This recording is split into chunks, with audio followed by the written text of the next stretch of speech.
The Opie and Anthony Show. Opie and Anthony. Radio shock jocks. Opie and Anthony. And make people feel good? Go screw! Radio bad boys, Opie and Anthony. Controversial radio personalities, Opie and Anthony. Infamous DJs, Opie and Anthony. Talk show radio hosts, Opie and Anthony. Opie and Anthony. Opie and Anthony. Radio shock jocks, Opie and Anthony. Opie and Anthony. Shock jocks, Opie and Anthony. Shock jocks, Opie and Anthony. Opie and Anthony. Shock jocks, Opie and Anthony. Opie and Anthony. All right, we get it. To the best of our abilities, we'll try really hard every day. What are we going to do? Best of our abilities or a good show? That is a good point. The best of our abilities falls far short. I just wanted to see if I could get you riled up, Al. Oh, hey, You see. Obama president, nah. First of all, in January, not nah. President Bush is still the president, nah. You're a high-profile radio host. Dude, I can't take this anymore. I'm scared that my friend, who I love, is going to get himself killed. What? So be it. Martyr me, dummies. But enough of this palaver. Let's get the show on the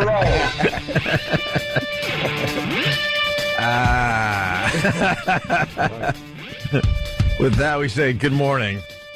It's time for another fine week of radio from your friends Opie and Anthony. Minus Anthony. Sometimes I forget what a meltdown Ant's having until I hear a replay. Yeah. Or I hear something like that in the new opening. No, it's mine. Anthony's not going to be here today. What's good about that, Jimmy and I could finally express how excited that Obama is the president of this fine United States of America. On behalf of the Opie and Anthony show, we're just happy that he made it and he won. Right. Boo for McCain. We get to silence Anthony for a day, and then we can do a rah-rah Obama finally. Yeah. We just couldn't get a word in edgewise with that lunatic the last week or so. Today is our Guns Are for Queers show. That's right. Jimmy and I think there's too many guns out there. What else do we think that we're not allowed to? That it was about time we wanted symbolically a black president, and we liked Obama. We like who he is. That's right. I think it's going to be an exciting time. I do too. For this country, and I don't think you need an assault rifle to kill a deer. Absolutely not. And we're rah-rah for gay marriage, aren't we, Jimmy? We certainly are. What else? And women over 25. We like women over 25. Women over 25. We cheer them. I think that's a good age to start. Under 25 is a bit creepy. Yeah. Creepy. I got a call from Anthony around 7 o'clock. I'm watching all those fine football games, and man, what a week for football. Your Cowboys did beat the Redskins yesterday, by the way. I lost. I was 14. It was 10-7, Washington, I think, and I just forgot to keep watching. Really? It's amazing to me how little I care about sports anymore. I don't know what happened. That Jeter thing that I've complained about changed my view on sports. Even football? Yeah, in a way, because it's like, I want to see them do well, but it took away my passion. Yeah. Being so aggravated at a sports figure or having such an annoying encounter took. And I love the Cowboys since I was 1978. Sure, but I still want them. But it took away my passion for watching sports at all. Oh, that sucks. I mean, I'm still deep into football, deep into hockey. Well, your Cowboys won, but someone is saying that the end of the Steelers game was crazy. What happened? Does anyone know? I'm getting some communiques here.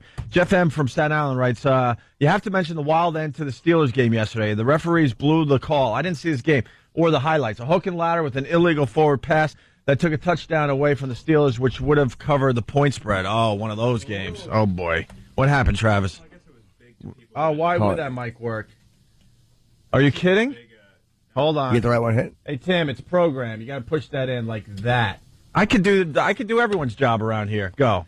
Yeah, it was big to do, I guess, people who Tim has one job. Hold on. Yeah. Tim has one job, to push program down. He has two jobs. One is to have a retarded haircut, which he does well. Tim, what are you doing? They were all in program. I checked them all. No, Jimmy saw me push program. He did. But then what? What? See, we need to bring Steve back already. Steve Freed. Yeah. Steve Freed forever. Whole place is falling apart. Yeah, all right. We're all right now. Go ahead, Travis. It was 11-10. Yeah. The Chargers had the ball final play. Who was winning, Travis? The Steelers were winning. Okay. So, for the final play, the Chargers, threw some backwards laterals, Sure.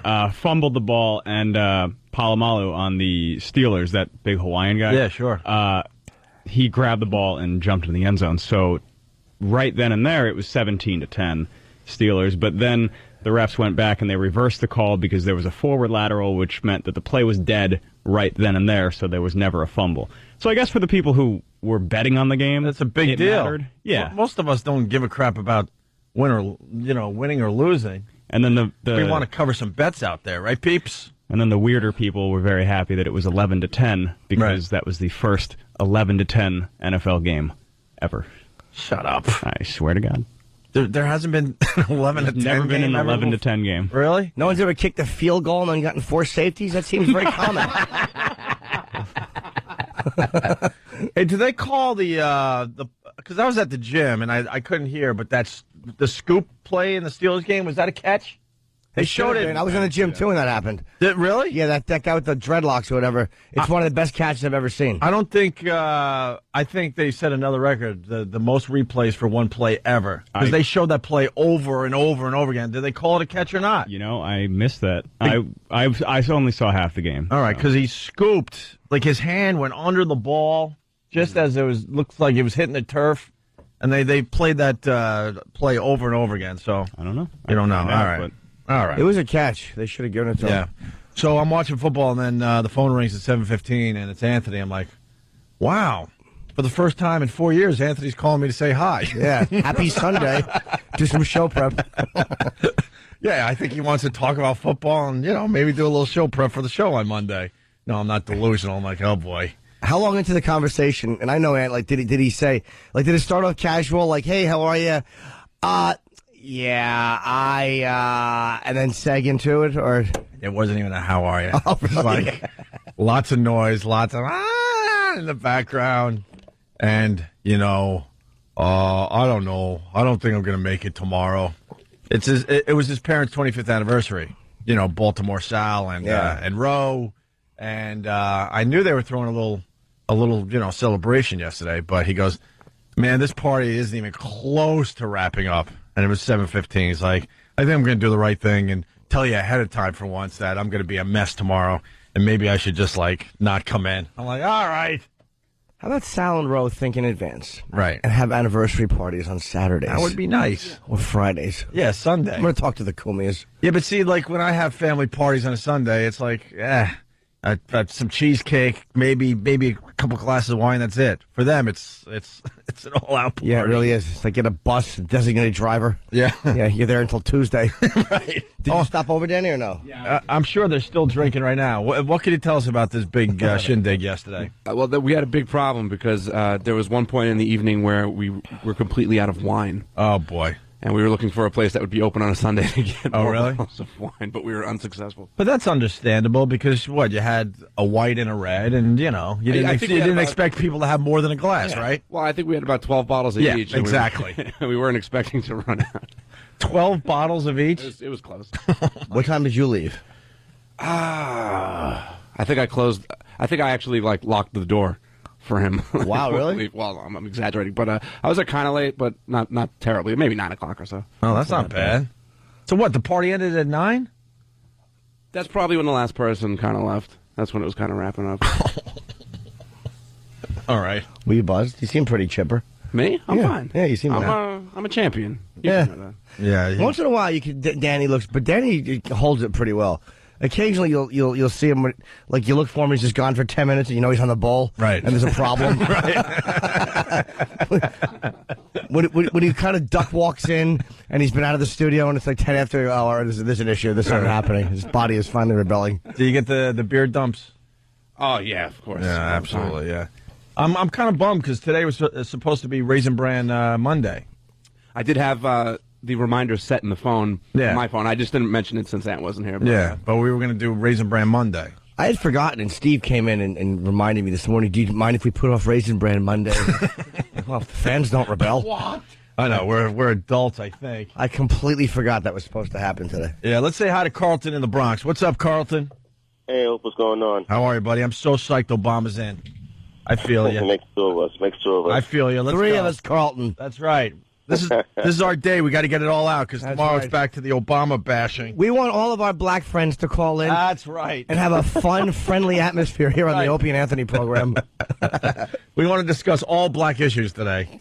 Uninterrupted. That's right. What do you got? Well, I'm hoping that there's a lowered fried chicken tax as of January. Also, watermelon goes down to 2 cents a pound. Oh, Carlton. Oh boy, Carlton. No. Carlton. We both turn into the hole. Carlton. Oh, you. So you want to just let us know that was a catch? Yes. In the Steelers game?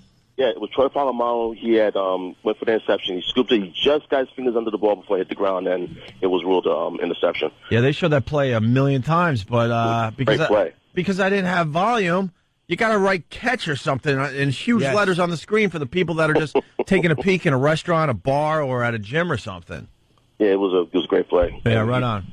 He's a phenomenal player, too. All right, Carlton, thank you. I was going to swim Thanks, man. I was in the swim yesterday. I was on the elliptical machine, but my bathing suit, I didn't because it was the pool in the building I live in is it's a small pool. It's a flat pool. Right. You can get maybe 2 people, each going back and forth comfortably, and that's what it's for. Right. But there was 2 boys, and you could see it from where the gym is, and there's like 2 10-year-old boys in there. Nice, and right? I didn't want to go in the pool with 2 boys. It was just too creepy.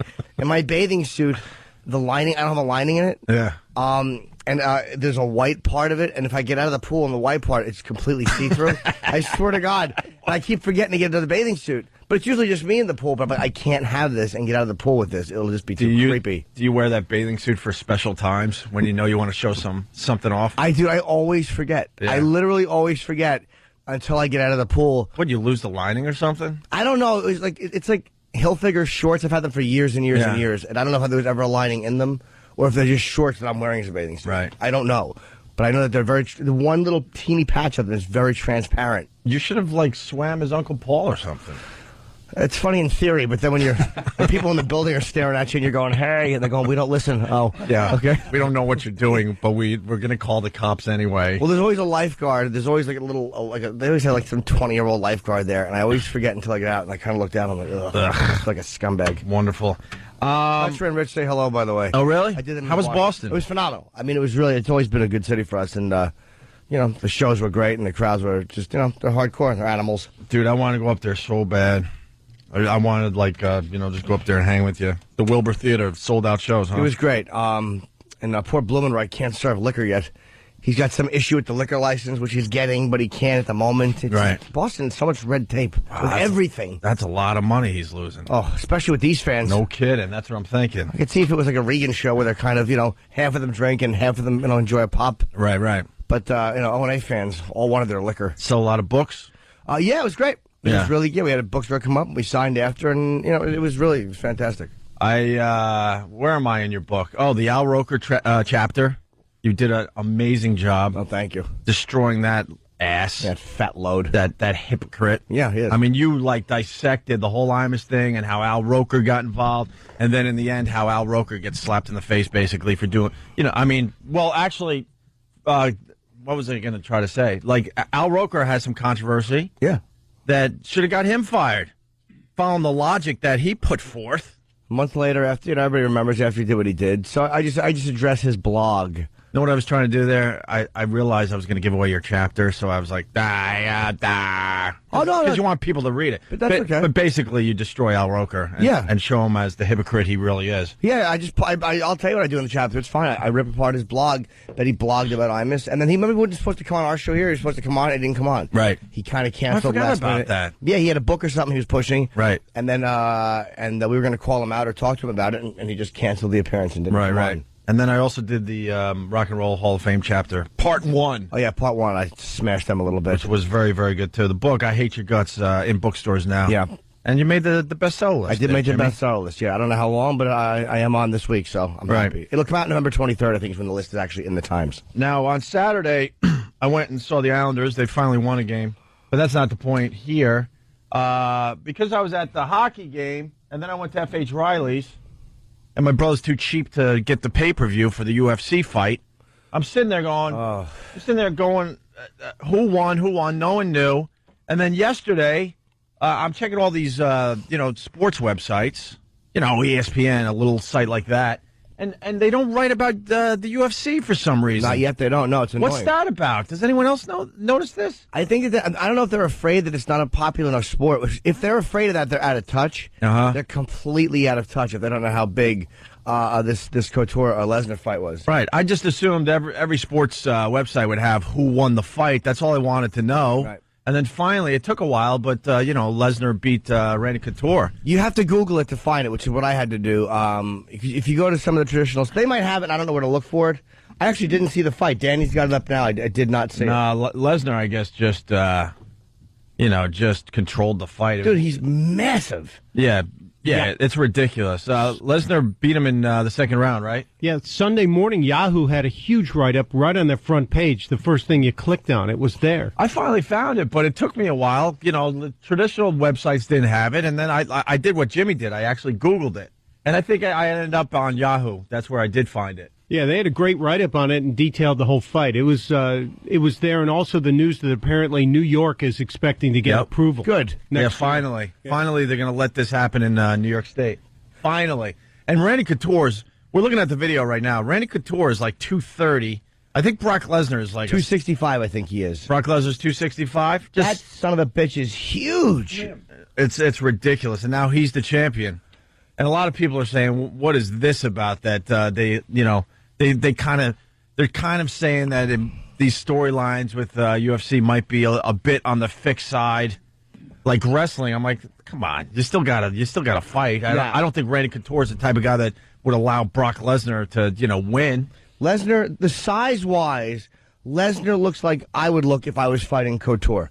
Like as far as the size difference, Randy Couture is a big dude. We've had him in a few times. Hell yeah. Lesnar is a frighteningly big guy. He's an animal. And he's in shape, and he's tattooed, and he can fight. Lesnar's a dangerous guy. Even when Brock Lesnar was in the WWE, he was just scary as all hell. When you know that, for the most part, that stuff is fake.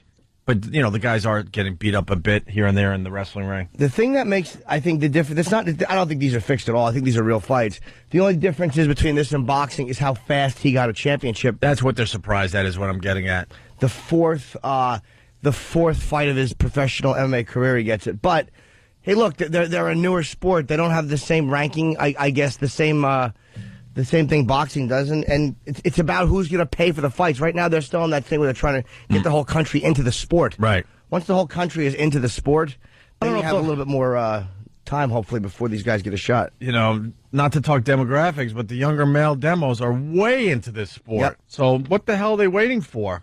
Maybe the older guys aren't, taking a peek yet because they're still into the boxing more than the UFC. But this thing is just exploding, this UFC. Yeah, look at that beating. Oh, my. Took at the end of the second round. He is, he's hammer fisting him. Yeah. Once they get you on the ground, he hit Couture with a good shot. Couture went down, and then Lesnar, who's about 6'11", just fell on him. And they do this hammer fist thing where you're like in boxing when you fall on the ground, you have to back up and the ref gets you up. This thing, they do it's like a schoolyard fight, except they're both professional killers. And that Fedor is famous for this. When they get you, who's that almost unbeatable Russian, they get you on the ground and it's awful. They just beat your face into the mat. It looks like Randy Couture never punched out. He just waited for the ref to finally stop the fight. The ref stopped it. I don't see Randy tapping out anywhere. No. Randy Couture, like you said, we've had him in a few times. He's the type of guy that's not tapping out ever. You have to kill him. Randy Couture fought with he beat, who was it who broke his arm? Gabriel Gonzaga broke his arm, and he finished the fight and won it. Couture's a savage. Let's say hi to somebody in Toronto. I don't know your name, sir, but you're saying that Couture threw the fight, you're thinking. Yeah, it's Jonathan up in Toronto. Hey, Jonathan. I think he did throw it just because I think he wants to fight Fedor. Plus, I know he hates Dana White. And their relationship isn't that great right now. Yes. So I think that he threw it just to get out of his contract so that he can fight Fedor wherever he wants to fight him. Oh, you mean he had one more fight that he owed? Can we see that? I don't think it's a one fight. I didn't mean to cut you off. Sorry, Jimmy. No, Danny's showing the knockdown. Sorry? Go ahead, buddy. I'm being... Oh, yeah. Yeah, no, I think he has a couple of years on there. Or maybe a year less. So he wants to get out of that so he can fight Fedor wherever he wants to fight him. You know what I mean? And before he gets too old. Well, he's up there already. He's 45 years old. Yeah. That's pretty old in the UFC game, man. Oh, that is true. But if he waits until he's 47 and his contract expired, then he'll be 2 years older, right? Yeah, but that punch It's hard to see the punch. But then again, it could be like that Ali Sonny Liston punch they said didn't happen. Yeah. And if he was going to throw the fight, why didn't he just tap out to maybe save some of his brain cells, man? Well, no, I don't think he threw the fight, but I think that he, didn't give his best showing. Just so that, maybe Dana White thinks twice about putting him in another fight.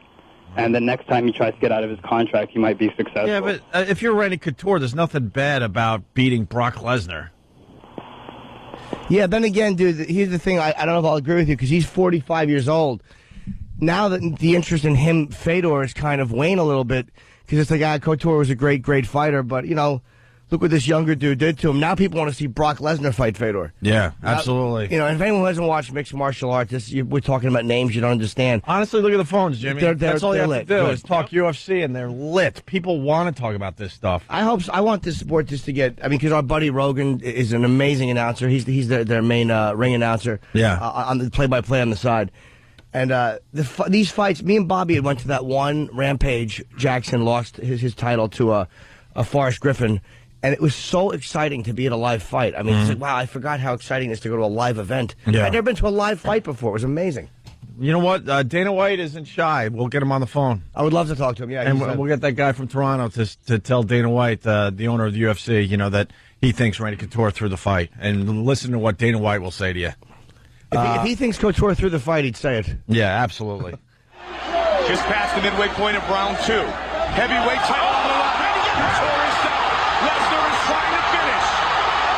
Brock Lesnar pounding away on Randy Couture. Randy trying to survive. He's a short little shot, and it's all over. Brock Lesnar is the new UFC heavyweight champion of the world. Which is kind of crazy because he's only fought 4 times, but he's a monster.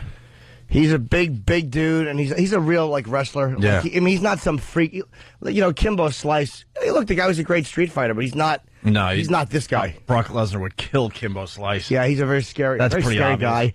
And then Brock's humble victory speech after the fight. I can't believe it. I want to thank Dana, the UFC, and I want to thank this guy, Randy Couture.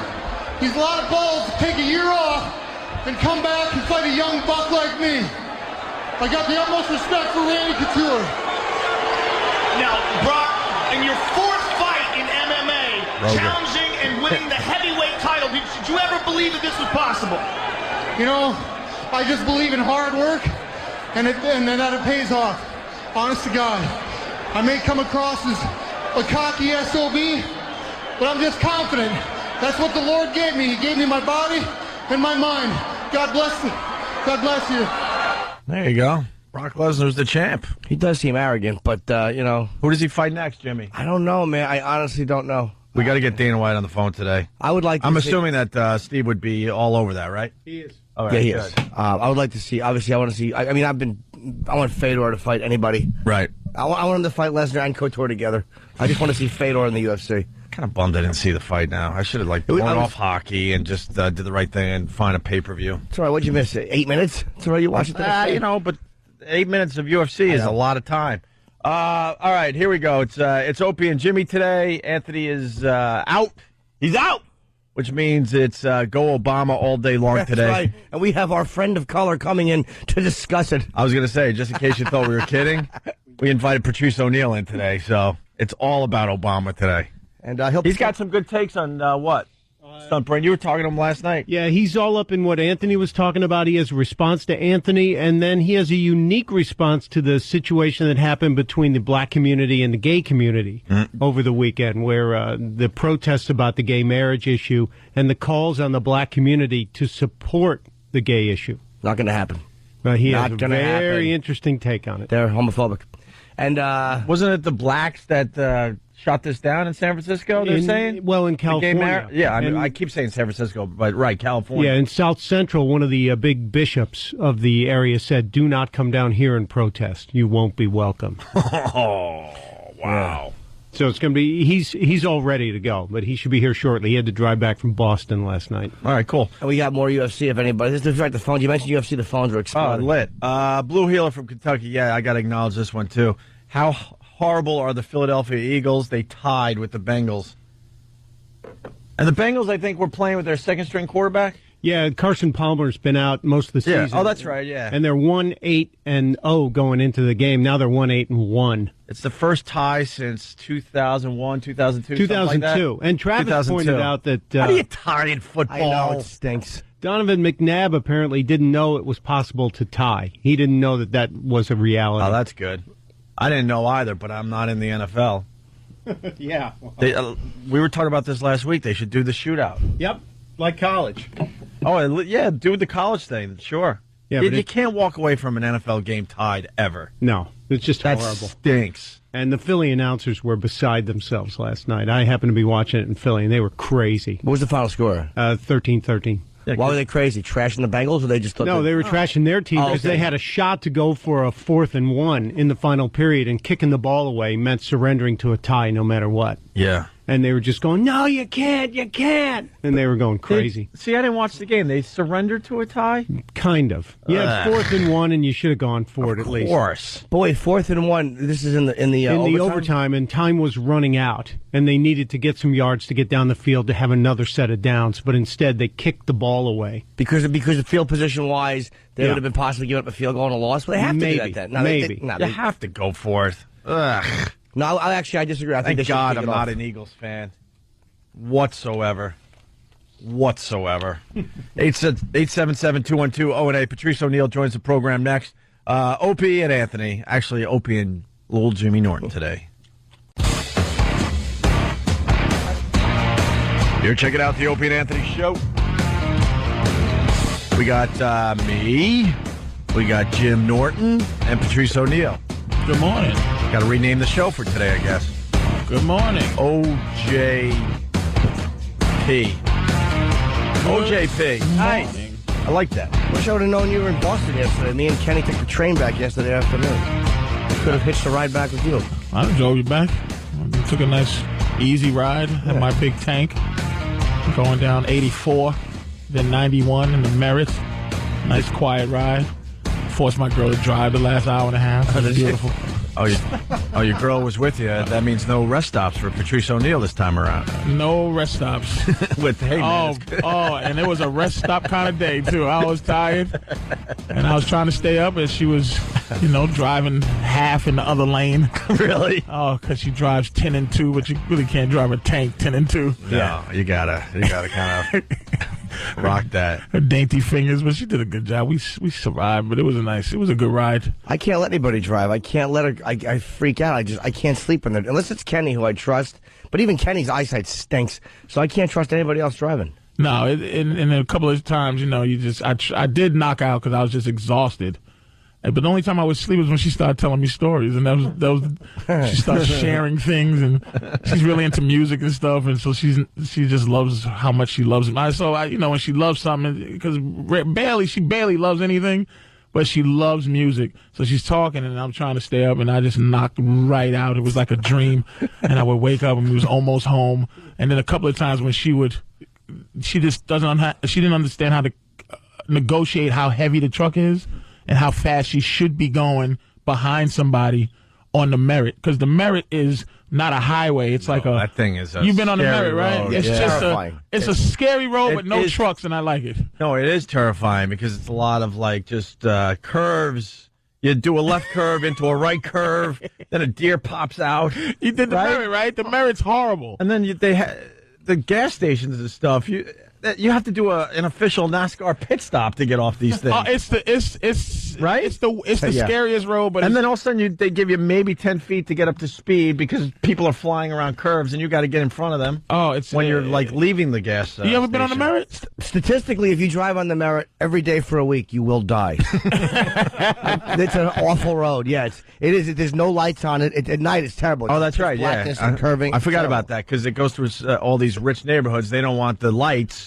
So it's pitch dark. The deer on the side of the road, they're feasting. Oh, I drive with my high beams every time. Oh yeah, are you that guy? I'm an ass, and I don't turn them off for oncoming nothing. I'm just deal with it because I'm so afraid. What I'm afraid of on the Merritt is smashing into a reindeer, and it's like hitting another car. Yeah, like it's not like a thing where you hit an animal, poor animal. It can kill you. Yeah. Your airbags will come on if you hit one of those deer, and deer are dumb because they don't have any natural enemies, so they don't know anything is unsafe. Right. They're just stupid, so that's why they get hit all the time. Is that isn't that they're not mesmerized by the lights? Like the lights don't. No, they don't know that they're going to die. They're just trying to figure out what you are. They're stupid. That's how dumb they are. That's the same thing those wildebeest. You ever seen a wildebeest get their head chewed off by an alligator and all the rest of them stand there and watch? Yeah. Because alligators aren't even their natural enemy. They don't even know that. They just go, okay,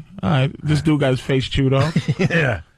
But as a creature that is alive somehow, how do you not, when like you're walking your whole life, you see nothing but other things with little bones on their head, and then you hear like a with lights? How do you not go, let me get out of the way? How do you look at that? There's no natural nothing to it. But it should be a natural thing at this point. How many deers have bit it? They should talk to each other. I mean, you know those big things coming at you 70 miles an hour with those two lights on it? Stay away from them. There shouldn't be other crackheads once one saw what it did to the other one. You think, how can it be brand new crackheads when look at what happened to this dude? You got to communicate. You know? At least the word's Deer out have about to crack. communicate. We know crack's bad. There are new crack, but at least some of us don't do it. Deer, they don't care. They just walk right out and look at the cars. You suck. Aim for them if you see them. Yeah. So that was me driving back and talking to Stunt Brain all night about things. And, half the show hung out in Boston over the weekend. Yeah. You did what? Comics Come Home? Comics Come Home. What, was the lineup good? I used to love going to that thing.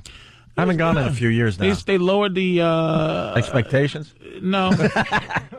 They lowered the number of comics. Ah. You know, but it was still it was Anthony Clark, Brewer, Lenny Clark, Al Madrigal, who's he's in Jay Moore's TV show, and Tom Shalhoub, and Mike DiStefano. Mm-hmm. Okay. And that's it. And you and Leary. Me and Leary, yeah. It's a good show. Yeah. Absolutely. Leary's coming in tomorrow, I believe. Okay. But, I used to like when they, taped the show and threw it on TV. Yeah. After the first couple of years, then they decided enough with that. Yeah, and it's at that big, Aggenis Arena in BU. 6,000 people. Oh, wow. I liked really? it when it was at the Orpheum. I loved it then. Yeah, it was a nice... The Orpheum's a great place for comedy. Yeah, Regan was at the Orpheum Friday. Yeah. Oh, was he? Yeah, I had no idea. There was a lot of comics up there this week. I had no idea anybody else was up there until I got Awesome there. I'm surprised that it was... and the Comics Come Home had a lot of people. They had about 6,000 people there. And I heard you were sold out. Yeah. So it was good. Let's say hi to Bill in Boston. How are you, Bill? Hey, morning, boys. How you doing? Pretty good, Bill. Hey, Patrice. Hey, Jimmy, just want to say I caught your show Friday night in Boston. You killed, buddy. It was awesome again. Every time I've seen you, every time it gets better and better, my man. Oh, thanks, man. Thanks for coming. I was saying I got your book, met you afterwards. As always, you were a gentleman. Although you did call my girlfriend babe, but I decided to let it go. I probably should. Oh, thank you, baby. But that's not. If I say thank you, baby, to a girl, she says something nice to me, I'm not hitting on her. It's like saying, hey. I love how the guy goes, I decided to let it go. You have no idea how close you were to a beating, Jimmy. But no, I'm sure I wasn't hitting on her. No, he walked, but we walked out and she was like, did you hear him call me babe? And I was like, did you see the look I gave him? I didn't even notice. But that's like calling you bro or dude or hey, man. No, I know. It was all good fun, Jimmy. I love you, man. Keep it up. Keep up the good work. All right, thank you, man. Thank you. Let's buddy, let's say hi to Maureen on Long Island. Maureen. Yeah, hi guys. Hi Patrice. Hello. Love ya. Thank you. Jimmy, you ever go into Suffolk County, maybe F.H. Riley's, and do book signings since we all know where that place is? Sweet. Maureen, you rule. Free appetizer for you. Free appetizer. I have not. I'm Don't not you sure. think that's a great idea? I think it's do. a brilliant idea. Definitely. Sounds like a guy doing a girl's voice. But yes, Maureen, I do think I that's... know. I'm sorry. It's obviously a source. Probably for you. taking hormones or something, Jimmy. Jesus. No, I'm not. Just early morning. Yeah. No, I've never done one at F.H. Riley's on New York Avenue, but I certainly would. I certainly would because the cheesecake is good. That's my sister's I cheesecake. hear that, yes. We're going to start a little business for her soon. All right, Maureen, thank you. Okay, have a great day, guys. You got it. Hey, Patrice, you were listening on the way in, the Brock Lesnar Couture fight. Oh, geez. Did you get to see it? I guess you were performing. No, but they got these great sites now that you could just see everything. Yep. It's amazing. And it's almost like, why would you? I hate to say it. Why would you? Yeah. Why would you do the pay-per-view thing? Oh, it's fantastic, especially with UFC, because not everyone is talking about it. So you could just you could avoid the results and then find it a little later on. I just think people are right now. People are just getting. It's very like I said. I used to love it when it was your thing versus my thing. Like I've been taking karate for 10 years. Right. You've been taking kung fu for 15, and it's like blood sport. Right. Like, okay, let's do what you do and versus what I do. And when the Gracies started tying everybody up in knots because they didn't know what to do, everybody started to turn it into what it is now, which is a whole art form by itself, which is MMA. Which I don't like the fact that everybody does the same thing. I like the fact that some karate dude you can't even tell what they know. It's like he knows jiu-jitsu, really. Yeah. They all know the same thing. Wrestlers and all that stuff. But Brock Lesnar, I'm telling you, I've been watching since he's been in it. The fight he lost, he was dominating that guy. I mean, he was dominating him. Frank Mir, right? Frank Mir, and he just knew what to do. Frank Mir, that's the thing about fighting these guys. If you're a regular dude, like we always used to joke, me and Keith used to joke about, okay, you think you can beat Mike Tyson if it was he punched your mama in the face anger. You know, if you was like, you hit my mama, and you go, I'm going to come up. No, because he's skilled. Your attitude can't. So these dudes, if you're skilled, no matter how angry and how much heart you got, you're going to lose. Right. Brock Lesnar just wasn't skilled enough to fight Frank Mir, but as a man, he was just, he was treating Frank Mir bad.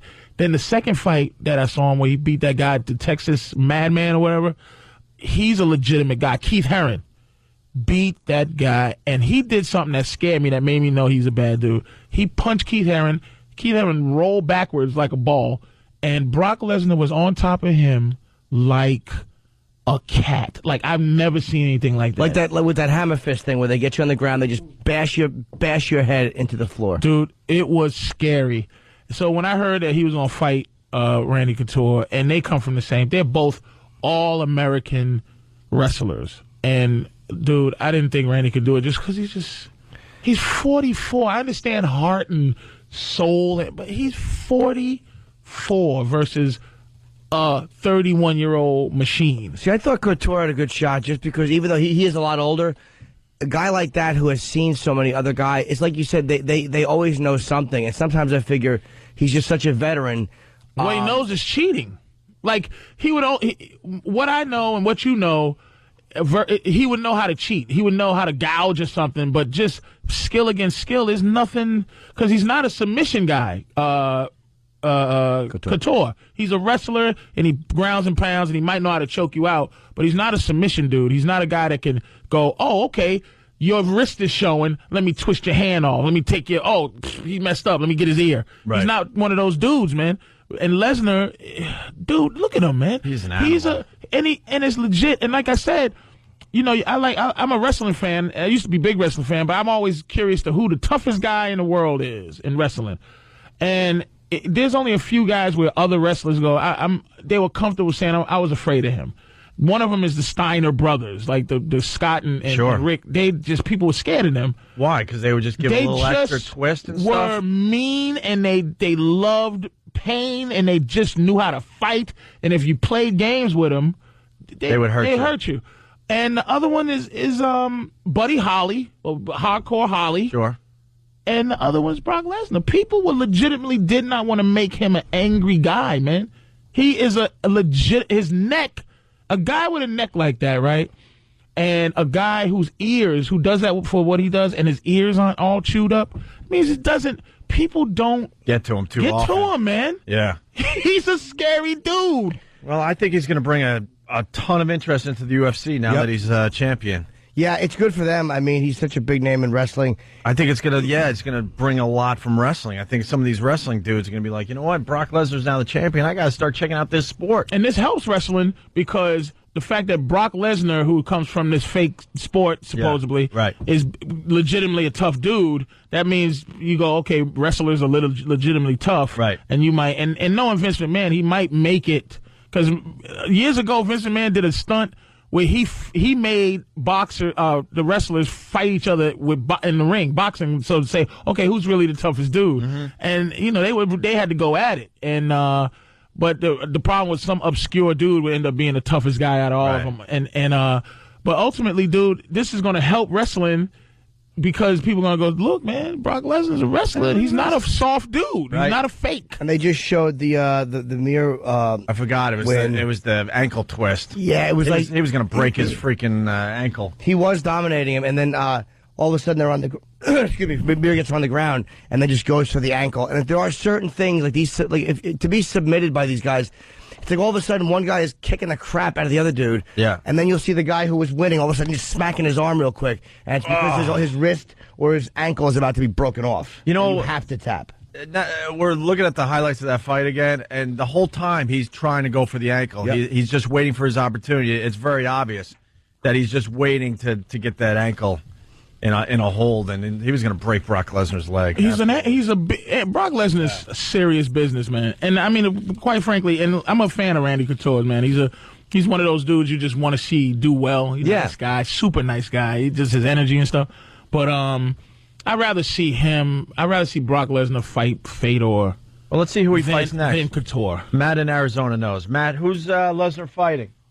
So if Jimmy could get to a fight at the end of the year, they're doing their big showdown with Nogueira versus Frank Mir for the other title, because there's going to have to be a unified fight, because Nogueira also has the heavyweight title as well. Right. So once that goes down, that fight, then it's going to be whoever wins that has to fight Lesnar to kind of unify that title when Couture had to take off for his Fedor quest that he took on.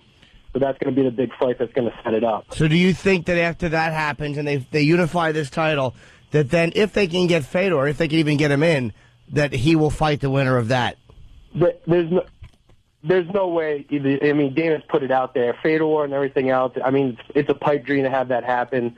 To have, it does set up Lesnar now versus, Fedor in MMA, lore. But like that guy saying that Couture just kind of stepped out was, it wasn't really smart in a way, because nobody wants to see that fight now. Couture's just getting up his age. If Couture beat Lesnar, that would probably make that Fedor fight happen. Right. Well, that's what I'm saying. Then now there's more interest. And they say Fedor's people are very difficult to deal with. But the bottom line is they want to make money. Yeah. And, look, Affliction or what's the Elite XC, Yeah. WEC, yeah. Where's he going to fight? Oh, the money will get to a point where, of course. Yeah, well, he has to fight somewhere. They'll be able to figure this out. All right, thank you, Matt. We're going to take a break. We're going to move on to other things. We've got Patrice O'Neal in studio today. Going to do a little Obama stuff today. We haven't talked to you since the election. Yeah, but quite frankly, before you go, I'd just like to say, yep, everywhere in the streets, out there asking me with serious concern, is Anthony all right? Is with disappointment and pain.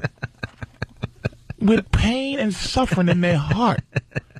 And it's he's really bothered. It's quite sad.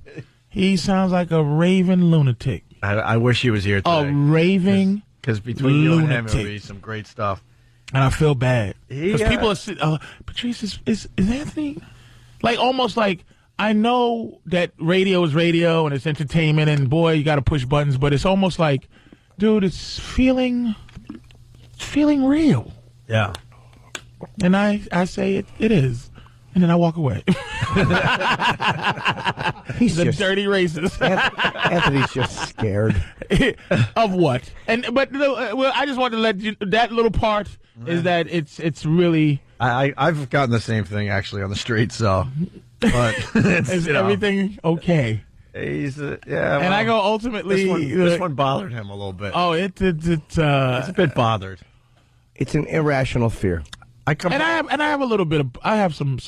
There's sometimes I just want to call in the morning, but I don't want to step over that. I just want. I listen, but those phone things, I just want to look him in his eyes. Yeah. And embrace the energy of what is in his eyes when he's talking. I just want to see it before I really know. On the radio, he sounds like a complete ass. A complete ass, because I know how smart he is, and I know he's what he's this unraveling is a little bit. He's unraveling.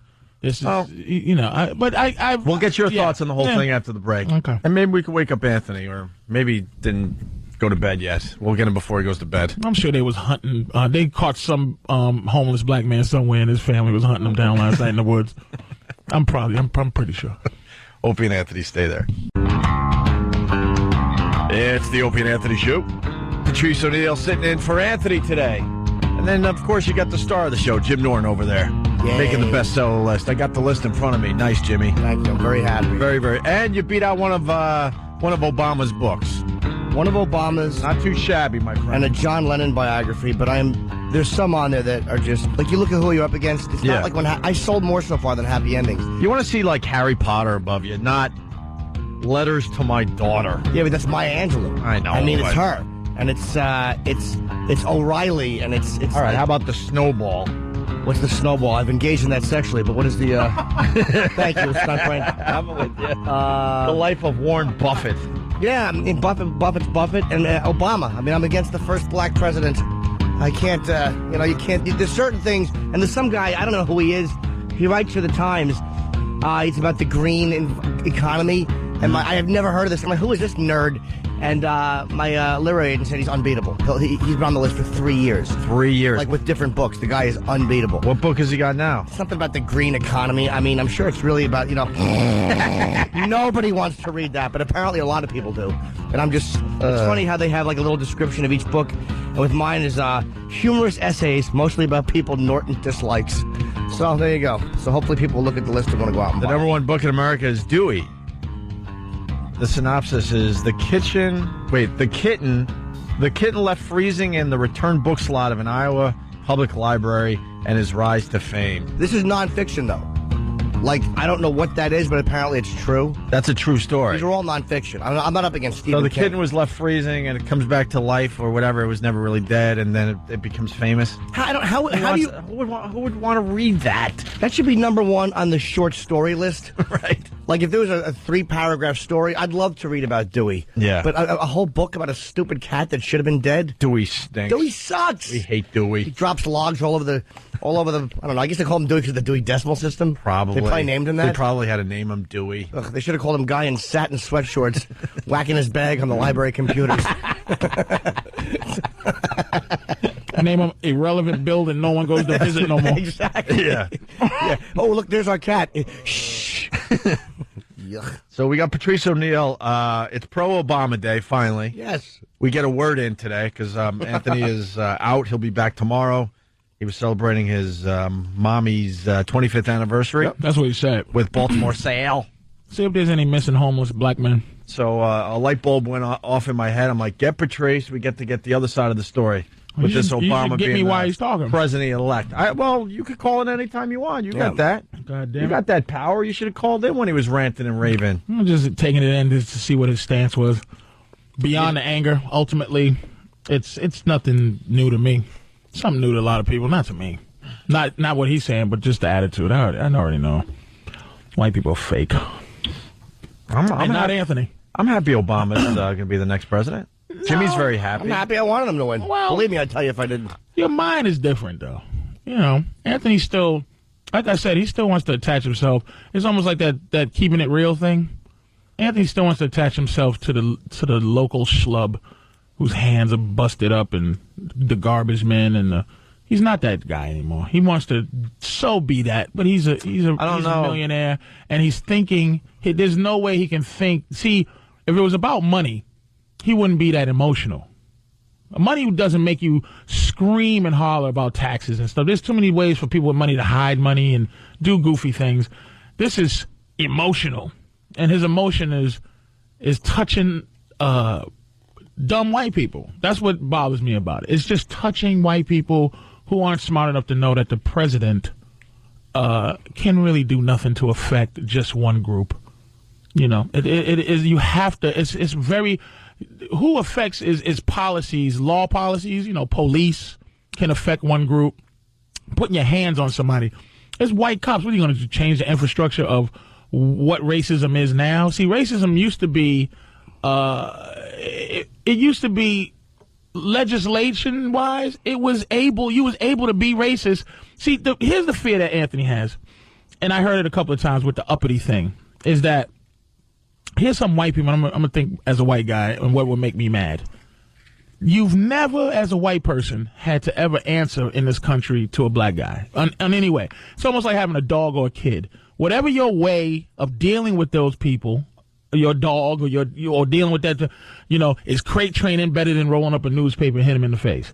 Some people roll a newspaper up, hit him in the face. Some people crate train their dog. Ultimately, at the end of the day, the dog doesn't get a choice. You're ultimately deciding whether that's the right way to do it or not. You know what I'm saying? Mm-hmm. So for this country, white people, when I say white, it's institutional white. It's not just, I don't look at any white dude particularly as my oppressor. It's this country. And white people just don't want to see, like even I heard a story the other day. I was listening to the replay coming over. The thing where he's upset is that there's some black people that all they got is to be proud of any black person that makes it through a system that they think has been holding them down. That was the OJ verdict. The OJ verdict had nothing to do with OJ. It was just, oh man, he beat that system. He was a black dude that had the resources to beat that. Woo! That was it. That's all it was. But white people don't want to see that happen. And ultimately, here's what I say about the race part. The thing is, this is the only people in this country who are defined by color is white and black. So, really, Obama is half African, who black people don't like, half white, who black people don't like. He doesn't have that generation of institutionalized anger, right? He had to be that special dude to win this. But the fact that his skin is what it is makes it the problem it is. But it's also how he identifies himself. And one thing just to say, because you've touched on the race, it's that it's not just dumb white people. It's like, it's not just a matter of thinking like, oh my God, all black people are going to run the country. It's the fear that's happening with a lot of people. It's this irrational thing where it's a black face in a typically white office. And it's like as irrational, like, they said a lot of black people are unhappy and can be disappointed because it's the first one.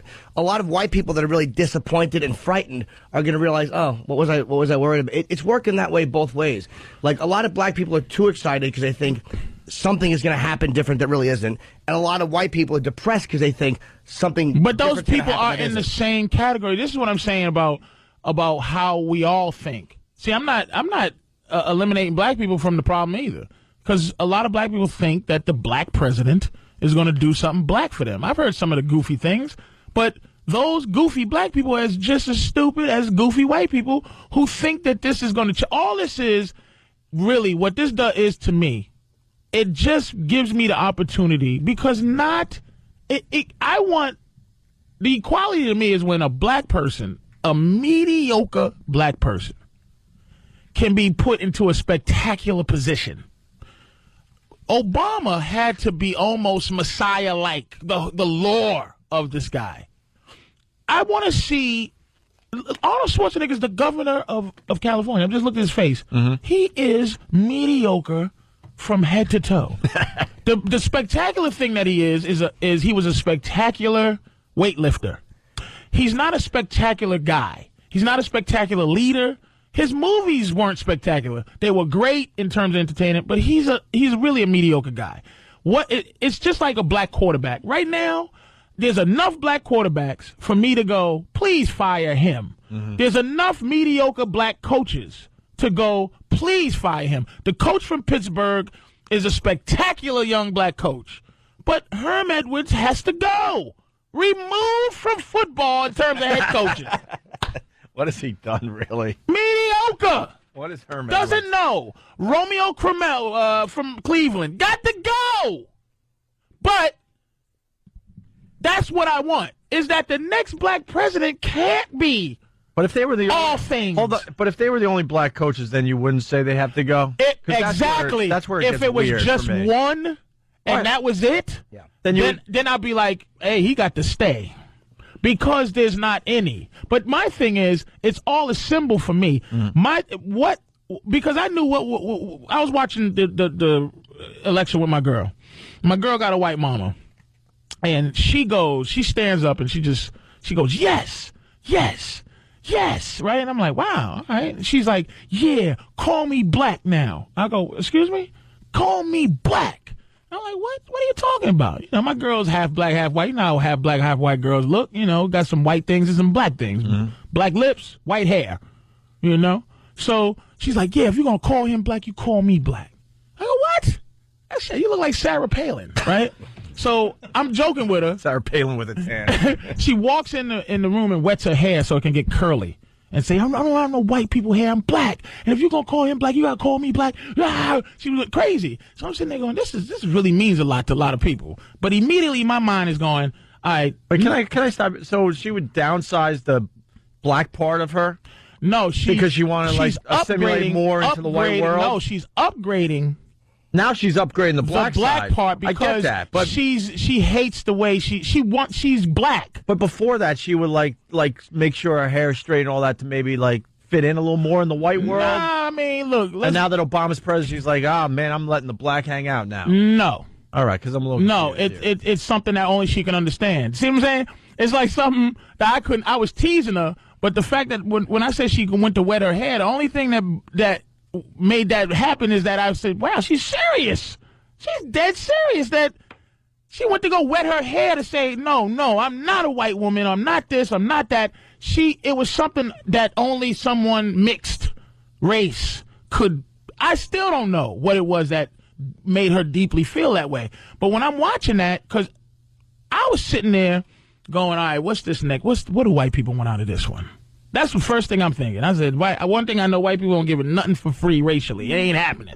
But hold on, that's not completely the truth. I mean, maybe, again, the certain institution, but this guy got a lot of white people voted for him. Here's what we said. Look, first of all, it was almost split down the middle. What'd you say, 130 million people voted? Sure. It was almost even. It was every black person, almost every Latino person, almost every Jew, almost every minority, plus some white people. Yeah. I don't know how many. More than John Kerry got. Who cares? That's a lot, though. That's a lot. And it's Democrat, Republican, and that was with compelling people were compelled emotionally to vote. John Kerry versus Bush, people just voted for what they voted for. This one was all-time spectacular. You didn't get white Republicans crossing party lines. Like, white Republicans voted the way white exactly. Republicans do. This was black big. Republicans and Spanish Republicans probably crossing party lines. It was because it was bigger than parties. Right. But ultimately, it was 60 million everybody's versus 59 million white people. To me, here's the breakdown. It made no difference to me. It was exactly what this country is. It just so happened to be more of the other side voted for Obama. That's what it was to me at the time. Yeah. At the time. But then I had to realize, what is it going to take for me to think differently? And I realized this. All right. More white people voted for McCain than Obama. Really? Yeah. How about all? No. According to this, Obama got 43% of the white vote, right? Yeah. This is how I'm reading this. Mm-hmm. McCain got 55% of the white vote. Okay. And then who was left? Then blacks, 95% of blacks voting went with Obama. All right. And about 4% for McCain. Okay. Latino, 67% went Obama. Okay. 31% went McCain. Okay. Asian, 62% Obama. Mm-hmm. 35% McCain. And then the other was 31-31. And by the way, what was the other? They're just saying other. Yeah, that's dude. Breaking down. It was everybody. It was else, white.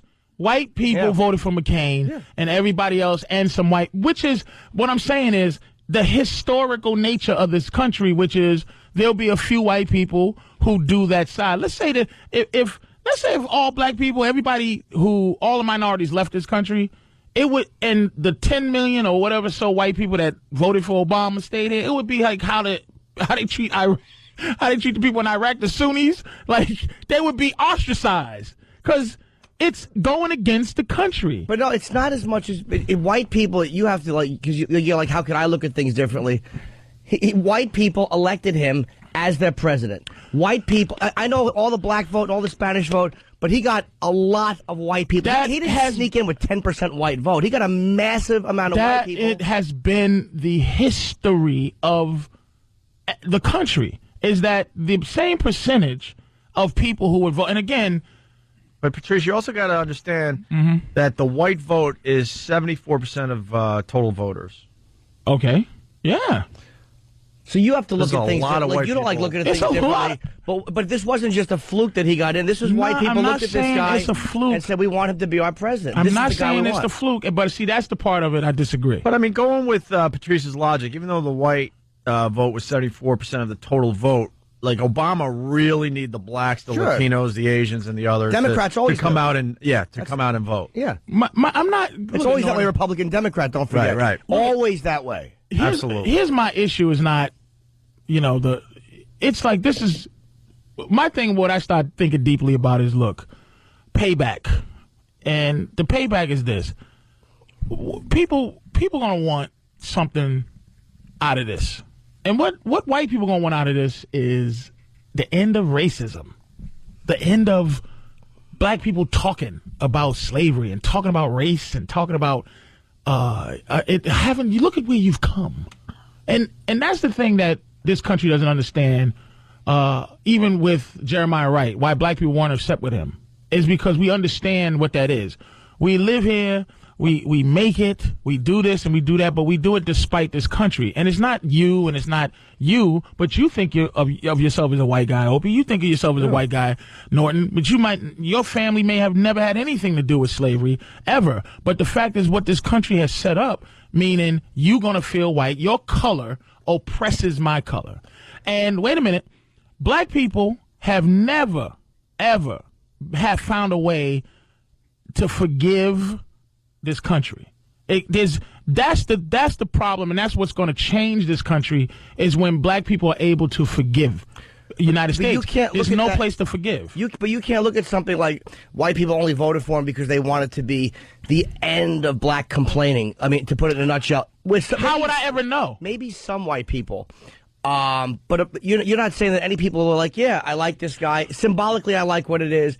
But I also think it's like you don't realize that white people, we're not, I'm not even just me and Opie white guys, but other white guys. We're not just a bunch of hayseeds running around going, well, we voted one in, everything's all right. No, right. No. It's See, like, that's not, I'm not marginalizing people's minds like that. Like people will look at this and go, it's a step in the right. It's a Do positive. you think thing. there are men who work with women, right, as dudes, men who work every day in an office with a woman, right, and he just wants to squeeze her boob, or grab her boob, and the only thing stopping him really is HR. Can't do it. HR. HR. Before HR, you got away with that stuff. That's a little pinch line. Thank you. Okay. And that's why the women in the office place, they now dress sexier because they know no one's going to touch them. No one's going to touch them. They're not buttoning up anymore because they got someone protecting them. And that cleavage is all flowing in the workplace. A lot of white people, I'm not saying all or anything. I'm saying a lot of white people, racism, being a racist is the worst thing. The very worst thing that you can be accused of as a white person now. And so bad that, you know what? Even if I'm racist, I might vote for Obama just so I can make sure that if something comes down and I'm accused of being racist, that you can't call me that because I voted for Obama. Ultimately, dude, you got to understand, Norton, the relationship between black and white people in this country is based on your superiority mentally and over black people, and that has never changed. See, when the Jews was free from bondage, if the Jews story is biblical. If you watch the damn Ten Commandments, at the end of the day, the Pharaoh really wanted to kill him. He came down. He wanted to say, you know what? I freed him, but I'm gonna go murder him. Rode down there with his chariots. The Red Sea opened up, washed them all away. He went back home and was like, "Hey, look." And his wife was like, "Did you kill him?" He's like, "Look, his God is God." God freed the Jews. God, the how we live our lives is based on how the Jews were free. Basically, the Ten Commandments, most of us, that's the mantra of how we live our lives. It was a special story. They're the chosen people. It's closure. There's a villain, which is the Pharaoh in Egypt. There's a beginning, a middle, there's an end. It's over. They don't have to continue to hate vagueness. How we were freed, it was paperwork.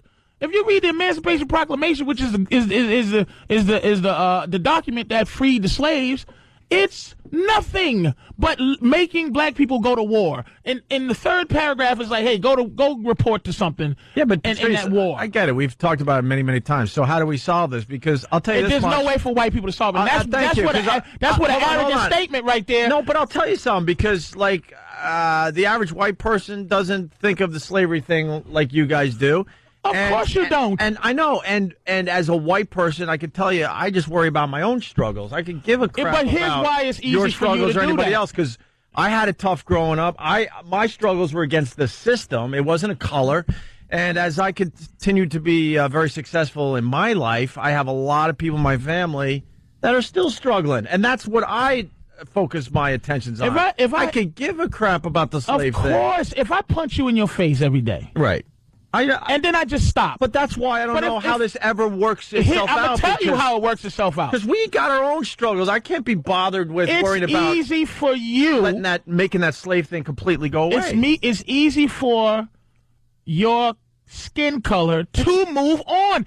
But it's not easy. For you. I got brothers that are still struggling because of the system, not because of slavery or anything. You're talking about personal experience. Well, that's what we all look at. But this is not. This is bigger than personal experience. Well, you're not going to get Whitey's help on that. Exactly. How do we figure this out? This is why ultimately you're not. This is what I'm saying. White people's idea that they're going to figure this out is the ultimate arrogance of it. Is that I'm doing my part to help. The only way... No, we don't even think that way. The only way that black people are going to really move on is to find closure for ourselves. Right. Because we're not going to get it from white people. So again, how do we get to that point? How do you get I don't know how. See, my thing is, again, personal experience. You're my friend, you're my friend. It's like, but I dislike white people. But I don't see you as a white dude. You're Norton. But I'm talking about what this country does and what your skin color is in this country and the things. And I can't. Nobody black is going to relate to. Hey man, the system. It's like, yeah, what, taxes or something else or something. I'm talking about oppression. I'm talking about a country who did something to a people who never ever said that this is wrong. Now, I live with the legacy of the skin, and you live with the legacy of the skin, and it's still that way. We have never mentally, for the color, never mentally been moved on. But this country hasn't moved on. The country has said it was wrong. More than symbolically, the way things have changed in the last X amount of years. I'm not saying that erases anything. What, we get stuff? Black presidents? Yeah, but it's not that, man. It's not that. It's the way people look at things. It's the interactions people have. You can't write it off as just like you painted it like all of a sudden like all white people still think the same way. No, and nothing has changed. No, and what has changed? Norton, what changed? At it like everything. Perceptions, the way people interact, people's desire just to live with each other and not have any of this crap that was going on for all these years. That has changed a lot, and it hasn't been force-fed. You can't just say that everybody who is pro-Obama or who is pro all this stuff are being force-fed and reluctant or looking at black people in a negative way. It's just not true. Let me ask you this. Do you agree it's getting better?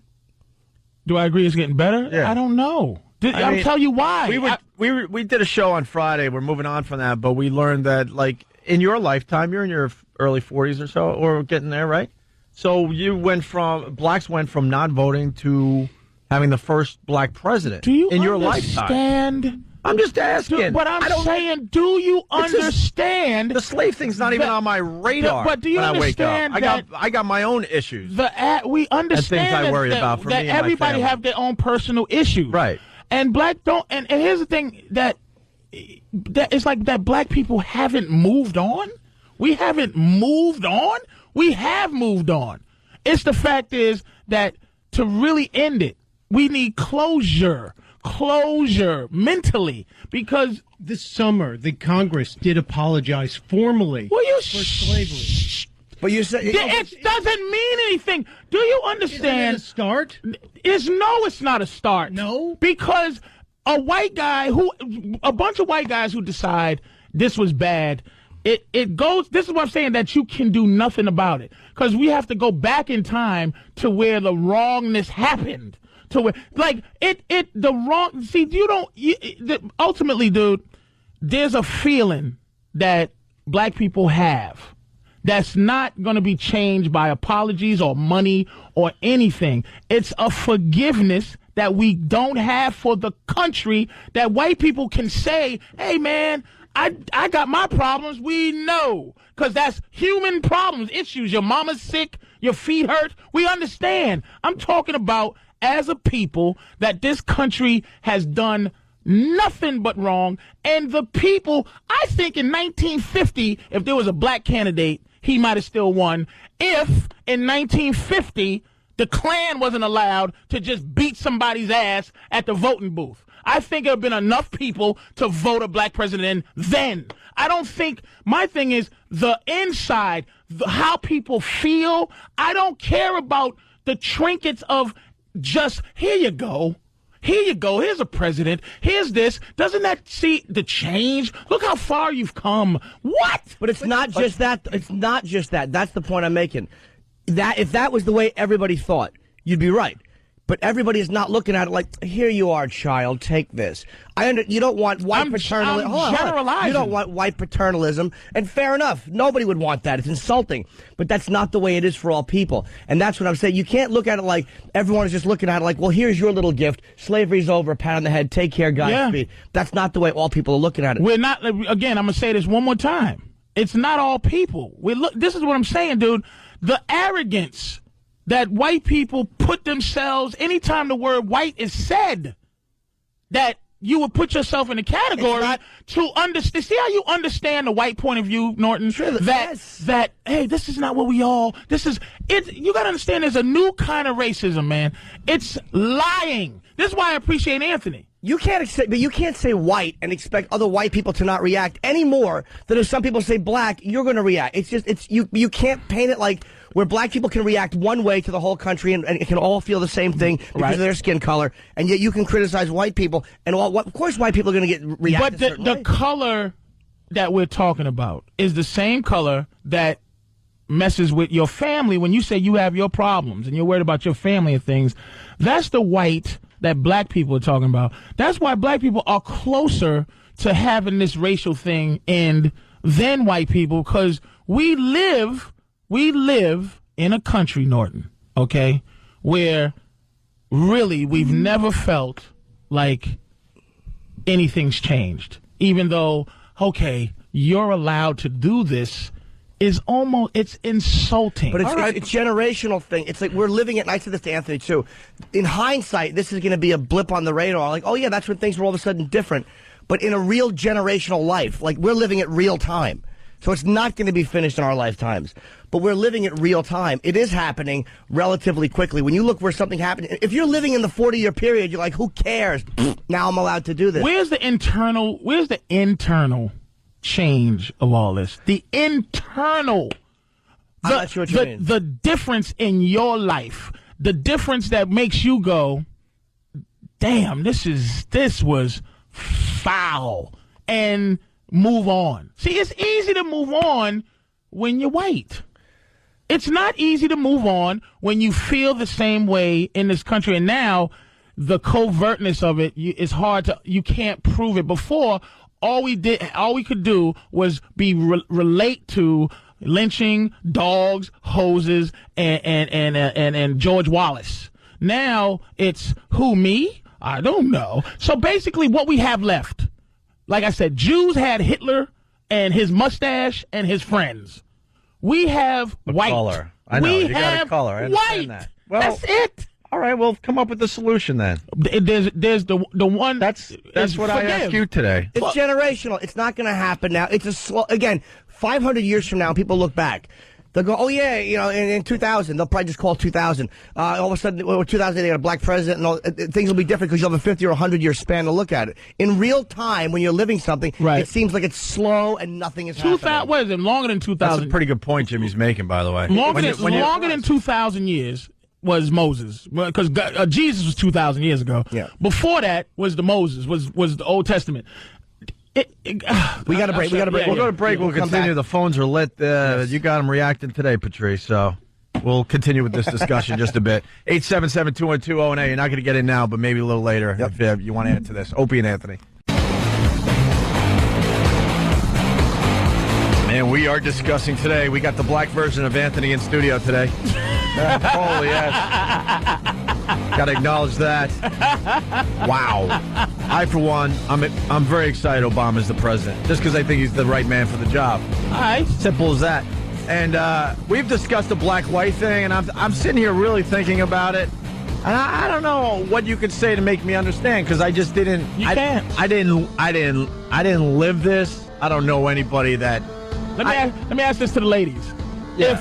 If there was a woman president, right? If there was a woman president, and all women would just be proud to see that. As a woman, there's no way you couldn't be proud. Now, as a dude, I dismiss women. Shut up. But let's say you ask a woman, what's this mean to you? And where have you come now? A woman will go, this is a start. This is definitely a start in the right direction, but there's a lot of things. Kind of like Jackie Robinson was Jackie Robinson. And then I say to a woman, I go, what? A start? It's done. Shut up.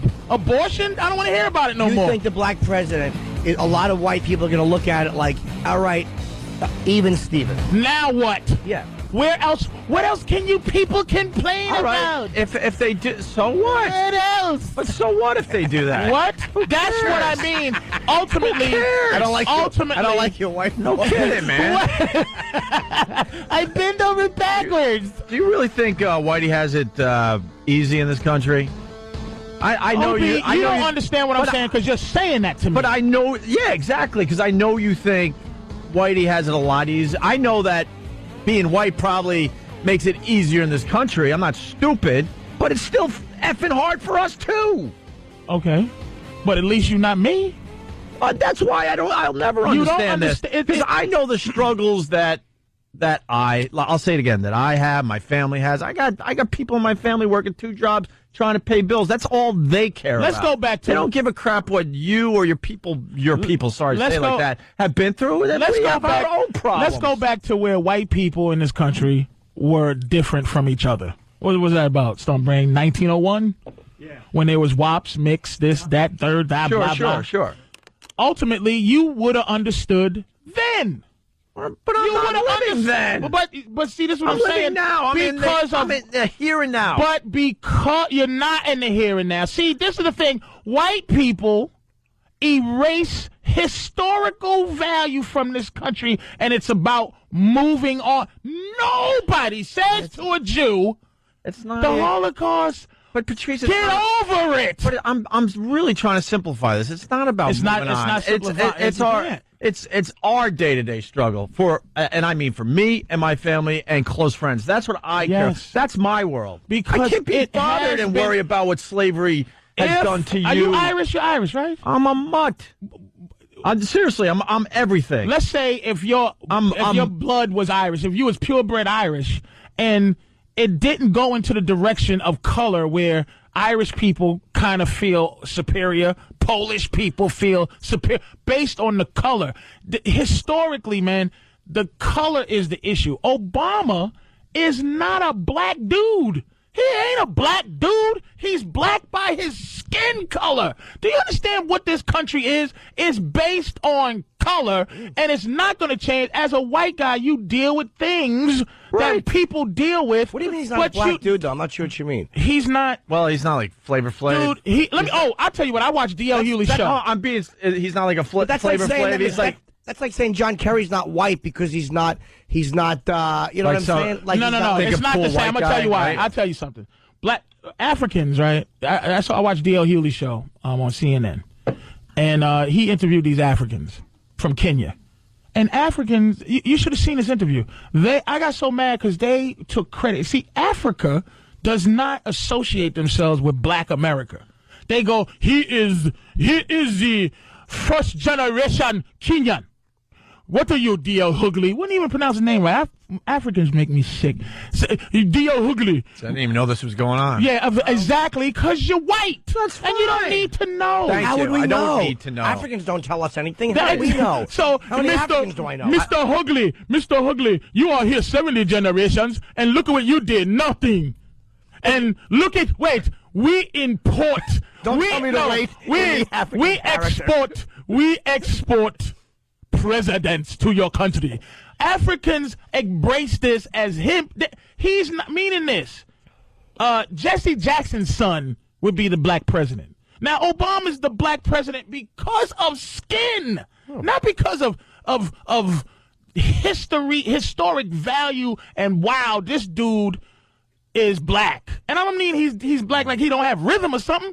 The dude is half white, half African. He's seen, but he's seen. Again, it's all perception. He lives as a black male. Thank you. He's seen That's as what a I'm black saying. We're male. saying the same thing. I know. But I'm saying is, you're looking at the internal stuff, but he is seen as a black man in this country's eyes, and this country said he's a black. They're not looking at it like Jesse Jackson's son. Right. Well, he's blacker or more black American. He's half. The country looked at a black guy with the name Barack Obama and said, we like Don't this forget guy. the Hussein part. But you know what I mean? It was like, we like this guy. We want him to be our president. And I know that sounds cheesy. I'm not saying it erases everything, but it is what it is. It is what it is. But that's what my problem is. I guess I'm being utopian about it. Is what it is to me is very scary. Because ultimately, the only thing that can keep slavery from happening again, I was talking to my mother like, hey, Mom, what if the country just decided to go, hey, look, we don't have enough money. We need free labor. Sorry, black folks, we got to reinstitute slavery. Now, ultimately, hypothetically, that's ridiculous. Of course it is. But why is it? Based on what is that ridiculous? Other than, oops, it's not going to happen. But if they needed free labor to build this country up again in terms of for its money, and they said, black people, we have to reinstitute slavery. Ridiculous. What would happen? It's ridiculous based on the idea that it's ridiculous. What are we going to do with all the Mexicans then? Exactly. Sorry. That's what Sorry, I mean. Mexicans. We have to joke that. I'll tell you why it's ridiculous. We have to. No, I'll tell you why it's ridiculous. Because the world's a different place. Information is passed. Is that why it's ridiculous? Because the world, think the world's different? Slavery, let's be honest, when it happened, was happening all over the world. It was happening, it was accepted all over the world. It does happen maybe in Sudan in certain places. It's not an acceptable practice in the world now. Now, the word you said is acceptable, Jim. See, Yes. This is what I mean. This is my thing. Well, everything is whether it's acceptable or unacceptable. It's acceptable behavior. You could beat your kids. When I was growing up, your parents could beat the dog doo-doo out of their kids. That was acceptable. Why did they stop? Some parents still want to beat the dog doo-doo, throw their kids through a window. And they stop because beating your kids is done socially. But my thing is, I would love it to feel done. I don't want somebody to think that by the graces of, like, I'm lucky you, by the graces of not God or the graces of not anything bigger than a group feeling like they're giving other things to another group, do I want that That's change? always the way it will be numerically then. You can't, you're putting it to a no-win situation because the bottom line is, unless there are an even number of people in a country, if you want to look at it like that, that means any time in any country that the smaller group is not enslaved by the larger group, that it's simply a bunch of bullcrap and they're being polite. It doesn't make sense that way. That's not the reality. That doesn't say that the world is a different place. Like, I know women are happy that guys don't run around like caveman days and just hit them on top of the head and drag them with their hair. But I think... I think that could come back someday? Dude, this is my analogy that... Because my girl called me a black supremacist, like, when we was watching. She was like, you're just the same as the rest of them. She's I'm going to be talking to her at the wedding. Black superior. You're a black supremacist. But I felt it took her understanding as a woman to get it. It's like this. If you come in the house, right, and you beat your wife, punch her in the face every day. Yeah. And she stands there, right, and that's the part of life. You can beat her ass and there's nothing she can say. One day you come in and you don't punch her. She don't say nothing. She's just not getting punched. She's like, whew. Then a month goes by, you just stop punching her. Then one day you come in with flowers. You give her flowers. And then she goes, you have a moment, you go, She goes, why did you stop punching me? And you go, a lot of my friends was getting arrested for punching their wives, so I didn't want to get arrested. I just didn't punch you in your face no more. And she goes, what? Wait a minute. The only reason you stop punching me is because you might get in trouble for doing it. And ultimately, I know you're not getting punched, But the idea that someone's not it's not a heartfelt thing, and But then that's how most people stop doing. That's the stuff. original stop. That's Right. the original stop. And then 20 years later, if husbands all over are still not punching their wives, Right. the wife can't go, you're only not hitting me so you don't go to jail, because it goes beyond that where it's like all husbands but you know that what? You're not supposed to do that. Here's the point. It's still at the mercy of social acceptance. Numerically, it will always be that then. Then you put it into a situation where no one can win because that's a numerical game. And that's why I'm saying white people have no way to help. It's only, and I don't know the answer because I want to forgive. And what I mean by forgive is when a white dude says, "Hey man, hey, you're really articulate or you're smart." I want to go, "Thanks, dude." But in me, I go, Will you validate my intelligence, Cracker? I'm better than like you didn't think that you didn't think Obama was going to win. You thought he had no shot. No and shot. then all of a sudden I start reading. And then you start, okay. I remember the call. You're like, I think this guy has a real shot. Because of the electoral vote. Now, I'm very happy. I'm very happy he won the popular. Yes. Because if he didn't win the popular and he won the electorate, like I said, white people, when the answers... You think you got the answers? We'll change the questions. They would have changed the electoral vote. But that vote. didn't happen. What happened was he got the majority. He got a good majority of the vote. Thank God. But he did. And he got the electoral. It was a completely legitimate. It was it was a pretty overwhelming compared to where the last elections have gone. McCain even said in his concession, he said, and the country has spoken, they've spoken clearly. I mean, it was a beating. That is what... See, how I felt at McCain, watching McCain's acceptance speech. He was great. I mean, concession speech. McCain was great with that. How I felt was what it'll take for me to forget is like to see somebody that a white guy, old white man, just something about him just felt like he wanted to go, I'm sorry. It looked like he wanted to go, look, man, I knew he was better going in. I would have voted for him if I didn't have to go through this nonsense of being Mr. Old White Man. This guy is better. And you know it, and I know it. Boo! But that's typical politics. Like, that wasn't a typical political speech. No. But the booing, they always do that. Oh, yeah. They don't always boo. When you mention the opponent in the concession speech? What? No, they always. Every concession speech. It's always the guy like, everyone. Yeah, my opponent ran a better campaign. Boo! Go Okay. back in history. That's everyone, dude. Every time we elect a new president, I'm going to go with you guys on this. This is what I'm saying to bring it to what I want to feel. I don't want to feel like they booed the black guy They racially. didn't boo the black guy. But do They you didn't. They understand? They were booing that. They were booing that.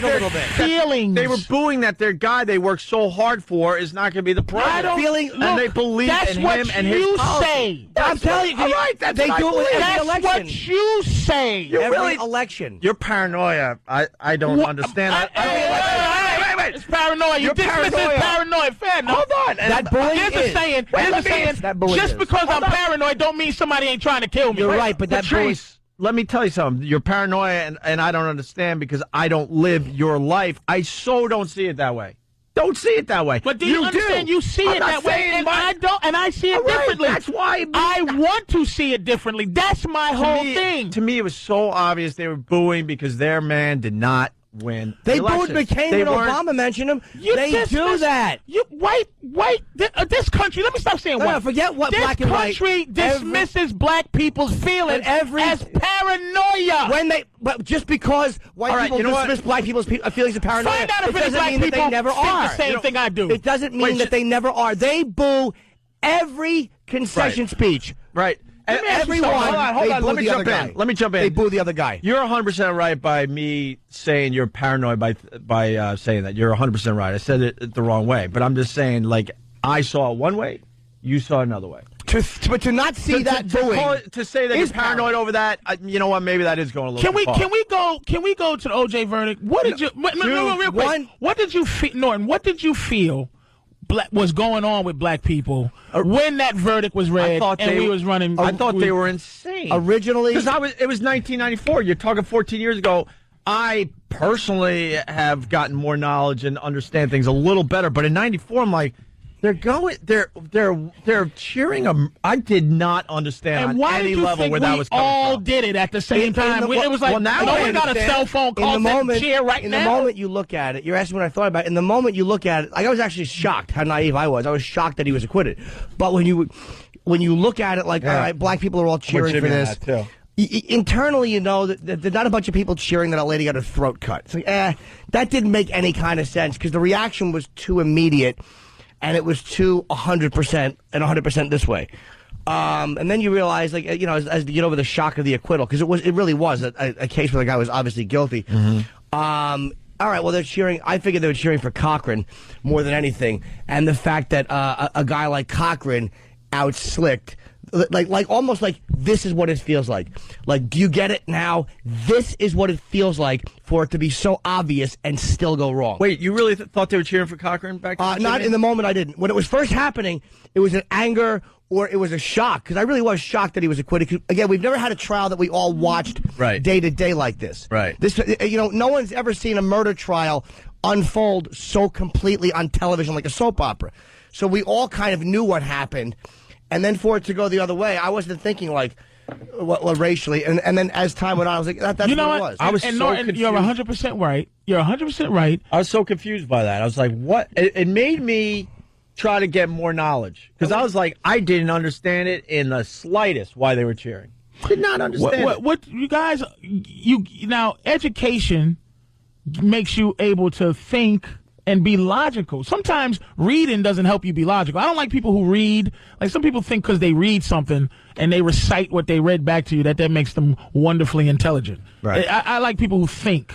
So you got your intelligence, and then you went and thought about it. I tried, yeah, because obviously what was going on that I was naive to, that the black man was being screwed over in the judicial system. I had no idea. How can white people not? I had no idea. This is how. In '94, I had no effing idea that was going on. This is how wonderfully lucky this country is. Because guess what? I read a bunch of articles after that. I went, wow, all right, this is where this is coming from. I'm not sure if I, agreed, but I'm like, okay, at least I have more knowledge on why the reaction was such. Can you believe, Anthony, I heard him talk about, he the president now, right? I heard that one. And I'm like... We laughed at him for that one. It's hilarious. Because I mean, Jimmy and I live in New York. I have to say it again. You know, some of the hardcores will kill me on this one, but I am not seeing what Anthony is. Why would any white person... I'm just not seeing it. Understanding the history, which means a lot of white people don't need to know the history of this country. Don't need to know. So why would any white person who didn't know any history not have you have to read books and learn about the history of this country to say, you know what? Damn, all they're doing is saying Obama now for what this country did. That's all they're doing. They can't have that one. I don't want to get white people. Your record is 1,000,000. But I don't want to get away from the fact that you were talking about the booing, because as much as what you're saying, a lot of what you're saying is very correct, and I know it's correct. But that is like when you're looking at something that way and you're going into that extreme of it, you are looking at it wrong. And exactly, but I'm admitting it, Norton. I want to be able to. See, there's been enough black mayors who've done some really ridiculous things. Kwame, the one in Newark, Sharp James, Marion Barry smoking crack. There's been some black mayors who've done enough things to where if a white mayor's running against a black guy, I go, hey, it just has to be enough black people doing enough things for me to give white people the benefit of the doubt. Well, and it's hard to do. Well, that's what I was saying the other day. We were talking about this, and the bottom line is presidential elections are once every 4 years. It's going to be a historical view. It's not going to happen in any lifetime. Yeah, say 200 years from now, when they look at a 100-year block of time, we have 25 more elections after this Obama election. Let's just say of the 25 elected presidents, 6 are black, 19 are white. Well, let's be. Or 5 and 20, however you want to look at it. What, 5 out of 20 will be black presidents? Let's say over the next 100 years. No. Here's what 100 years is going to be. One of these things is not like the other. In 100 years, you're wrong. There's going to be a Jewish. Of course there will be. A Jewish president? In 100 years, the way the global economy is all becoming one. This world hating Jews. They hate Jews for 10,000 years. I understand that, but look at the high level guys like Bloomberg and guys like Lieberman. I'm telling you, it's going to happen. And once it happens once, like you said, it's not as big a deal anymore. In 100 years, will they look back and say that there were 4 or 5 black presidents in a 100-year period from this point? No. Absolutely. Absolutely. You think there'll be 5 presidents in 5 black presidents in 100 years? Out of 25 elections? Are you out your mind, Norton? Why not? Why Patrice? not? It's not going to happen. Why not? If Obama is a good president, and it just becomes, would you have thought that way? There was going to be X amount of black mayors, or X amount of, like you said, the first one, X amount of black players, or X amount of black anything. Once it happens once, like you said, the first one's symbolic. Yeah, then it just becomes something that is a part of the country. All right, fair enough. I wish I could be a vampire to know. I really wish. But that's not even being that positive. Saying 5 elections, or you want to go 4 out of the next 100 years. I think the possibility is right it's there, not a man. crazy. It's not a crazy thought, Patrice. At all, dude. This is again. I'm gonna say to you guys. This is why I exhume you from responsibility. I really want to feel that way. I can think that way, and I can agree with logic. But we're talking. I'm in the middle of being a reasonable, logical person and feeling how I feel. All right. And I'm telling you how you feel. He says 5 presidents in the next 100 years will be black. How many do you think? None. We're going to go 100 years without another black president? I'll tell you why, because here's my theory on what the racial problem is going to be. This is what my problem is with this. One, I'm telling you, there's an internal healing that has to happen. There has to be some internal stoppage to this. External things, it doesn't. See, here's the thing. I don't think, like, sports is different. Sports, you go, hey, man, that N-word can run fast, and we need somebody who can run fast on the team. Hey, man, this, that, and the third. But in terms of, okay, this black man is the best to run this country right now, that would have to say that internally that this country will change in 100 years. I don't think it to be so. You also didn't think Obama was going to win. No, not until the day before. And now that he has won, you're still finding reasons as to why it's like. Do you understand? I have to stop you every time there's an arrogant white statement, and I'm not. Let me finish this. Without maliciousness, that is an arrogant statement that I'm still finding reasons you are dismissing. No, I'm not. You're jumping on the first part of the sentence I used, meaning you're still finding reasons as to why it's all negative. But you really do that, Patrice. You rigged the game really in your own mind, that. Patrice. You've rigged the game in your own mind. Where first the guy's not going to win. He can't win. Right. And then he wins, and you have no change of thought whatsoever. It's almost like, okay, but at least that's not an arrogant statement. You know what made me think he had a chance to win? Is the last-ditch effort. Barack Hussein Obama running for president. Right. Black dude. Father left his home. Right. Smoked, did coke, the whole thing. The last-ditch effort the day before, what made me believe is that white people or the Republicans thought he was going to win because his last-ditch effort was his poor black auntie in Boston. I said, this dude is going to win. The Republicans, because they got. They knew he was going to win. That I think the Republicans all along were worried he was going to win. I think that's why they put a 72-year-old guy instead of one of the young future of the Republican parties against him. I think they knew he was virtually. They didn't want to lower someone's stock. Yeah, like a guy like Mitt Romney, which is somebody who's like more stock. I think politically they realize it's time. There's going to be a black president. McCain and that moron from Alaska, that's who they throw out there. Right. I think they knew that he was virtually unbeatable, and he would only damage any young, great Republican. But when you say he threw him out there, that means, but he had to be voted to be the representative of the Republicans. No, but I still think the Republicans understood on some level that this guy, and again, I don't think anybody said, look, he's unbeatable, but I think everybody looked at Obama. You think psychologically that some of this stuff's going on? I believe so. I think everybody looked at this guy and just saw what he was and saw this JFK vibe he had to him and know this guy is going to be, because he has no record. Well, yeah, that hurts him because he's inexperienced, but it also hurts him because there's very little to attack. Like, if you're going to run one of your young, really hot Republicans, give them 4 years, and then at least you have a record you can go after. There's no record. All you're going after now is Obama as this iconic figure, which he was before he... And I think they intuitively understood that. I really do. He seemed like an unbeatable guy. Look, these phones are they're just chomping. And we got to get a break. We just can't get to them, which is... We'll try after the break. You all right? What? You all right? What'd you call me? I said, you all right? Oh, I thought he called me in... Oh, my bad. No, it's just Are you crazy? It's only what everybody's thinking. I'm messing with you. I'm still a comedian. I would never do it to your face. What's wrong with you?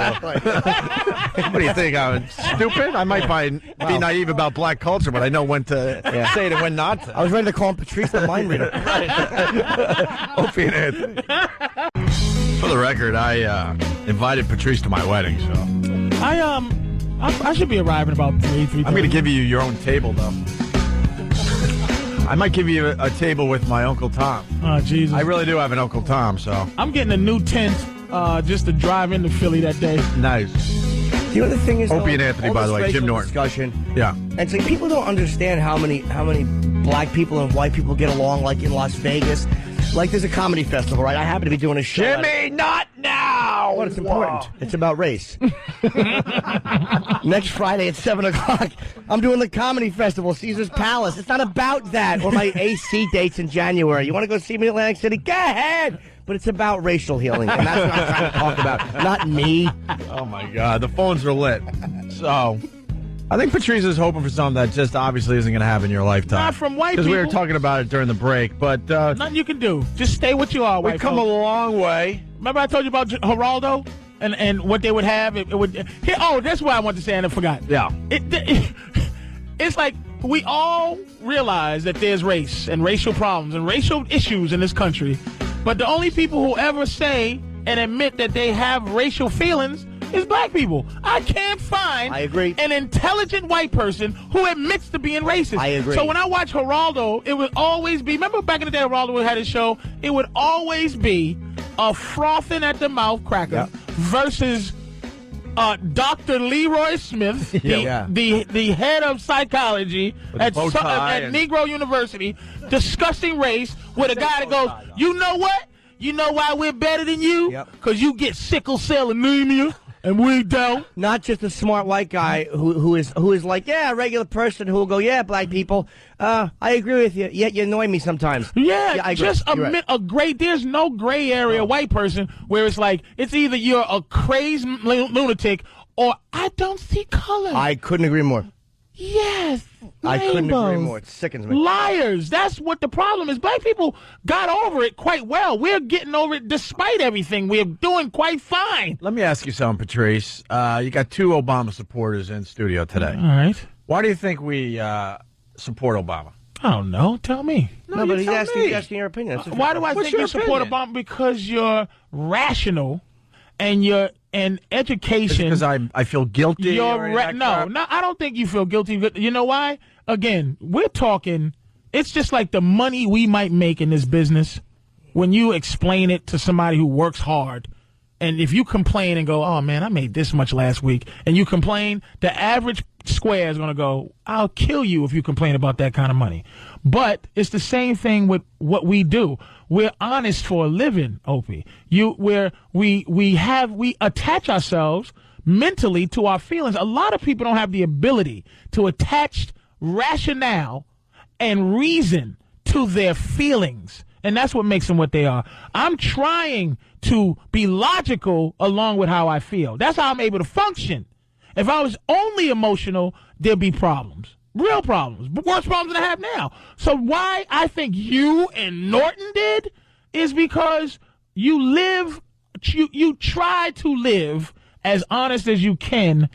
And so for you to lie about how you might feel about Obama means you'll lie about anything, and your whole stilo is not to lie. But look at what you do for a living every day for 5 hours. You're trying to be honest about things. So you're not setting yourself up to be a hypocrite, and you're not political. That's why I think you two voted for him. And I'm not saying that every other white person voted for him for something different, but I'm saying when you're not... I didn't vote, by the way, just for the record.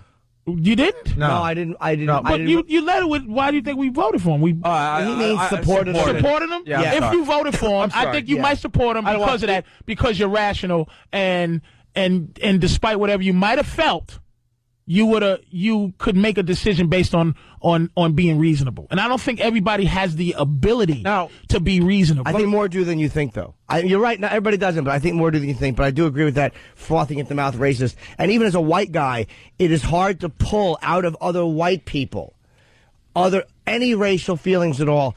And I know racial's the good word. See, every time you hear race with white people, they think it's racist. Racial, but racial exists. Having racial fears it exists okay. with everybody. It happens. But yeah, but a lot of white people don't admit it. Not many people. You're right. White people don't admit it. No. And I see it on stage by their, and it makes me nuts. Whenever you mention racial fear or racial discomfort, because everybody has moments of it, they interpret it as I'm a racist if I admit that. And what you just said is what I'm talking about with this election is a bunch of people who can go,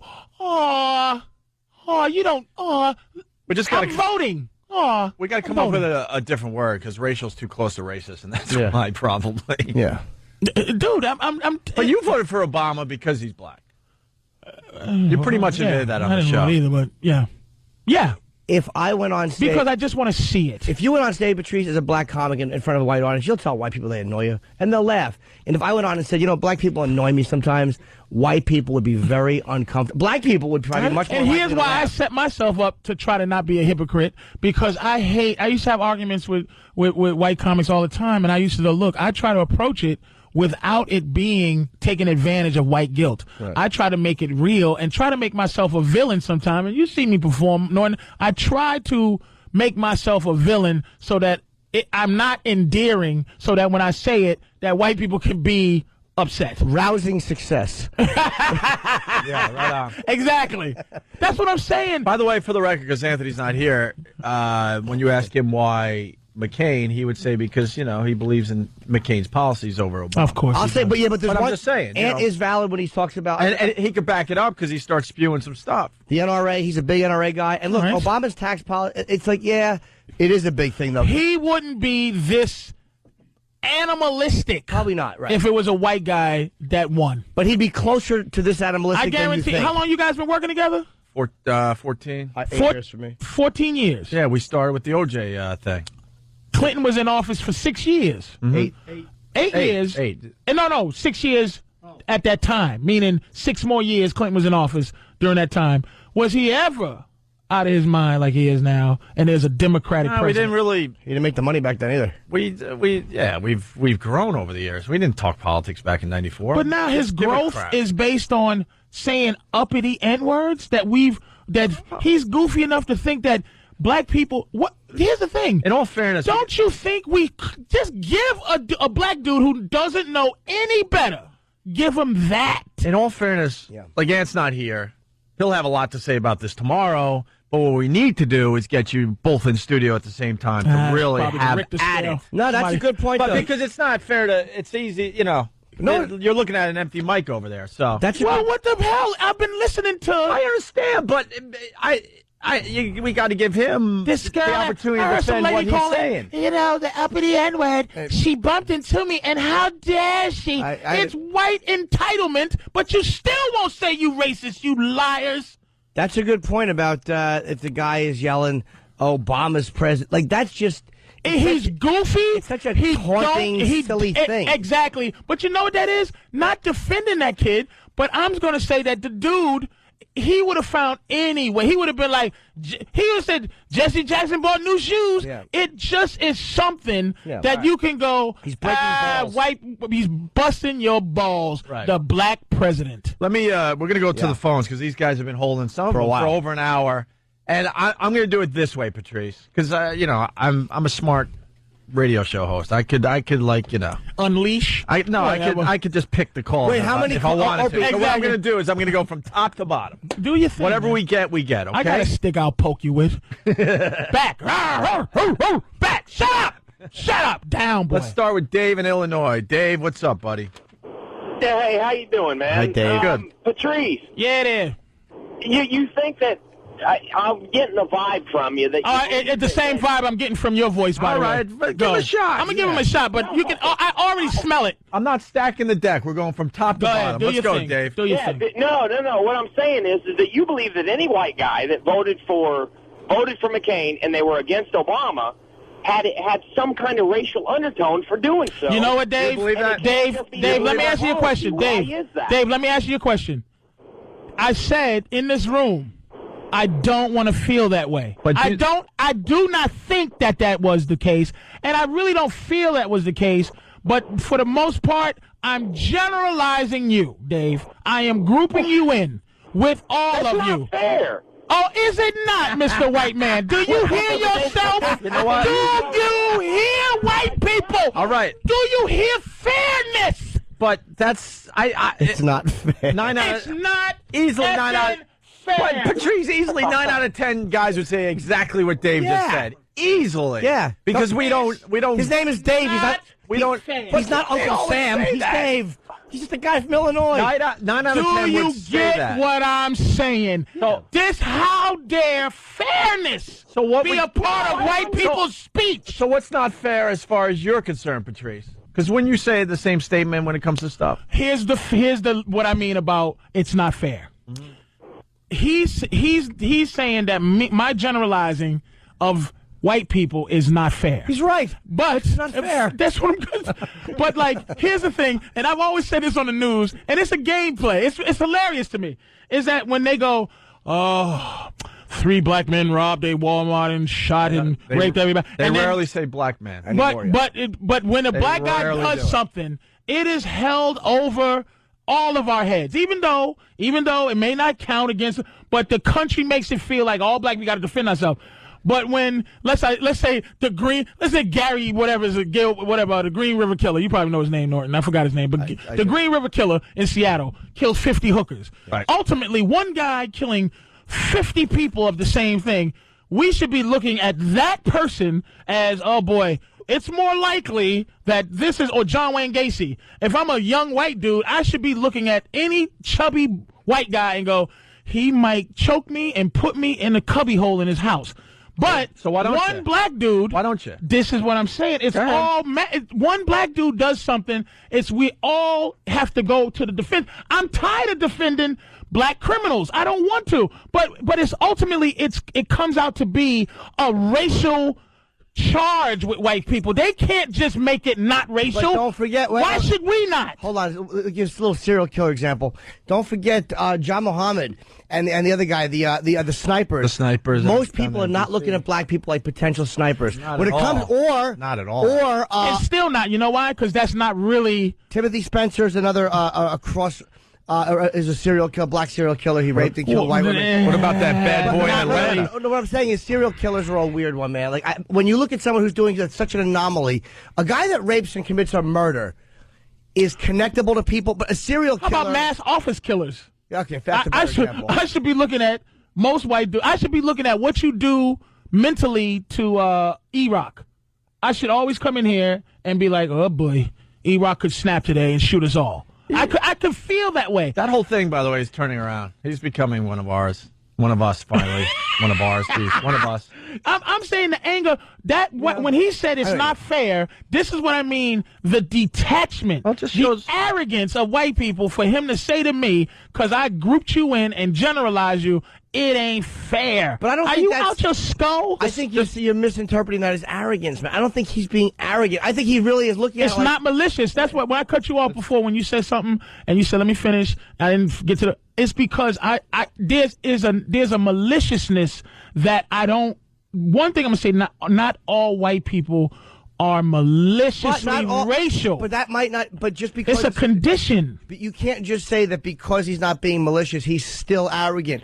He might not be arrogant. He might not be malicious or arrogant. Yeah, I agree. You're with not that. separating, you're not breaking it down enough. You're saying that whenever a white guy feels something isn't fair according to race, right, or says, hey, that's not kind of cool, he's being arrogant. I wish I could look at white guys' plight and go, the plight of the white man. Not even a plight, though, but just a guy going, hey, man, that's not fair that you think that way. Look at racially, the tipping of the scales racially is not based on black people's relationship with white people. It's based on white people's relationship with white people. It's a civil war between N-word lovers and racists. Like it's the right and the left, and white people are always discussing how we feel. That's what I'm saying. We in this country, we're like dogs to this country. We don't have our own feelings. We don't know how to feel. We don't know how to rationalize. We're just crazy. Calm down, paranoid, crazy black man. Let us figure out your problems. That's what I'm saying. It's not malicious. It's just what white people are. Arrogant. They don't want to hear it no more. That's all it is. I'm telling you, being from where I'm from, what I know is covert, non-aggressive racism. The racism you cannot prove. And that's what we living with now. That's why I'm saying all of this is nonsense to me, because I don't feel anybody change. That's all I'm saying. All right, so where does the line go between racism you can't prove and covert racism, institutionalized racism, which I agree with you, it exists. I don't. It's like everybody feels Bill O'Reilly's a racist. No, can you prove it? But where does that line end, and the line where it's like, I'm black and I'm misreading this?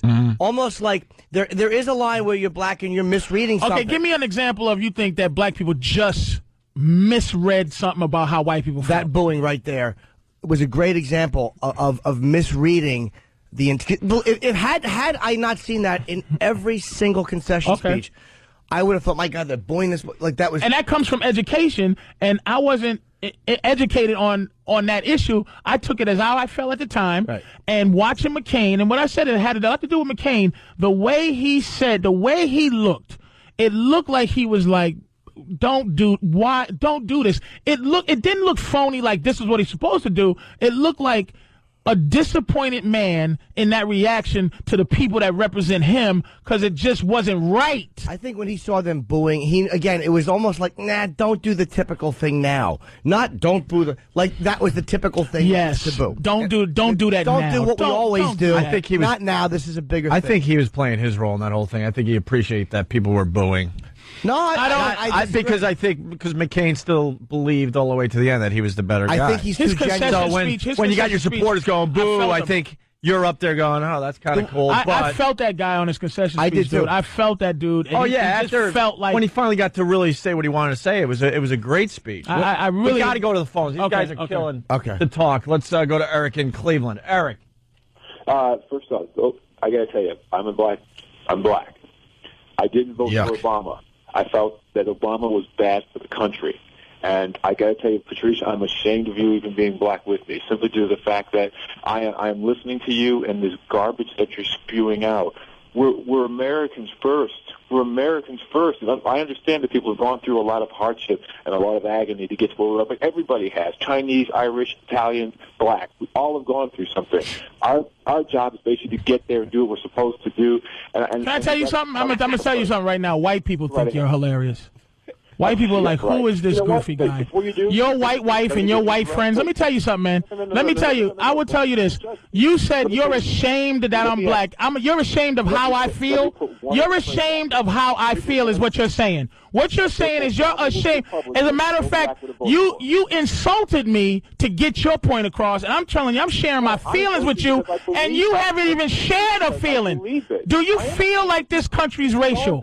Do you feel like this country's racial? You're one of these black people. Let me tell you who you are. You're a black person. You're a black person who doesn't eat watermelon in front of white people. Patricia, that's who you are. Let him answer. That's a good question. First off, you are right. I don't like watermelon. Exactly. You don't like nothing that makes you think that you're the black way that white people present you. Are hypocritical. Hypocrites. Who's hypocrites? If Obama was a black Republican, he would have never got in. That's an absolute lie. Colin Powell would have been the president. Matter of fact, when I heard, I'm going to tell you something.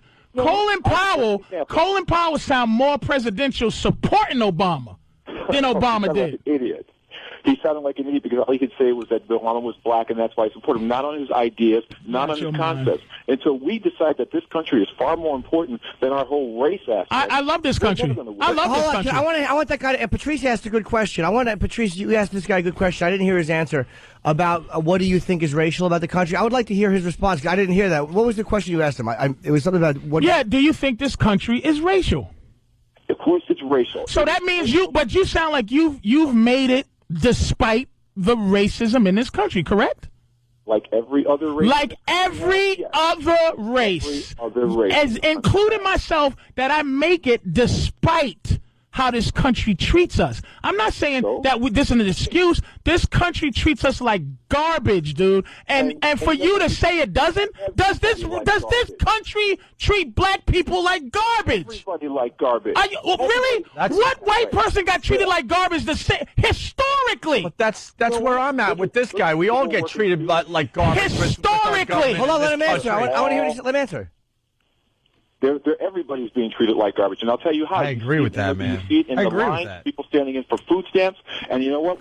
Those who make it, make it. Those who don't, don't. That's the American way. Dude, you're allowed to feel like that, but I'm gonna tell you, you've never had an experience. You've never had an experience to have you realize that. That's where you are so wrong. Wait, how is he wrong? How is he wrong? How am I wrong? How is he wrong? I'm your age. What happened to you to feel this way? I have experienced racism to the utmost. But what have you experienced? Make a difference. What have you? And do you understand how you're sounding? You're not being honest, man. You're saying the goofy.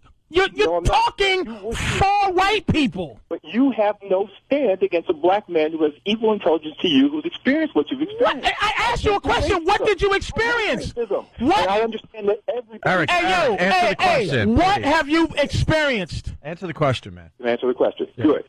I started high school my elementary school to my junior high school years were all in an all-black school. My parents moved to an all-white neighborhood. I was the third family in an all-white neighborhood in the late 70s, early 80s. I experienced racism. The N-word was used every time that I went around. I did everything in my power to compete with them on their level, on intellect, on the levels of athleticism. Same thing as me. And guess what? Same thing. Right now, we're not different, but go ahead. Yeah, how were you able to move on from all that? Because Patrice can't move on from any of that. Do you think that this is? Can I ask? Hold up, Eric. Excuse my interruption. This is a white guy on the outside. This to me sounds. Are you think this is a black guy who is not in touch with his anger or rage at what? I mean, of course not. And I don't even use the word sell out this and sell out that. But this guy's been called that, and here's the thing, I relate to this guy on a level where I understand being an intelligent black man, you get a moniker of being a sellout. But you don't like black people. Wrong. I love black people. All right, we can continue. But you know what? I've also learned to love other people, too. Me too. Because of that, I'm able to see the world as a complete whole and not as an individual. And that's why I don't think they're bothered with it. White people don't even follow you, man. Sure. All right. That was interesting to hear, though. Yeah, Patrice, just let it go. Yeah. Yeah, okay. Let it go. I really want to just you gotta let get it go. over it, man. For your own health. You got, just high blood pressure. I'm very over it. I'm over it despite the situation. That's all I'm saying. Just let it all go. Spewing garbage. Shut up. We need you to just be Shut up with your white friends around clapping you. Yay, you dumbass. I'm getting you a meditation class for... See, that's why we like Byron. You're an idiot. You have to You know how many white friends I got, you jackass? Very few. Well, you know how many white people I claim to have? You know how many white friends I think I have? You know how many white comics will do a gig with you to split the driving costs? We should do a secret ballot. You should write down all the white friends you have, and then we'll go to those people and see if they're actually friends. I don't even want to know. I know when it comes down to it, they'll run for their lives. But there's a few. I wanted to be your friend, but you don't invite me to your damn barbecues. And you go, you wouldn't go. Yeah. So you don't give me the invite. So what are you going to do? I'll invite you next time. Oh, well, boy, thanks for throwing me a bone. Hey, there you go. Black president. Whatever. Oh, now it's okay to have me at your we got to start somewhere.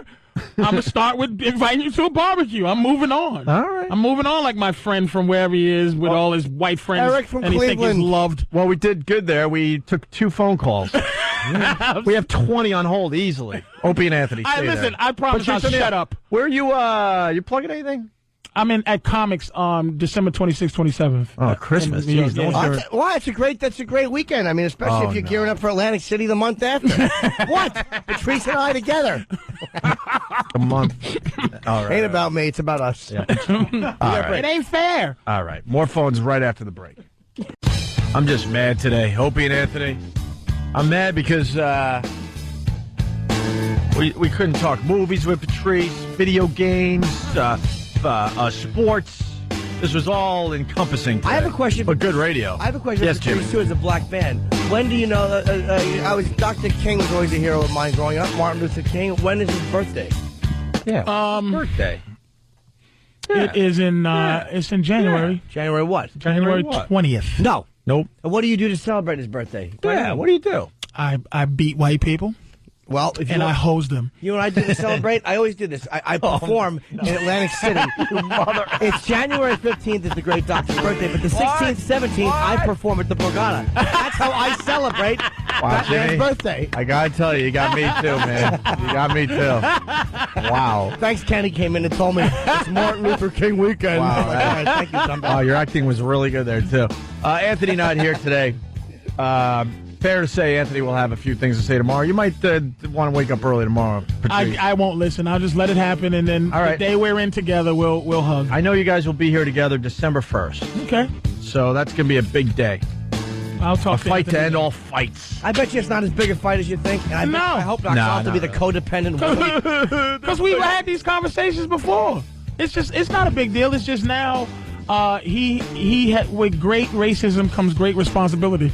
He has too many of these crazy crackers saying things like uppity. And anytime, white lady, you're in the mall at Ross Clothing buying your crappy belt and your nasty plastic shoes, and you bump into a white woman a black woman in the same store, she's not being uppity. She's the same broke idiot as you. So please stop thinking you're better because you're white. You're not. Let's say hi to Sean from Brooklyn because of the discussion. He's a black guy. Just so people know what's going on here. Sean, what do you got? What's going on, guys, man? Hey, man. Hey, Jimmy. Hi, Sean. And what's up with the other dude over there? Let me tell you something. I'm a black dude. I'm a real black dude. Yeah. I live in East New York. I don't live in Hollywood. I'm not a comic. I work 60 hours a week. For dude to get on there, Patrice I'm talking about, and to say that Obama is not black, he's half African and half white. Yep. I got news for you, dog. Check this out. Every black man in America is half African and half white. Where they get the slaves from? No, they're not. No, they're not. Where they get the slaves from, Martin? You're talking. Here's the thing you're doing right now. You're being emotional. You didn't hear what I said. No, I heard exactly what you said. That he's black in this country because of what? Because of his skin. Exactly. That's my point I made. Am I lying? You're not lying. So what are you upset about? That he's not a black man. No. See, here's the thing. Here's the thing I can hear from you. See, the thing is, by what you're saying, about how you qualified yourself by saying you're a real black dude, right? This is our problem. We qualify ourselves as real black, real this, real that, by our experience and keeping it real and this. Your voice is not the same as the other dude, and your voice is not the same as mine.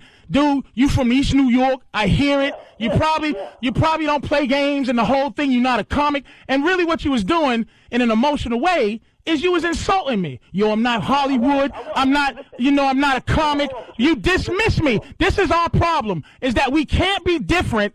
We can't be different and be the same. What I'm saying is, when I say he's not black, okay, I mean he is not, it's not a generational thing that's deep in him, because we've been locked up in this country since 1619. Let me tell you, Africans don't give him to us. Africa thinks that he's theirs. They said that they export presidents to this country. They disrespect black people. They don't look at us like that. I'm telling you. Patrice, when I said a real black man, I mean a real N-word, okay? Right. I don't know if I can say it over the radio. Hold on a second. When I say that, I mean that, bruh, I work 60 hours a week. You hear what I'm saying? I hear you. I work 60 hours a week. I work on the weekend doing a little bouncing job at a little Mexican club. I got my granddaughter because my son is on the street right now talking about he's on the grind so he can get $600 Prada shoes. I'm the same age as you. You understand what I'm saying? Okay, I'm hearing you. So my perspective is going to be different than yours. Just because you got money, I don't think there's a difference. I don't got no money, dude. I don't have. See, wait, no, I can't wait a second, because you think something of me that ain't true. I don't have no money like that. You missing the whole point. All right, what is your point? I'm coming from emotional. What I'm saying is, you can get on there and you can talk funny jokes and that. Did you feel like I was being funny? See, this is what's going on. I'm gonna tell you what's going on right now, and it's our problem. This is our problem. What's going on? Oh, you gonna let me say what I got? Oh, I'm sorry. But I'm saying, how do you throw in, you're insulting me, right? But then you want to keep going. I can't retort. I can't get in there. You dismissed me 4 times already. I don't have the money you think I do. Let me tell you how easy my life would be if I smiled and shucked and jived and felt and didn't tell people how I feel. Or we're just nice. You understand? That's what it is, dude. I'm telling you, all of this thing where, I'm a real N-word and all that. What does that mean? This is what I'm saying, dude. Everybody, we're all qualifying what black is. When you ask the other dude from Cleveland, what racism have you experienced, and what makes you different from somebody else? Like I said. Oh, so okay, what is the point? So what you're saying is I'm crazy for thinking that this country's racist? I fit the profile, so don't ask me about what kind of So what is your beef with me? I don't think he was. Hold on. I don't think Patrice. I don't think that guy was dismissing you. I think he was just like saying, "I'm not these other things that you've mentioned before you." Okay, fair enough. But what is your beef with me? What am I saying that ain't right to you? My beef with you is for you to say that Obama is not a black man, that he's an African. Yes. African and half white. Bruh, but you got to understand my point. What's his name? Brought over here and Troy? Sean. Listen to him. And therefore, that's where you come in. No, Sean. No, just listen to me, Sean. Let me try to say what I meant by that. Okay. What I'm trying to say is, and I could have said it wrong, that the country is so racial and so racist that anybody black will be black by their color, not their experience. It's just the fact that black people are black because of our skin and white people are white because of their skin. I'm saying that not that he ain't no real brother. I'm saying the dude is first generation African. He's not you. And I'm not saying that that's a bad thing. I'm saying that he's black because that's how racial the country is that they qualify us just by skin. That's my point. Okay, all right. So I'm sorry for dissing you 4 times, but let me say one thing to you. If you've seen Obama, and you don't know he's Obama from a hole in the wall. Right. And you just happen to see him on the street. You couldn't look at him and say, he's first generation African. He's black, exactly. Right. There you go, because of his color, exactly. But you don't see white people as Irish. You can through ethnicity tell. I don't see anybody as anything. I just see him as a dude. Yeah. You know what I'm saying? Like I said, I'm a real N-word, but I work with white people. Because you have white friends. I work with everybody. But we're not talking about your friends, Sean. We're talking about the country. I have white friends. There's white people I truly love as people, and they're my friends.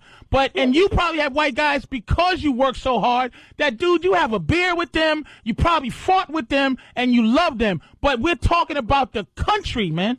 You feel how you feel because of the country.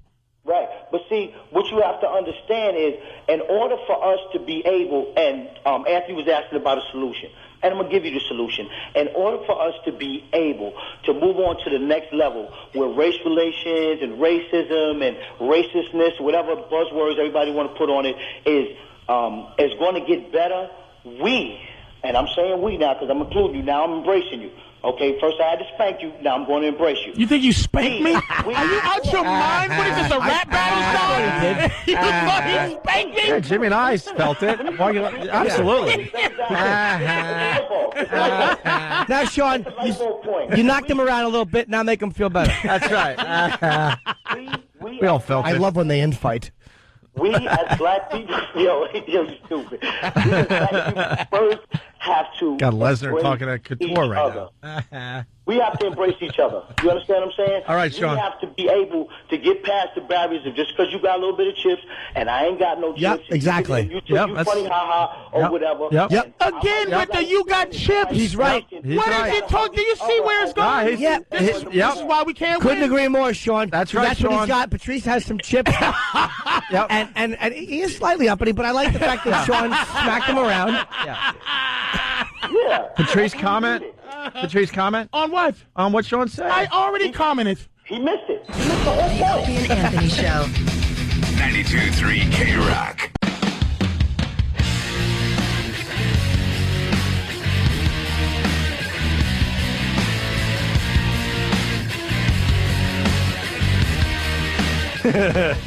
Where are you, Patrice? Is that your mic today? Yeah. All right, cool. Opie and Anthony. Anthony, for the people that are just tuning in, did not make it today. His mama and his stepfather, Sal, celebrated 25 years of where are you, Jimmy? There's Jimmy. That would be a sin if I wasn't on. They had their 25th anniversary, wedding anniversary thing that they did yesterday, and Aunt called around 7:15, and I thought my pal was calling just to say hi. I'm like, oh, Aunt wants to just talk about the football games. I'm not stupid. I knew something was up. Hey, can fucking stupid Eatman call me back? I called him 2 days in a row and didn't hear. I understand he's a busy guy, but it's like, how about a minute call back? What's up? I tried to talk to him about something. He hasn't gotten back to me. It was irritating. Who's eating? Yeah, Eatman, our radio agent. Yeah. Are you using this to get him to call you back? Because he doesn't listen to the show. Every once in a while. Oh, he no, does. no. You know, this is way above his head. Yeah, no, I wouldn't expect him to listen. This shit's way above his head. He doesn't understand. No, he has no idea what's going on. Nah. All right. Unfortunately, you know, a lot of people called in. I just gotta say this: the two companies. I've been yelling and screaming about this for a while now, well over a year, maybe 2 years. They got to learn how to work together because both sides are now insisting that we leave at a certain time over there, and this is where it hurts the show. We had the phones lit with some passion and some anger and some thought and some. Just a little of everything. And we're like, oh, my God, it'd be so obvious if these two companies worked together. We would just sit here and take advantage of the fact that we have some great phone calls coming in. We come in to XM, Sirius, whatever the fuck it's called today, and look, no phones yet because now we have to rev up the engine and get it going again. They'll call. It's just so fucking frustrating. It is, but this is where it hurts us. They'll never work together. The Opie and Anthony show. They'll never work together. It's too bad. It does stink because they're hurting the bottom line. And I can't believe that I'm sitting here and I don't know why I just have an erection for no reason at all. Cialis? No, just a rod. You know what remember the word plethysmograph? No. Plethysmograph was when talking about you and your dick just hard for no reason. Yeah. If Kobe Bryant had been found guilty and gone to jail for the rape thing in Colorado, he would, as a part of his probation, he would have had to get hooked up to a plethysmograph. Oh yeah. And what that does is they show you things and do. Trying to get pedophiles. It measures your arousal for different things. So if they hooked Norton up and showed him a picture of whatever, and his dick got hard, it would be grounds with the plethysmograph to say this guy is a pedophile, or what have you. Really? That stands up in court? The convicted pedophiles, not just for your personal taste, but for convicted kid touchers to see if they are rehabilitated. Because if they have a very high recidivism rate, they will hook your dick up to that, and if it's still jumping around, that's why a lot of them go with chemical castration. But you think what you think. How are you going to stop getting Norton's it's a condition of parole. But how would you ever cure a pedophile in that? You can't. That's why if you get excited by kids, I think you're going to always be excited by kids. How do they get that out of your system? I don't know. I mean, I don't know what their therapeutic process is. I think it should just be a fucking hammer to the temple. Like Clockwork Orange. Sure. Yeah, they show you a picture of kids getting fucked with vomit-inducing drugs. That sounds insane. Hey, we could talk about the Obama, the black-white thing again, but I was talking to Stunt Brain when we were trying to figure out who would, be a good fill-in because we knew Ant wasn't going to be here today, and I said Patrice. I mean, I always say Patrice first because you just bring, You bring a lot to the show. Discord and unhappiness. I was having a discussion with Kenny on the way over, though. I mean, even the people that aren't agreeing with Patrice and all that, they're not turning the dial. So there are people out there that will listen to a show because they don't agree with stuff. Yeah. And I don't even know where it falls, what percentage agreed and disagreed. 90-10. You really think? I know you're kind of going with a joke, but I would bet you it's... People's initial reaction is probably to disagree because, again, it's a white-black defensiveness. Right. But, like, because you always feel like you have to take up for the white guy, the black guy has to take up for the black guy. But, you know, what Patrice said, there's pieces of it I disagree with. But it's hard with him because it's like as well as I know Patrice, I'll listen to him talk about something, and I'll agree with, like, he'll say something, and I'll agree with 3.5/5 of it, or 4/5 of it. And then there's that one piece in the middle, I'm like, no, that I don't agree with, and I don't want to be lumped in with that. Right. But, you know, there's a lot of it that makes a lot of sense. If you put down the initial reaction, which is, I got to defend white people, because I don't have to defend white people, because a lot of what is said about the country is the truth. Carlin, who, you know, I mean, look, one of his best bits was he was talking about American bullshit and how the country was founded on just one steaming pile of red, white, and blue all-American bullshit, and he just destroys the way the country was founded. And what am I going to do, like, not love Carlin? He was right. Where's that bit? I got to listen to that. It's off You Are All Diseased, and it's about how it was founded by slave owners. That's one of the HBO specials, right? But the way Danny, do we have that bit where it's called American Bullshit? Is Carlin Pryor 1 and 2 for you? It's Pryor Carlin. No, I mean not in that order. Yes, without a doubt. Is Pryor 1 and then Carlin 2? Yes, because Carlin... Why that's the same for me, and why is that for you? Because Pryor moved me more than Carlin did. Pryor moved me in a Carlin's genius. Carlin's genius. I'm whispering to Patrice. No, it's not that. Because Carlin's genius, and Carlin was a guy who stood there and pointed at everybody and tells you exactly what's wrong. But Pryor was a guy to me who was hurt. And there was a wounding to him that was, like, different. He worded it better than I would have. Had nothing to do with Richard Pryor being black, you know, so to speak. It was that Richard Pryor was more, if you was, like, trying to figure out what funny is, like, if funny could actually be manifest on Earth, you go, Richard Pryor was funny. Carlin was verbally... I think is the most verbal. He was a master of He communicated that he doesn't believe in God, and it's amazing. Like that's what I wish I had. That's what I wish I had, which is I wish I can always explain myself exactly what I mean, and you can't confuse it. But he makes you change the way you think or question the way you think about it, which was he makes you think. Through his comedy. But even more, like, he makes you think, and he makes you go, like, after you're done watching, you're like, fuck. I didn't want to hear that. That's right. Like, you love Pryor. Yeah. You, like, love him. Yeah. And then you love what Carlin does. But you love Richard Pryor as a, I would go Carlin over Pryor just because I don't know enough of Pryor's stuff to be, just to add to the discussion. But what I loved about Carlin, and I probably saw him close to 10 times, was... He was going after his own audience and didn't care. Yes. It's like, do you know what confidence that takes and what balls that takes that you're going after, let's say, religion, and you know a bunch of the folks in your audience are very religious people. And I was like, that is fucking brilliant that he doesn't care. When he said a lot of things. One of the things that, like, there's ones that change your life. One of the things he said that changed my life. And there's a few things that Pryor said that changed my life too, but for different reasons. Right. Carlin said, what the fuck is this shit about angels? I said, what? Like, he just said that. What is this bullshit about angels? And then he goes, what about goblins? How come they don't get no credit? Like, I said, what the? I said, he completely said, fuck angels. And then the other shit. You can't say fuck angels. Like, he just said, fuck angels. It's we dumb. need to believe in the angels. And then he said, what happened to language in this country? When did my toilet paper become bathroom tissue? And he explained that to why words. And boy, it just changed my life. And Pryor changed my life. One of the things he said that changed my life the way I think is talking about how his father died fucking that woman. Yep. And the woman goes, I'm so sorry what I did to your father. And he goes, what? He died fucking you, bitch. It's like... That's a hell of a way to go out. Yeah, if I had to choose to die or get hit by a truck, what line would you be in? Like, I'll be in that long motherfucker. Like, he just rationalized that without pretension. Like, come on, baby, he was fucking you and he died. What do you want? You ain't got no control over that.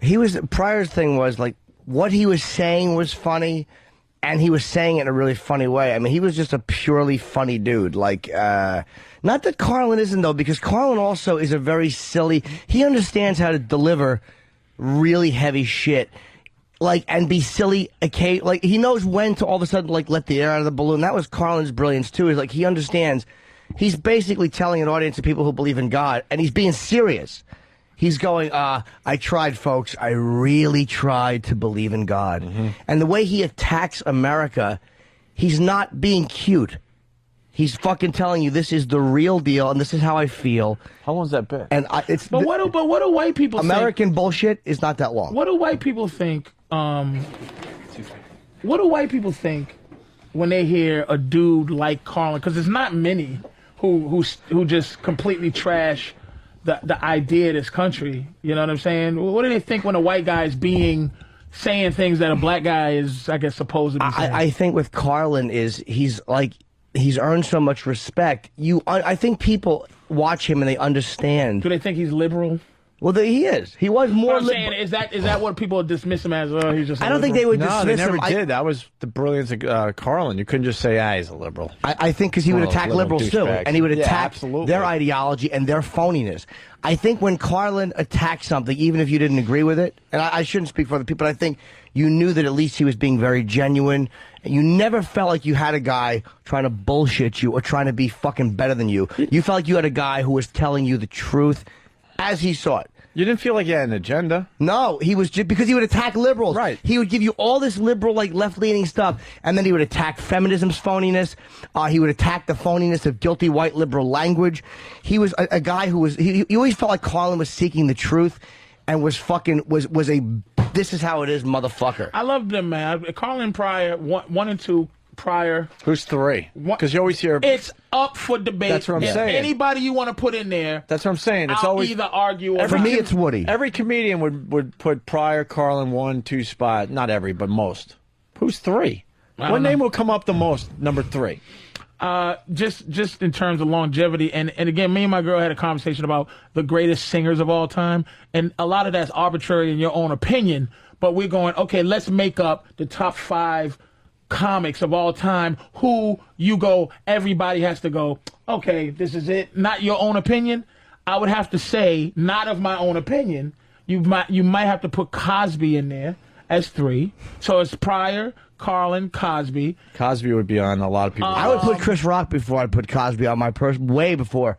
Chris, I like Chris a lot, man. I think ever hear Cosby stuff? That's fucking really he was great. Amazing. He was great. He was great. Got pretty hokey later in his career, but Cosby was his shit was he was a storyteller. Dude, he was amazing. How about Red Fox is coming in? Nah, Red Fox was very funny, and would make that's personal, but you wouldn't put him in the top 5 because he did jokes. Whereas right. Personally, he made you laugh. He was a funny dude, but he was. I mean, Cosby was a fucking.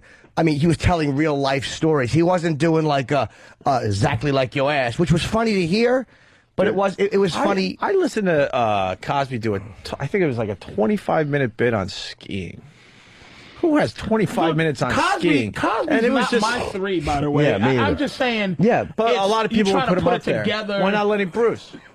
Lenny Bruce wasn't funny. He was funny, but he wasn't funny like the top 5 are funny. Right. Lenny was just the guy who kicked the door open. Get past the whole Daddy-O shit. But back in those days, I when try he to did listen to Lenny Bruce over. I just he's can't not get funny. into what it. He is he's essential because if Carlin, he's important.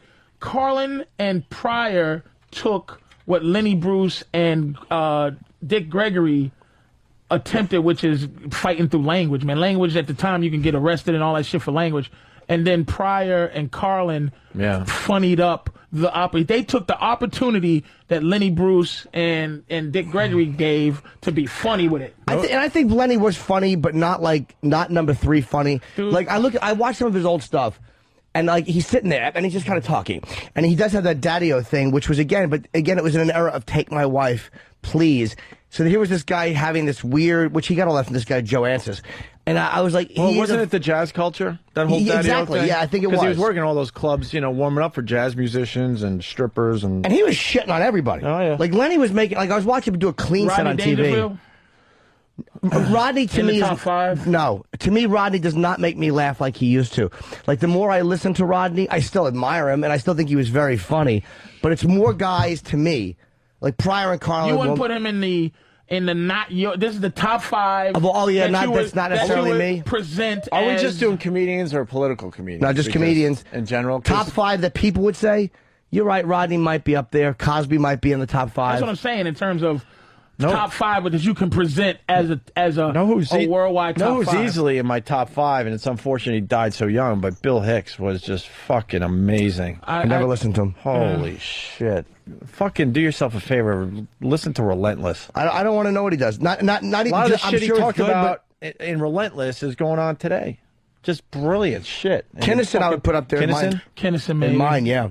I don't think he would make everybody else's because he died young, but as mine... Kinnison was a funny fuck. I was a huge fan of Andy Kaufman just because how he fucked with the audience. Yeah. Just see, that's what I'm saying. The top five dudes, you're looking at two dudes who are socially relevant. Then after that, there's a drop-off of... Well, that's why I'm asking you, when I say number three in that genre, the George Carlin, Richard Pryor genre. And like you said, there's a massive drop-off, and it would... Chris Rock is the closest. He's the closest in terms of what he's trying to accomplish with his comedy. Yeah, is saying something and being funny at the same time. And I like saying something. And I like where Chris comes from a lot of times. Like a lot of times you don't see exactly where he's going to go with it. Like he's not giving you a 1 + 2 = 3. Like a lot of times Chris comes from a point of view that I'm surprised by. Like he had a very I don't remember what his bit on Michael Vick was. But I remember watching him do like a few minutes on Michael Vick, and I'm like, God damn it, that's a fucking great point of view. Like I didn't even agree with him, I don't remember. But I was like, that is a funny. But you could appreciate the place he was going. It was just great, and it was a fucking smart, funny idea that I remember just not agreeing with the point, but going as a fucking comedian, that was brilliant. Eddie Murphy, maybe if he did more stand up. Yeah, he stopped, but he stopped. But Eddie Murphy is at the top of, like I said, he's the best probably in terms of even Pryor. Dude, Eddie's at... Dude, it's a shame. He more was famous than Pryor. Anyway. Yeah, but it's a shame. He was well on his way to be like a Richard Pryor or like a George Carlin, and then he went into Hollywood. He only did two things, you know? And he never... but those two things were just amazing. He was Delirious. Delirious was amazing. But he never had Pryor or Carlin relevance. He was funny, and he was an amazing mimic. Yeah, he wasn't social. It was no social... Oh, yeah, well, yeah, we're talking was more social than anything. You're all right. recycled Pryor. Like everything, like even the Drunken Stepfather, Pryor did that, or the Amityville Horror was really The Exorcist. I mean, everything that Murphy did, Pryor had done. But it's a drop-off, dude. Pryor, Carlin. Yeah, I think we're in agreement. A third is an argument. Like, I don't even have a third. Dude, I mean, look. I mean, we're trying to do this, and on instant feedback, you get Seinfeld, Rickles, Smirnoff, obviously a joke, Mitch Hedberg, Bill Hicks. There's not one name going. There's not one name coming in more than any other. Is what I'm saying. Right. It's all like. I mean, Hedberg is like you can. Like most people wouldn't say he's in the top 5 just because it's not time to put him in. Yeah. You would have to wait a few years. He was funny though. But Seinfeld, you couldn't top 5. You could argue Seinfeld could be in there. Yeah. Like, dude, for what it is. I appreciated Seinfeld because I was amazed that he could do what he was doing, getting huge laughs without being dirty. I was amazed by that. Brian Regan. Brian Regan is fucking Brian Regan. As far as just out loud funny, he's right there. But you wouldn't say top 5 ever. Like no guys have ever made, like belly laughs. Pryor has made me belly laugh. Like, I mean, even as a comedian, he's made me belly laugh. And there was something, and it wasn't even always dirty. There was something he did, and it hit me as funny, where he was talking about how his father would fucking sit in the barber shop and then read the almanac and then wait for people to make a mistake. And it made me belly laugh at this picture he painted of this horse's ass of a stepfather just looking to correct people and be a dickhead. But it was just, and then wait for people. He told you all you needed to know about that guy. Yeah. When he said my father would read the almanac and then wait for people to make a mistake. And you're like, God almighty, I know who that... You immediately understood this crotchety old fucking guy. And he did it. See, this is the difference between Pryor and Carlin. And why I put Pryor ahead. It's because Carlin would be able to make it up in his mind, and he would verbalize it, and he would create that thing and let you and dissect it. Pryor just felt it and said it. Yes. And it would be nothing pretentious, which is why, let me say, Bill Hicks didn't, I don't think Bill Hicks became what he should have been because he operated, for some reason, Carlin never operated above the audience. You never felt like he was saying, he was looking at you like, ugh. Well, he kind of did the whole thing with a wink, but, you know. It was social something. It was but about he was society. He was kind of looking at you like, you know. But Hicks was disgusted. Oh, yeah. There was people real. He was with. He didn't hide the anger he had for the system. But he was disgusted with, like, he was disgusted. The thing about the audience is you have to be disgusted at something else and not them. Or disgusted at them with, you have to be with them on some, and what you just said, like Pryor had that thing too, where he had this ability to talk about race to white people, and you had to laugh and you had to acknowledge that there was truth in it because you never felt resentful, because as a white guy, I never felt that Pryor was trying to make me feel anything bad other than this is the way it is. Like he was never trying to make me feel guilty or bad. Ever the genius that he was. He was never, like when he said, he goes, the white woman come to him and go, that Leon Spinks is dumb, ain't he? And he goes, well, what would you think of me if I agree with you? Yeah. Like, it wasn't like, dun, dun, dun. Look at the point I made. It was like, hey, we got the Carlin bit about America. And it's only like 2 minutes, right? Yeah, it's easy. And it's just the way he's so disgusted. It's just the way he says it. He's not trying to be. It's real easy. George Carlin, what's this bit called? It's my favorite thing. My favorite special is called "You Are All Diseased." It was done in, I think, 99 was that or 2000. That was 3 specials ago, right? Or maybe, yeah. It was done here in New York, live at the Paramount. You have some nice stuff in your book about George Carlin. I love him. I Hate Your Guts, and we learned that you cried when you found out Carlin like a died. baby. Dude, I cried too. Oh, I was walking a dumb beach somewhere when I found out. It's like, what the fuck? Because we had him on only a few months before that happened. Yes, we did. We were hoping for more appearances by George. All right, here's the bit. Because you do know, folks, you do know, living in this country, you know that every time you're exposed to advertising, you realize once again that America's leading industry, America's most profitable business is still the manufacture, packaging, distribution, and marketing of bullshit. High quality, grade A, prime cut, pure American bullshit. And the sad part is, most people seem indoctrinated to believe that bullshit only comes from certain places, certain sources. Advertising, politics, salesmen, not true. Bullshit is everywhere. Bullshit is rampant. Parents are full of shit, teachers are full of shit, clergymen are full of shit, and law enforcement people are full of shit. This entire country is completely full of shit, and always has been. From the Declaration of Independence to the Constitution to the Star-Spangled Banner, it's really nothing more than one big steaming pile of red, white, and blue all-American bullshit. Because think of how we started. Think of that. This country was founded by a group of slave owners who told us all men are created equal. Oh yeah, all men, except for Indians and niggers and women, right? Always like to use that authentic American language. This was a small group of unelected white male land-holding slave owners who also suggested their class be the only one allowed to vote. Now that is what's known as being stunningly and embarrassingly full of shit. And I think Americans really show their ignorance when they say they want their politicians to be honest. What are these fucking cretins talking about? If honesty were suddenly introduced into American life, the whole system would collapse. No one would know what to do. Honesty would fuck this country up. And I think deep down Americans know that. That's why they elected and re-elected Bill Clinton. You betcha. You betcha. Yeah. Because the American people like their bullshit right out front where they can get a good, strong whiff of it. Clinton might be full of shit, but at least he lets you know it. Doesn't he? Dole tried to hide it, didn't he? Dole kept saying, I'm a plain and honest man. Bullshit. People don't believe that. What did Clinton say? He said, hi, folks, I'm completely full of shit, and how do you like that? And the people said, you know something? At least he's honest. At least he's honest about being completely full of shit. There you go. Fucking love that. There you go. But it's a guy who's not trying to soften the blow. He's not trying to.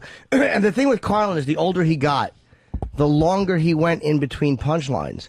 And normally when a comedian does that, it is like just saying things.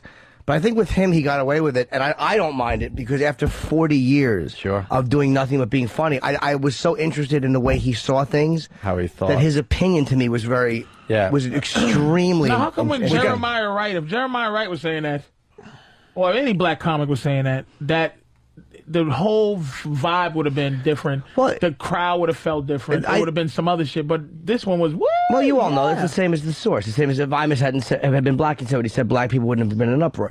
It's all the source. And if Jeremiah Wright had been doing a lot of fart jokes and people, come on, it's a different vibe. When a guy is, I'm saying that whole thing that he was saying is truth. It's just what a black dude who can articulate that would say. But it's always the source. You know that. Anytime you're hearing something, we always take it from where it's coming from, but we react to it. There's no absolute truth that we just hear from any source and agree with. It all depends on where it's coming from. Yeah. And as a comic, Pryor could have got away with that. Bicentennial Nigger is the name of an album and the bit is at the end of the album, and it's not.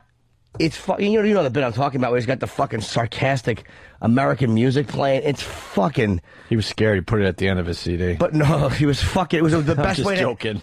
It was the best way to end a comedy CD ever. It was just so completely now what? Motherfuckers. Hey, we got the number. We got the number 3 comedian. It's obvious. We all overlooked this. Very obvious. Vince Champ. Oh, he was fucking fantastic. Vince Champ, number 3. Number three comedian, number 1 boyfriend. Oh my God, Vince Champ.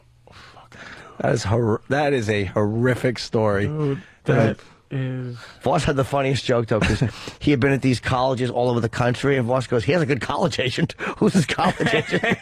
What was for the newbies? Vince Champ was a comedian that. He got a lot of people laughing, but he also did some raping on the road in between making people laugh. He traveled through the country raping. Yeah. Fuck me, man. And they found him from his book, like, wow, he was... His book? His itinerary, whatever. Like, he's like, wow, girl got raped. And they finally started putting it together, yeah. And on the internet, too, because I forget how it came about, but he would say after... prison? Yes, I don't know. After he would rape a girl, I think he would say, like, pray for me. He would do something with prayer. Right. So it was obviously a demon he was fighting. And I think someone talked about that on the internet, and someone else, when a guy did that to me, it was like one of those connections. And then, I'm a college student, he's a black, We used to say, he would rape a bitch and go, all right, now, tell me what you think of this joke. Jesus. Hey, the top 10... Comedy Central, whatever. Yeah, please. 1 and 2, I'll agree. I'm sure they got prior callers 1 and 2. Eddie Murphy 10, Roseanne Barr 9, Bill Cosby. Roseanne Barr. Look, I like Roseanne. But above Joan Rivers. That's a perfect example why we hate these lists, where they have to kind of balance it all out. Above Joan Rivers, who was one of the funniest people ever. Well, Roseanne Barr beat out Johnny Carson, Jerry Seinfeld, Robin Williams, Bob Newhart, who was hilarious. Yeah, Newhart I'd put in the top 10. Ellen DeGeneres. As one of the top 10 stand-ups. Don Rickles is in Bill top Hicks, 5. Sam Kinison. She beat all these people. Yeah, I would agree. Stephen Wright, Red Fox, Hope. So what was the top 10? It was Pryor? So you got Eddie Murphy, Roseanne Barr 9, Cosby 8, Dangerfield 7, Martin 6. That was the one. Steve Martin, number 6. Steve Martin, look, was a funny guy. He was a funny comedian. He was doing arenas. He was silly. I listened to his shit recently. And look, I know I'm a stand-up and I shouldn't be disrespecting his... Hey, look, the guy did some very funny shit. But when I listen to that material now, I like a woman who has a puppet on her shoes. I like put that above fucking Kinison or above any of the people. How anybody voted for him in the top 10 makes me fucking sick. Joan Rivers... I told you I saw her like a year and a half ago at the cutting room in front. She's working on material, and that fucking bitch came out and was Phyllis Diller. Phyllis Joan was as brutal a set as I've ever seen a comedian do. I was in awe of what she was doing. This is a year and a half ago, and I'm like, that is what we do. She's in her fucking 70s. She stood there for an hour, and it was funny shit. It was 9/11. It was AIDS. It was fucking brutality from the minute she got out there. She didn't give a fuck, man. Yeah. It was like, God, it was inspiring to watch. Steve Martin 6. Yeah. Chris Rock 5. Woody Allen 4. Lenny 3 is a polite thing. Lenny if he's 3. 3. Yeah, it's a polite thing. Carlin Pryor. Lenny 3, people think they're supposed to say Lenny Bruce because they feel that by not saying Lenny Bruce, they're being disloyal to something we just kind of felt and that. a pioneer. We kind of said that ourselves, sort of, when you're thinking number 3.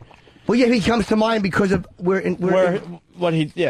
just believe that, well, Lenny was the godfather of this type of language. Well, Mom's Mabel, he was doing it too, but just not on the mainstream level.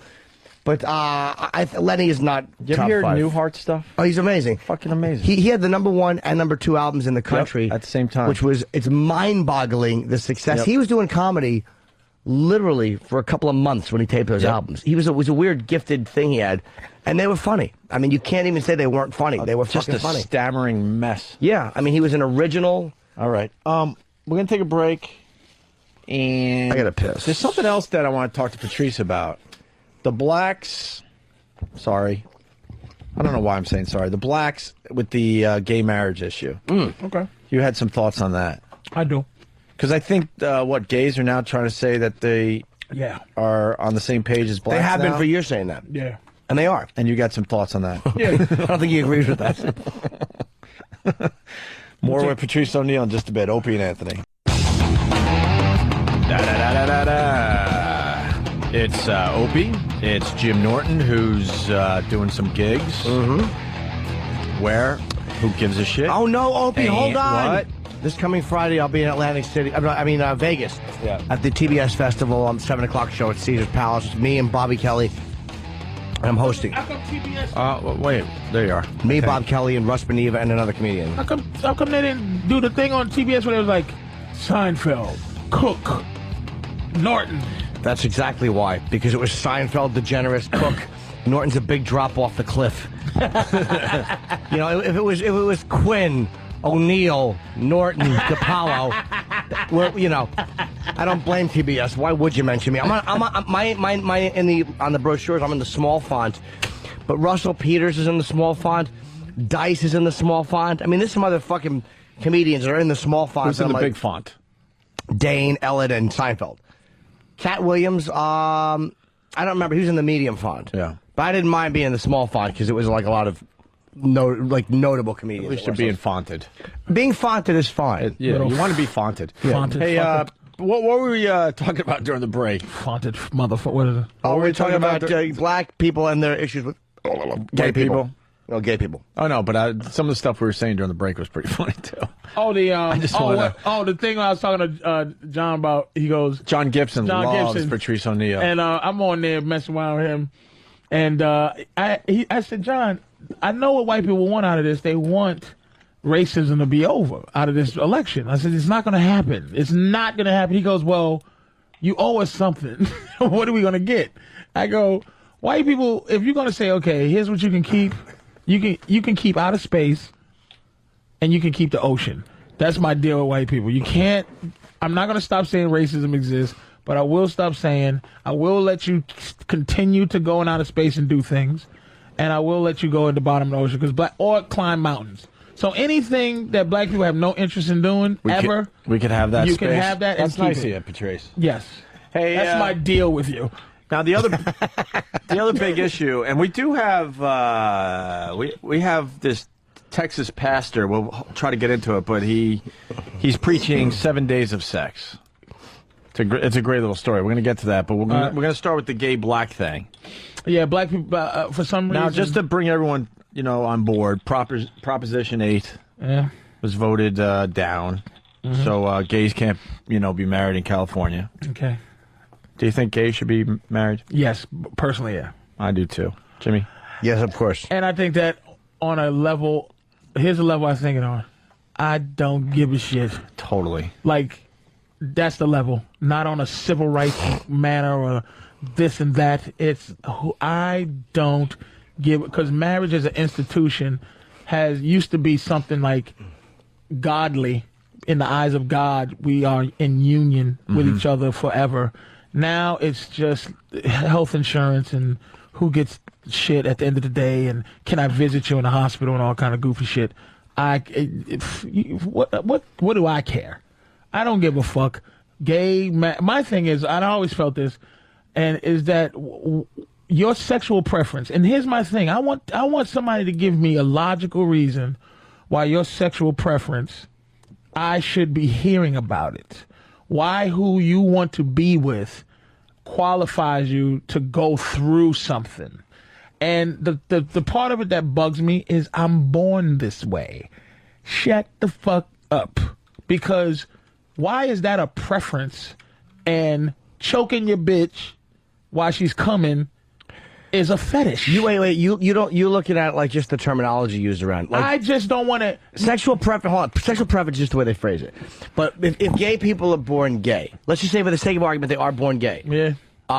Which I certainly believe that the majority of them are. Right, because why would you go through anything that you didn't have to go through? I just think I think just for nature puts it into play. I think it's part of nature. Someone explained it to me. They said, "You think I would choose this?" You know. Right. And you've seen too many little gay kids that are like this when they're like really small, like before they are able to make a decision. There was someone that was working in this business pretty close to us that was gay. Steve. Okay. Well, sure, and I'm like a sheltered white kid from Long Island. I only started learning about the gay thing when we were at NEW, and this person's like, "You think I would choose to be like this? Hell no! Yeah, It's so much easier to be with a woman than." But so fucking what? You think you're born a certain way, and you decide that you can't take your own hiding of your thing that you feel society's against, so you come out in this manner of defiance to say, fuck that, I'm not going to hide who I am no more. Right. But I still am not going with, okay, I'm born this way. It's still sexuality. Well, that's just their way of trying to explain it to people. Look, if you want you're getting, like Jimmy said, I think you're getting caught up in. You can't say that they're not born that way, though. Yeah, I'm not saying they're not born that way. You don't think people are born that way? I'm born this way. I'm with Jimmy. I think most people are born to be gay. I think you're born to a certain degree. Certain things are learned. And I'm not saying that certain people don't learn to be gay. How about Anne Heche? I don't know enough about it, to be honest with you. I don't know. Ready? Here's my thing. Now, guys is a different story, and I'm not trying to make a bit out of it. But for the most part, once you get fucked as a man, if somebody goes, "Hey, you ever have sex with a guy?" Matter of fact, Pryor did come out with that. Yes. That he has, but no one ever goes, "He's gay." Just like you and your thing, no one goes, "Well, no one's gay." Not gay. But guys usually, once they step over the bounds of fucking a guy. Sorry, I couldn't help you there, Jimmy. They're gay forever. Women can play. This is what I'm saying about what you play with. Yeah. Anne Heche would be gay on Wednesday and straight on Thursday.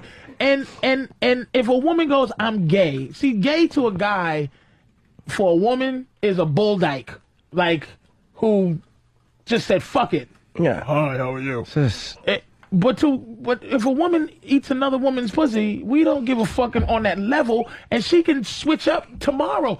I'm not saying that you're not born, but you're born like that. You're born bisexual. You're born wanting to fucking eat pussy. I think that... What are you talking about? Their argument is this. They just don't want to have to fucking duck. They want to be able to get married or get divorced or just do what they want and be left alone. Okay. And I think that's where the defiance comes in. It's like...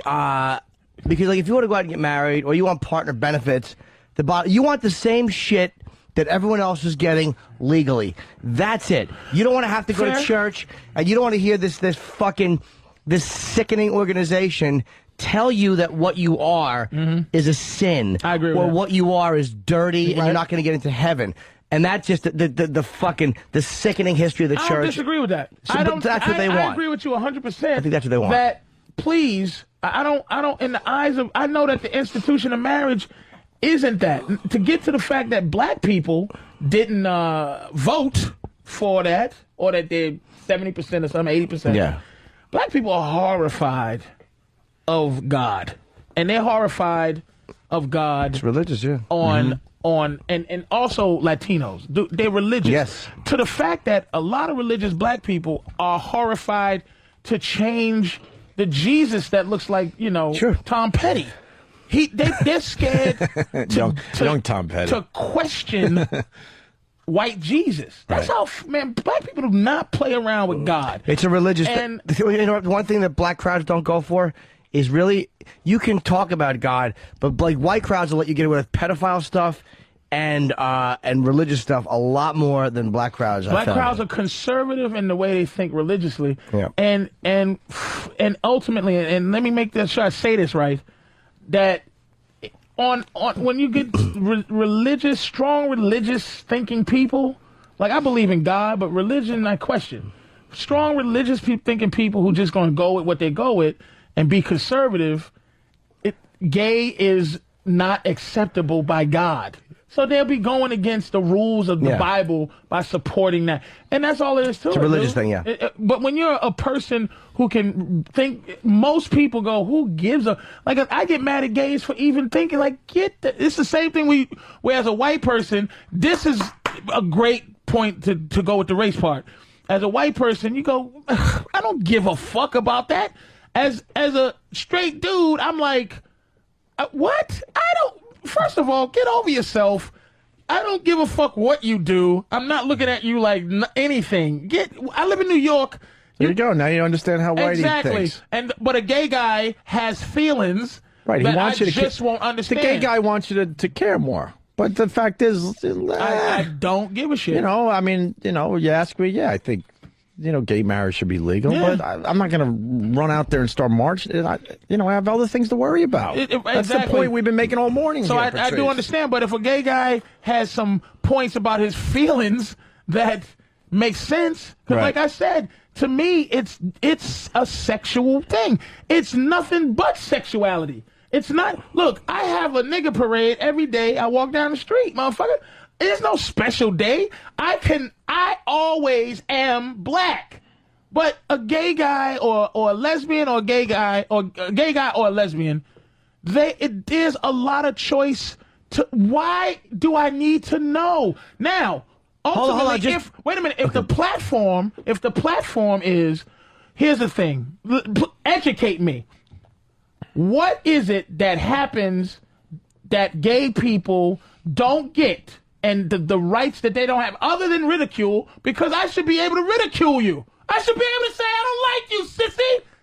Why? I'm not trying to kill you, but what is it that you cannot do that heterosexual can do? I think it's the majority of it is, like you said something like there's a perception like, well, people don't always know they're gay, but people always know you're black. Like that.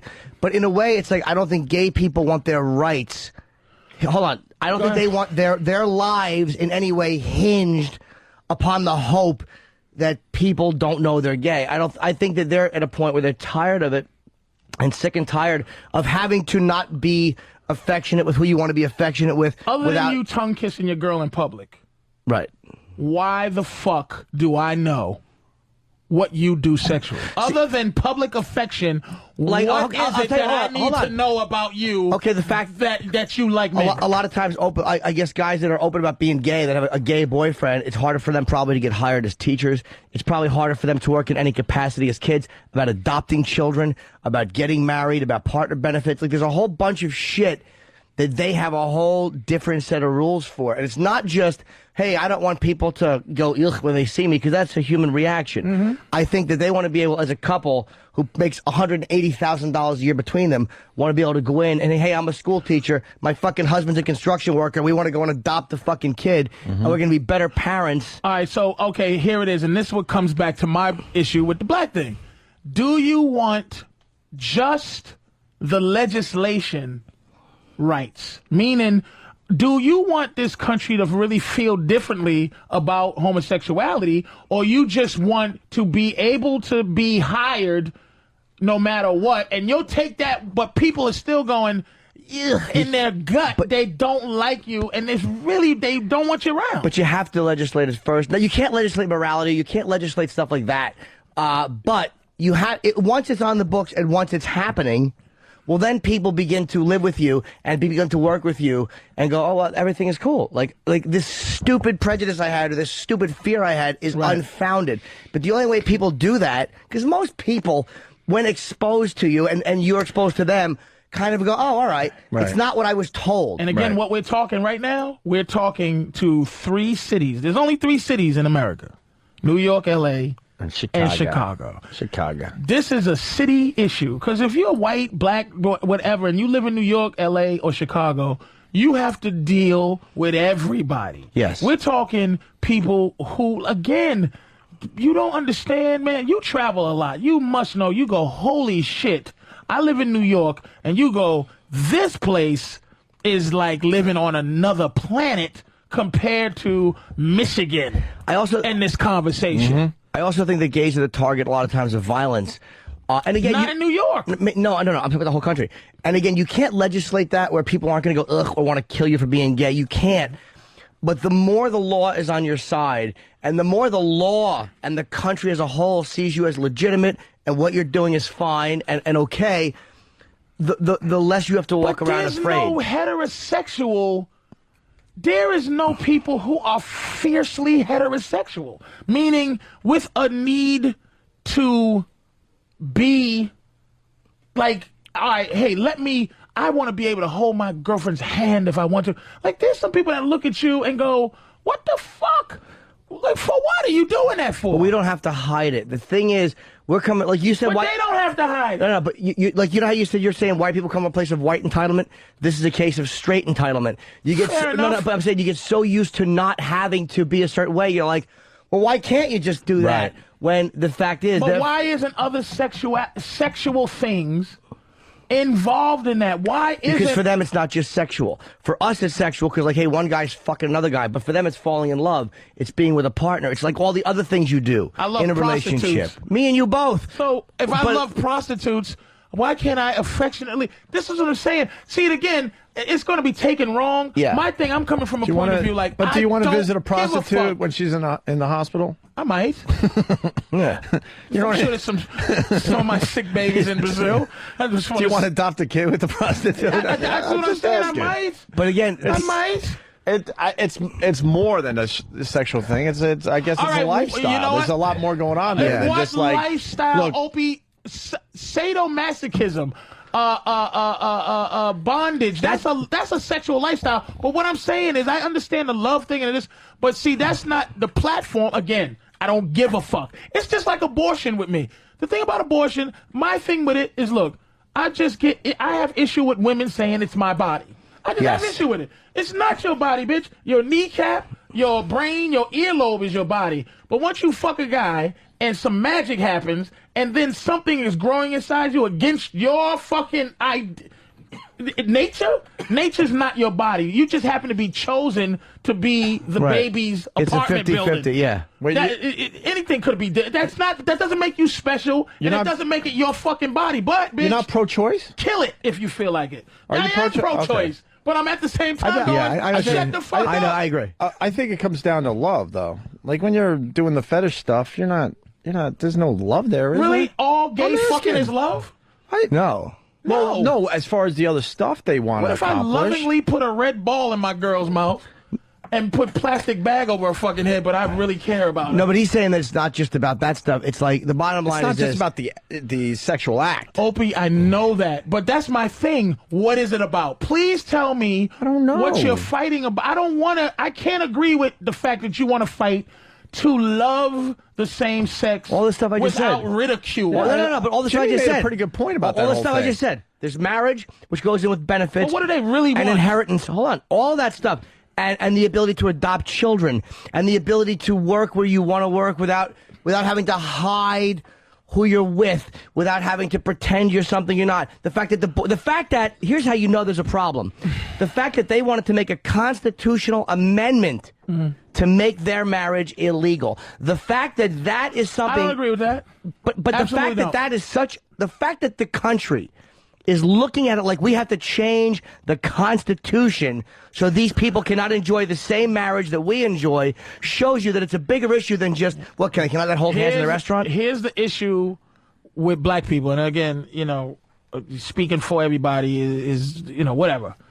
Black people are not, as long as the platform is compared to civil rights, you'll never, ever get the cooperation from black people. Even though it's a legitimate comparison in the sense of, you're shaking your head no, but the fact is, there are people in power who are treating people who don't have that power wrongly. It's an oppression, it's an ugliness, and it's a fucking ignorance, and it's people who are being hurt by other people who have no fucking business hurting them. And when I say that, what you just said, right?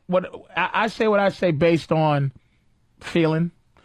It just ain't gonna happen if gays don't have a real compelling argument to make black people feel their pain, that feel that the same way that we feel is the same way they feel, and it's civil rights. And a lot of people's civil rights can be violated for a lot of different reasons. Like, I am for that on that level, what you said, but the platform of the fact is, to me, I can't see past that it's your sexual preference. That's because black people are as shitty and awful as white people. Right. In this country, the hand has been dealt so much one way, but when you look in Sudan, there's slavery, African... No.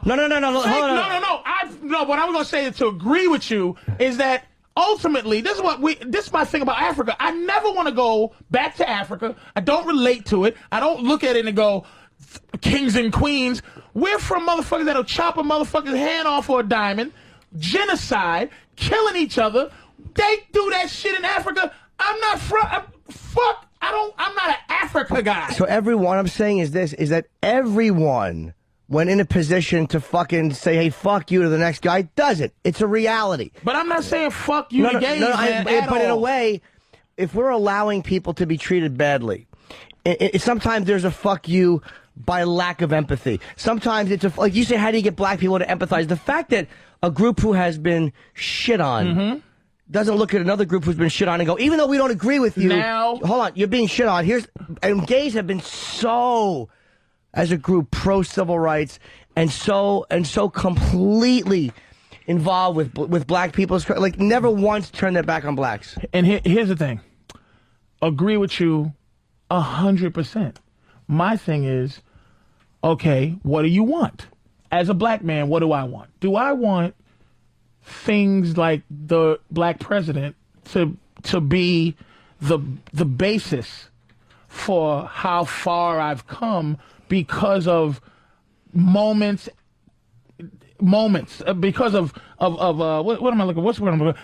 Because of, okay, the president or the first black guy in baseball, or hey, affirmative action. You got to give me fair and equal treatment. Do I want it in that manner, or do I want it in somebody's heart? So what I'm saying is, for the manner that I say you can get married, really is the dismissive manner that this country does black people. Meaning, I'm going, I don't give a fuck. Right. Get married, but okay, do I want white people to go, man, this was wrong? Yes. Sure. So what gay people probably want to go, you should be able to love who you want, which I am with. But I'm saying, for me to be with you on a civil rights thing, you have to be more compelling than I want to love. I want to put it this way. If it's practical, like, hey, I just want to have the same opportunities as this, fuck yeah. But if you're going to, just like I can't make a white guy feel that he's not superior to me because he's white. I can't make him feel that. But the more gay people, see, the same thing with races,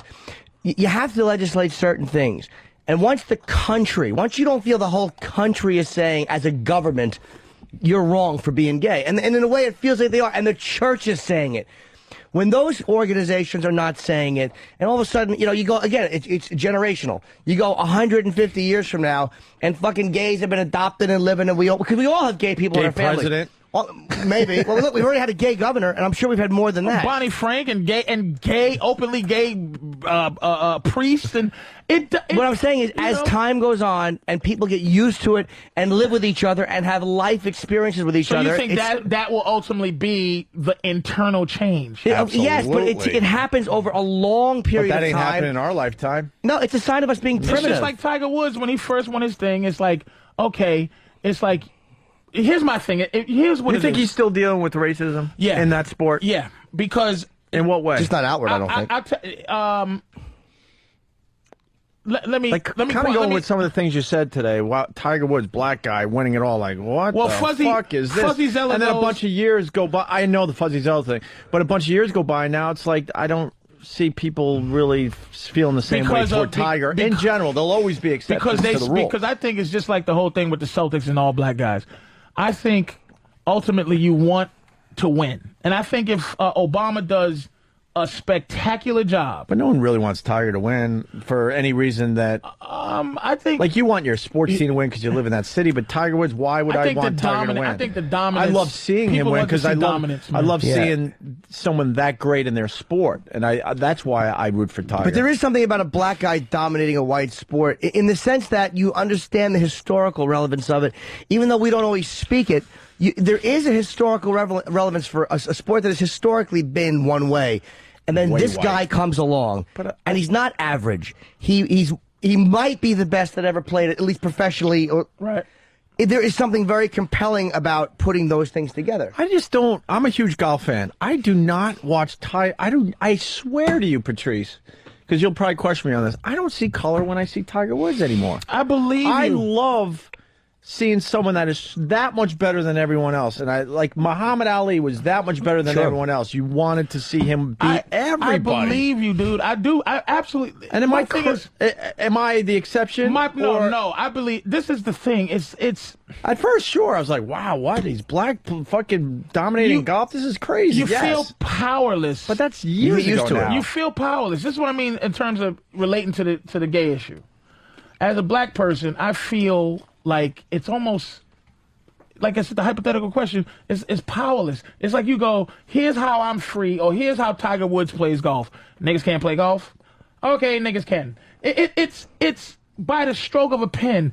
Niggas are free, niggas ain't. It's like, it doesn't feel like there's ever really, it's still that this country has the power to, the idea that someone has to fight and die to get rights from people. It seems it's something unfucked up about it. Like that gays, this shouldn't even be an argument. This should be like, I don't agree with guys fucking guys, but I do love to see lesbians fucking lesbians. And then, about another person going, all right, gays get married. It's something wrong about that. That's what I'm saying. It's like just because the pen changes it, you're forced. As a person that wants to feel a certain way about another people, you're forced to be fake agreeable to it. And I don't know if fake agreeable adds up to real agreeable. Yes, I think in not all cases, and again, not in a one lifetime thing, but fake agreeable, at worst case scenario, stops people from fucking with you. At worst case scenario, all right, they hate me, but I can live my life. And if they do something to interfere with my life because of who I am, I have a fucking recourse, a legal recourse, which I'm promised anyway in the fucking Bill of Rights. Mm-hmm. If, as time goes on, most human experience is that the more you interact with people, and as people get on, the way they feel changes because of their own personal experience. But first and foremost, you have to have someone put a stop to it. Go, all right, stop. This has to happen this way. You can get married. You can do what you want. And then as all of a sudden, your kids grow up with some fucking kids that are gay parents, and you go, well, he was a nice boy. I liked him a lot. Him and my son played very well together. I like those parents. My kid would go over there and stay over, and they were really wonderful people, and they took him camping. All these things that you're afraid of, when you live through them and you see, oh, yeah, that was baseless, as time goes on, and again, it's unfortunate for us, it's a long fucking process. But as that happens, you look at it and go, wow, I was afraid of nothing. Because interracial relationships, there's still plenty of people that frown on them. But look at where that was 50 years ago, and look at how people look at that now. It's again. I love the point Norton's making today. Can you imagine? I love it. I'm not with Norton, but here's the thing that ultimately, and it goes with the gay thing and the black thing, is how you feel. Yeah. 16, 19, I believe. 16, 19, I'm very close, is when slavery officially started.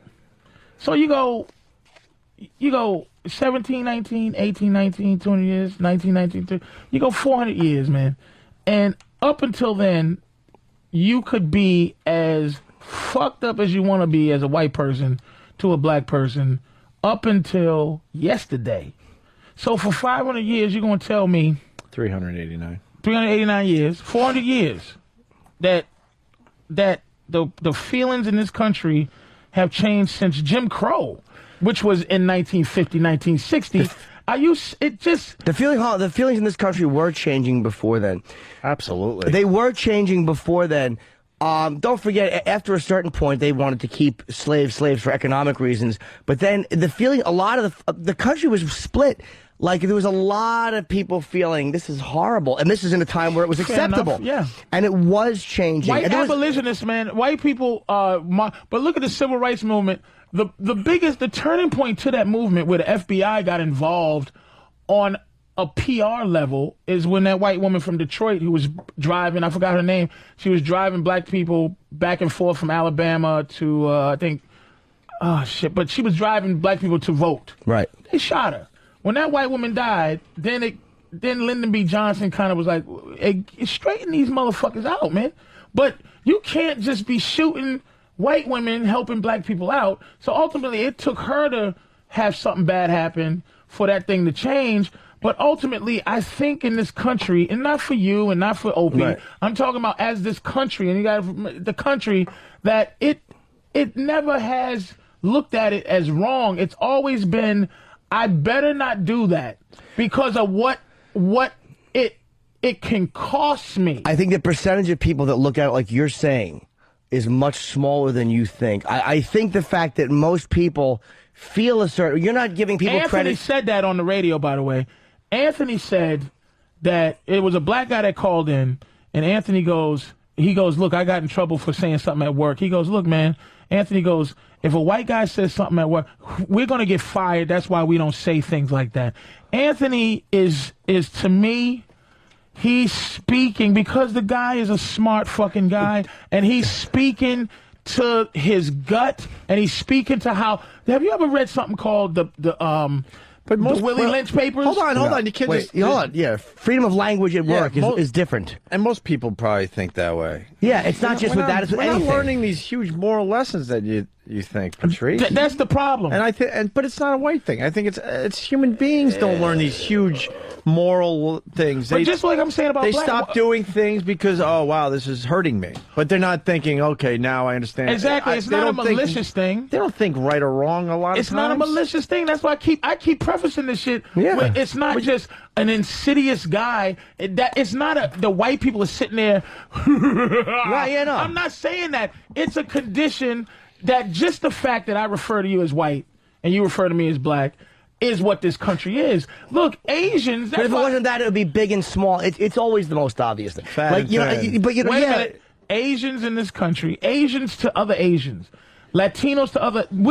We are the only group who bond together by our color, and that's why I brought up the thing about Obama and he's African is that we bond with him for his color, but Latinos.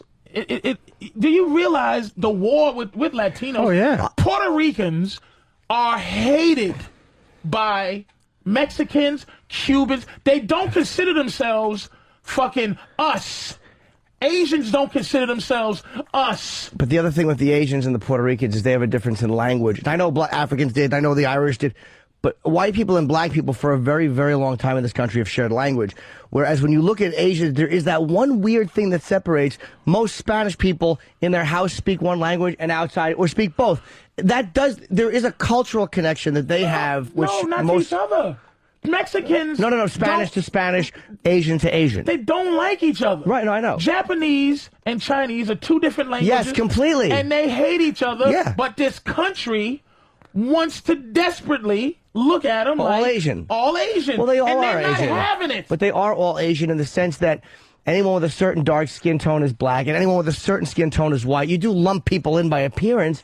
It's like when you say someone's Latin, from Latin America. That covers a lot of Spanish people, some of who hate each other. But most Spanish people, a Dominican, a Puerto Rican, or a Cuban, and they don't join into this. They don't join in together in this country for to have some type of silent war. Black people and white people are the only people in this country who band together who actually have nothing to do with the history of why we hate each other. Do you feel what I'm saying? Like, my father's from Barbados.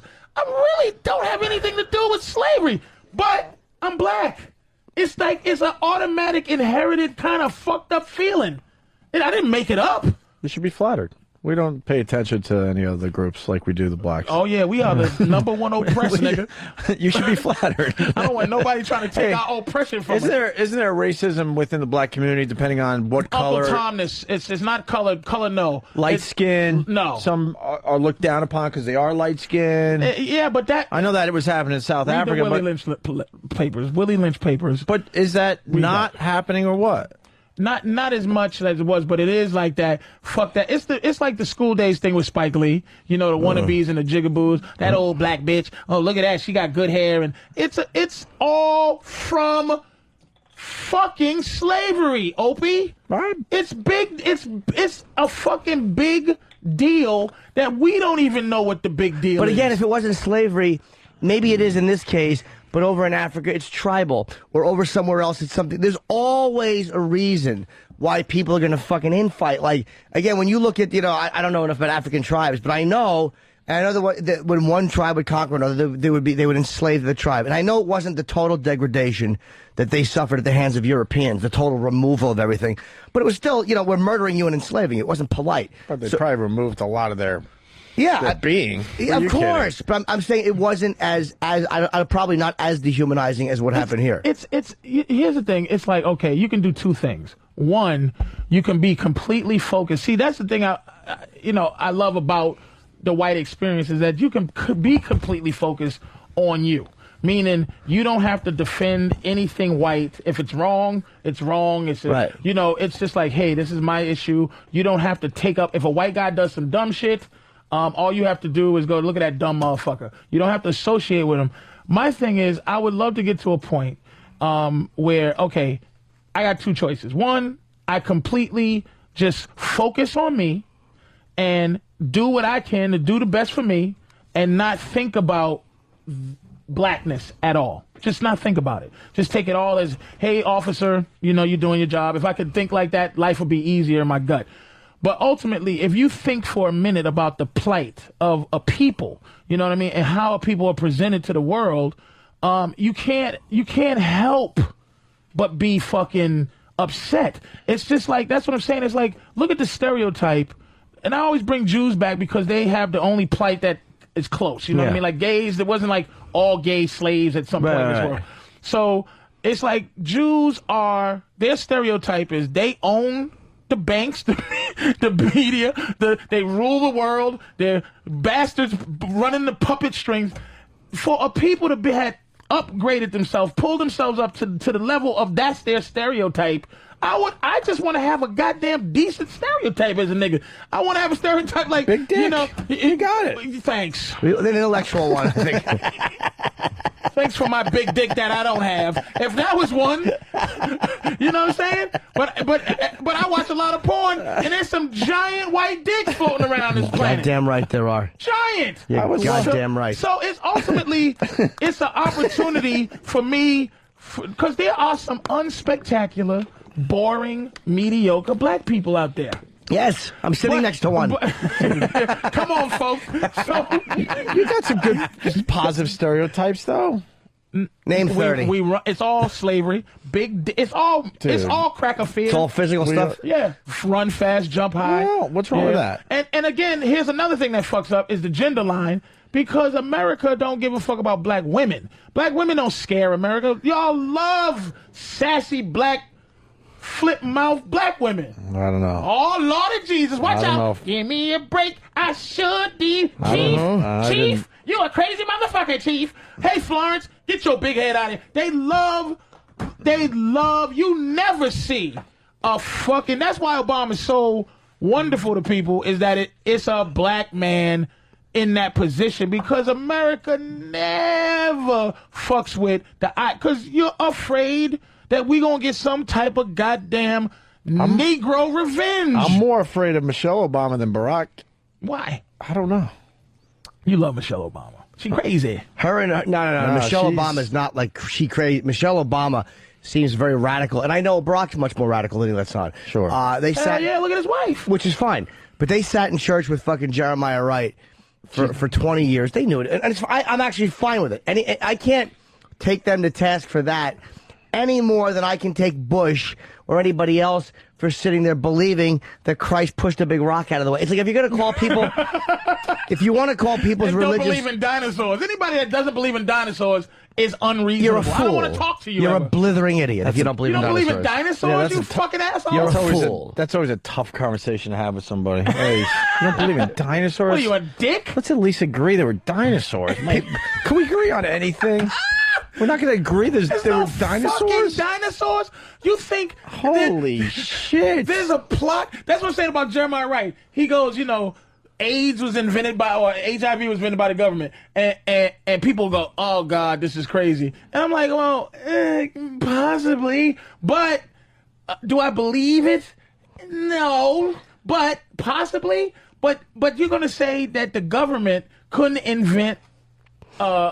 They invented a paranoia or a plot to make you convinced that HIV doesn't exist, but they also are up to trying to make me believe there's dinosaurs. Like, what is the plot to why I should believe in dinosaurs? Who the fuck why would you invent that dinosaurs live? They don't disagree with dinosaurs living. They disagree with carbon dating. They understand They think that dinosaurs are real. Okay. They just think the carbon dating was wrong because they're blithering fucking idiots. And then what's the carbon dating? Carbon dating says how you the figure out truth how old something 60 is. million years ago, and which destroys the literal biblical idiocy they're living with. So wait, so the dinosaurs were here, what? 6,000 years with people too. Yeah. They think the dinosaurs and people coexisted. They acknowledge dinosaurs. Dinosaurs existed how long ago, Jimmy? Like 6... Well, the Jurassic area was 60 million. I mean, I know that, but what they're saying is just a mere 6,000 years, yes. A few thousand years ago, All of dinosaurs and humans walking. Dinosaurs and Pontius Pilate and were the just whole... relaxing Yes, together. and Christ was but the riding whole one, yes. dinosaurs living millions of years ago is insane. Yes. That's what they think. Because they don't acknowledge evolution. Yes.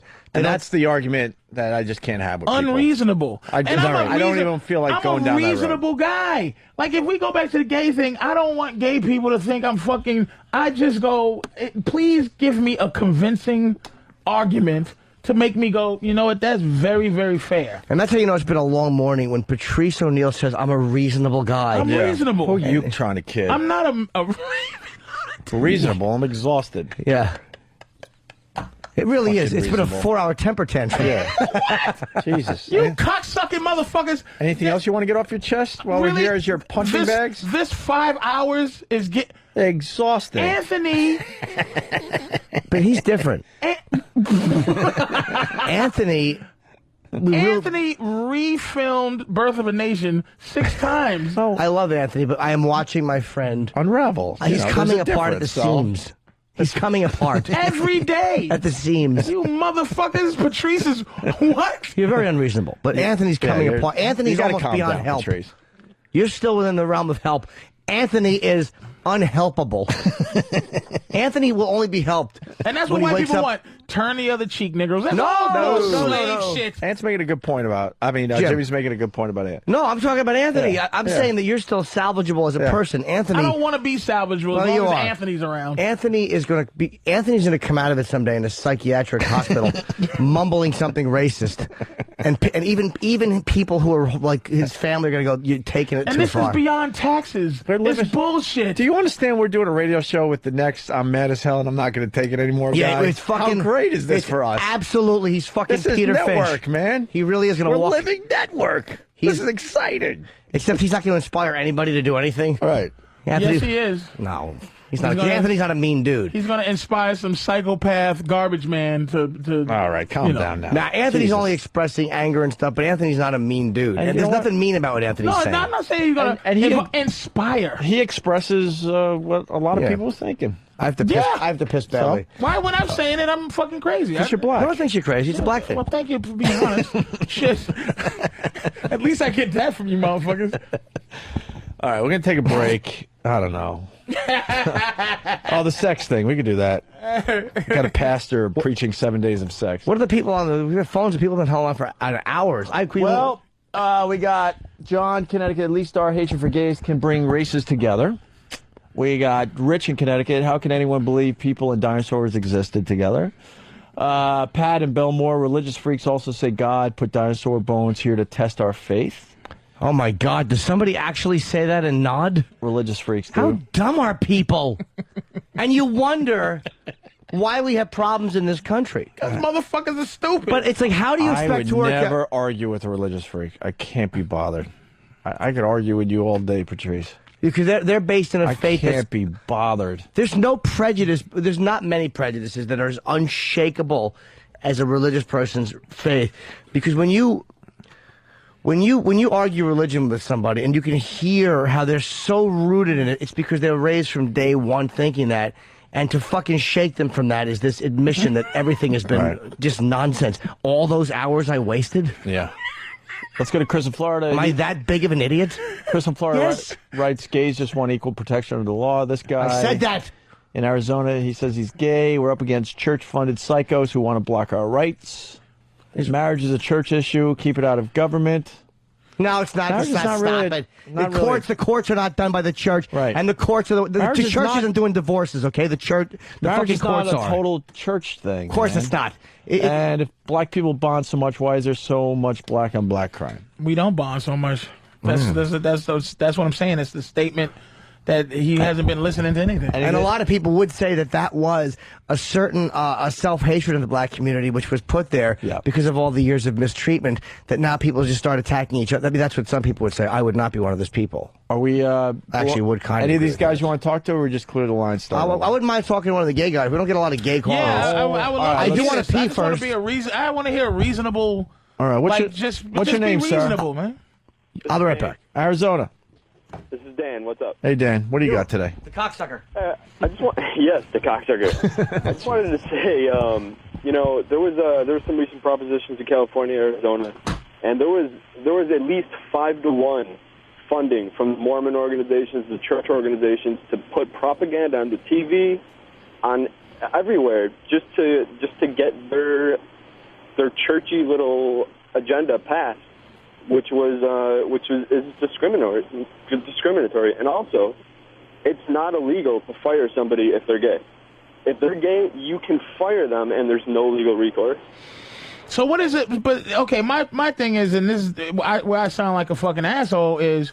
Look, I agree. What do you want all these things to change just by the stroke of a pen? And okay, you can't get fired because you're gay, or would you love to have just a feeling that everybody really did?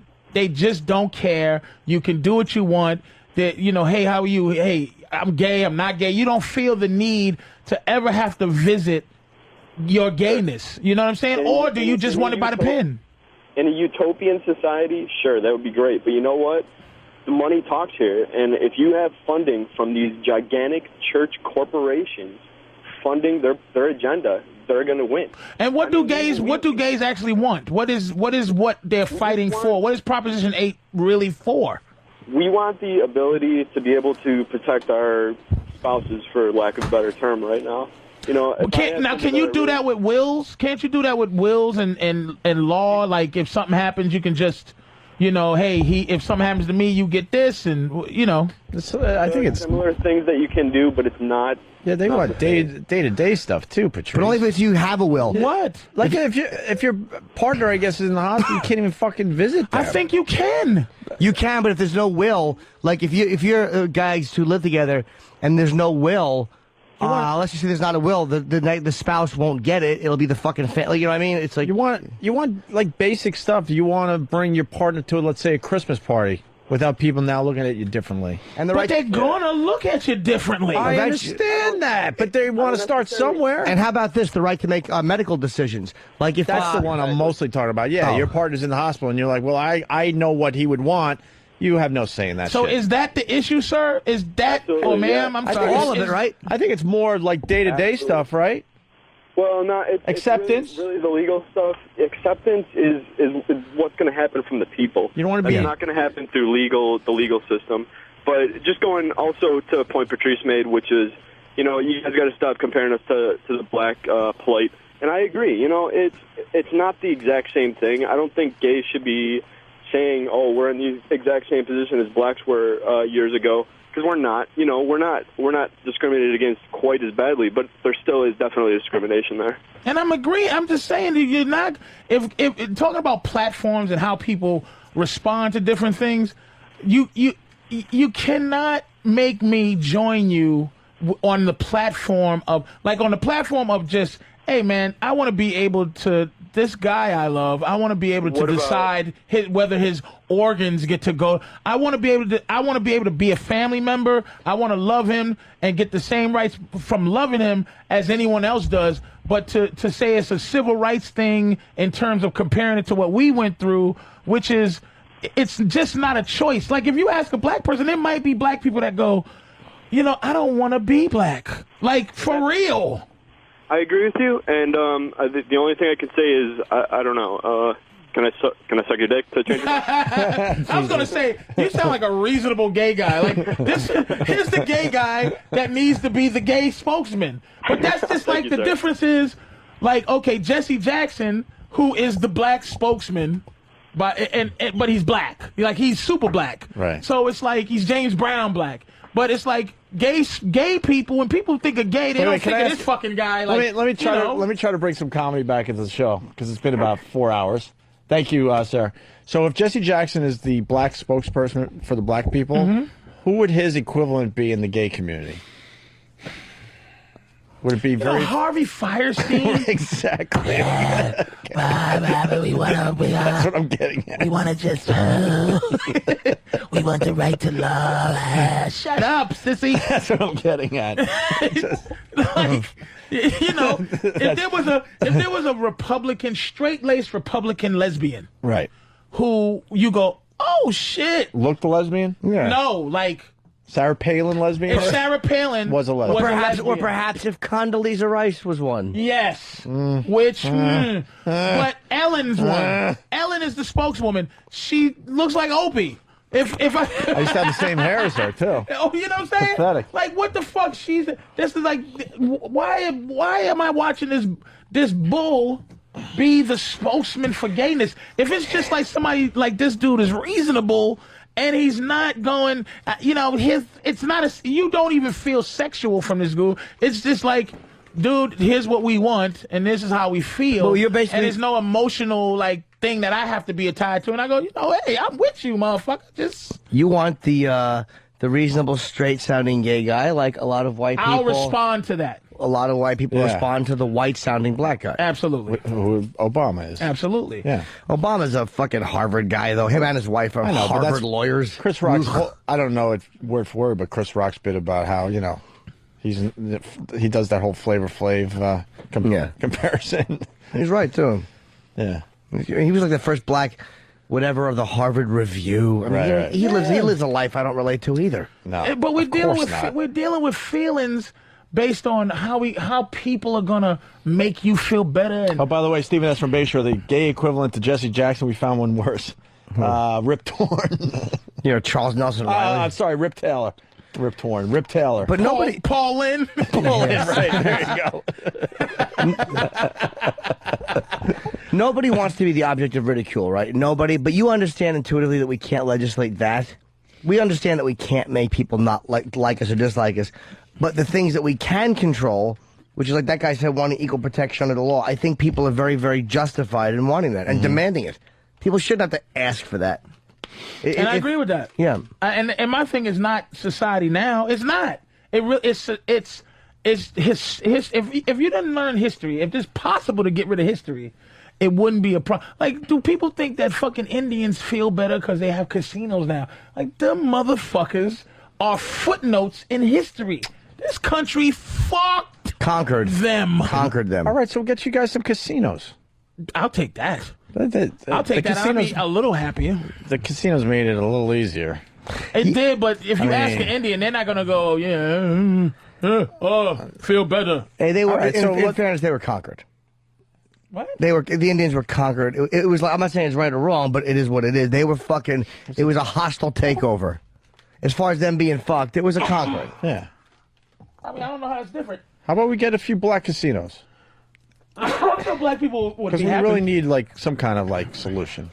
As it is now, we were not ready for that. A solution. We're not ready for no black casinos. Motherfuckers stealing and robbing them, robbing their own casinos. There's no machines. Everyone's playing dice. Everybody unplugs. Motherfuckers unplugging the cameras so they can cheating at dice. Get the fuck out of here. We're not ready for that shit. That's hilarious. We're getting ready to play What Did We Learn on the Opie and Anthony Show. This show flew by. Well, we do have this pastor. This is a pretty good story. Could get to it real fast. Ooh, a juicy apple. We got a Texas pastor who It's a little mealier than I like. I like a crisper Fuji apple. Listen to this. The setting looks a lot more like a rock concert than a church. And the sermon isn't what you might be used to hearing. God is pro-sex. He thought it up. It was his idea, and he wants those of us who have said, I do, to do it. Pastor Ed Young of the Fellowship Church in Dallas made headlines last week by calling on married couples to have sex every day for a week. That challenge started Sunday and runs to next week. You show me someone's sex life, and I'll show you the temperature, the tone, and the tenor of their relationship. Young's non-denominational church has a congregation of 20,000. The media attention has given Young's challenge far greater power. And it's a topic that we can talk about with our friends who are non-Christians, and they're intrigued that the church is willing to talk about it. The church is getting attention for themselves. It's so obvious. This guy, shut up. But he's married, though. Which the fact that priests are stuck with their dicks in their pants is why it's become a fucking haven for fucking the people it's become a haven for. It's because those fucking dumb motherfuckers won't let the Catholic priests marry. Those outdated motherfuckers. I was asking questions about that the other day with somebody. I'm like, all right, so you're a priest. You have the feelings. Sex is wrong? Like, what is the actual thought on this? Because now it's a physical thing, too. You got to get, as we like to joke on the show, the poison out. So the priests have to get the poison out. Well, you know, Stuntbrain was saying... Do they jerk off and it's like you're taking your morning vitamin? Like, what is it? They fight and then they lose and then they hide it. Like everybody else... I'm not even talking about all the shit that went wrong. I'm talking about the Joe Priest. Mm-hmm. He's decided a life of celibacy, right? But he still has the poison in him. Like, what is that all about? He prays and beats himself on the back with something. But the shit has to come out. Like, do we have any priests that listen to the show? I doubt it. Or maybe that someone knows this. Do they wait for the wet dreams? Are they jerking off but acknowledging that this is just something I have to do physically? It doesn't have to come out. They pray it away, like you said, or they fight the urge, or they put the energy into something else. It doesn't have to come out. It stays in. What about the old sperm? Because jerking off, quite frankly, for us is like a period for women. We got to get that old nut out. Right. I'm sure but the priests feel that way, too. Dude, they jerk off. They fuck kids sometimes. So they jerk their dick. But I'm not even they do, and they apologize to God. I'm talking about the guys that are playing by all the rules, not the fucking pedos. He prays for strength. And some win, and some don't. So... That's crazy. He prays God, and sometimes don't you have to like it builds up in you, and you have to get. Don't you ever jerk off and you? I jerk off sometimes, and I jerk off sometimes, and it's not even sexual. It's just like, yes, I better do this. Like I better get it out the way. So ultimately, sometimes I go, oh damn. Like, have you ever had anything you done? What's the moment in your life where you felt creepy, where you went, oh my God, I just crossed over to something. Do you mean like after you've come? And I'm just guessing. No. Do you mean after you've come and you have hydrogen peroxide in your mouth because you have shit in your mouth? Like I mean, would it be a moment like that? I don't know. The first time you did that, like I've done creepier shit than this, but I remember this is when I felt creepy and I fought it. I jerked off in a Pete booth in New York. The first time I jerked off in a Pete booth in public in a booth, I felt dirty. I felt like a dirty. I felt like a motherfucker that, like a flasher, or I felt like a piece of shit. See, I felt like I was born when that happened. That never bothered me. I felt like a caveman when he first sees the sun. Getting ready for What Did We Learn on the Opie and Anthony Show. Second part of the sex story with the pastor. Young delivered his sermon in front of a bed that he said represented marriage. Stanchions around the bed represented barriers like kids and career. And if we aren't happy together, if our relationship is damaged in any way, we can't give it back to our kids. We can't pass it down to the people we're around. And while Young says the church has historically been silent on sex, he says sex in the context of marriage should be talked about. It's a God-given thing that he gave us, and only the world's view of it has distorted it. We'll see next week, but I think it can only help us and strengthen our relationship. So we'll definitely see. 7 days, it's a challenge, so I'm up to it. We'll know in a week if the challenge worked. Challenge, shut up. Just getting attention for that particular church. Hey, Did you get some? Yeah, that was a bad one. We were supposed to do Raisin Bran Monday, but I'm so happy. We're supposed to do the complete opposite show than we're doing today. I was cutting a couple of hot, juicy ones, and I fanned them over, and it was fucking great. It was like an aerial view of watching the troops. So all I had to do was just watch his nose crinkle up.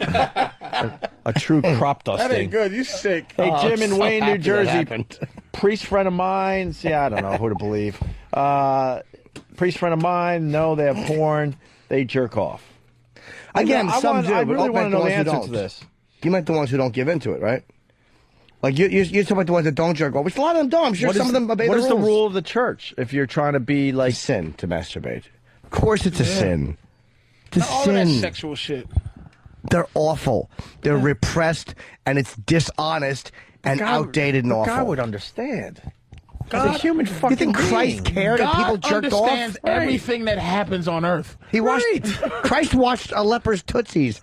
He doesn't care if people are I'm gonna tell fucking you something. whacking their bags. If we murdered each other like a lion murders antelope, it wouldn't be a sin. It's a sin because we created the idea that God and evil and good and the devil. If I ate a motherfucker and I hunted him down because I was hungry, that shit is not. That shit ain't a sin. It ain't a fucking sin. That's right. Fast Freddy starts it. I learned today Patrice is scared of the reindeer on the Merritt Parkway. That goofy fuck. The Merritt's scary, man. I think we went too local, but that road is fucking scary, especially at night. It gets you to Boston very fast. I know, it's the shortest way pretty much, but that is a scary fucking road. You want the stinger? Yeah. Oh, we have the stinger? The brand new stinger for What Did We Learn on the Opie and Anthony Show. Here comes. What did we learn? What did we learn?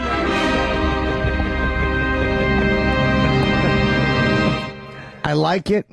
It's got style. It's got pizzazz. It's awesome. It's melodic. People are like arguing, line of the day, what did we learn? We're just changing it up, that's all. Just do both. We'll go back to line of the day. Yeah, we'll have fun. No worries. Also, I'm going to go to Whack Bag. I want to see what the listeners would vote their top 5 comedians.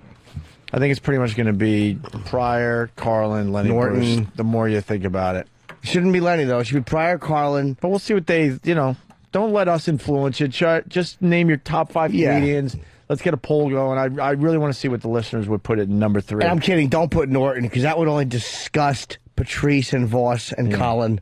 And it would wreck our whole fucking poll. No, I was saying that I think it would be a very legitimate choice. Yeah. Sure. The fact that you said go to Whack Bag and ask that. You think they're going to have Pryor and Carlin? They're not going to have Pryor and Carlin. Yes, they will, dude. Sure they will. If they're being honest. You got to believe. They love those guys. Pryor and Carlin they're not that. Carlin more so just because he performed up until like last year, whereas Pryor kind of stopped in '83, and it was harder for Pryor because so many people have stolen his shit since him.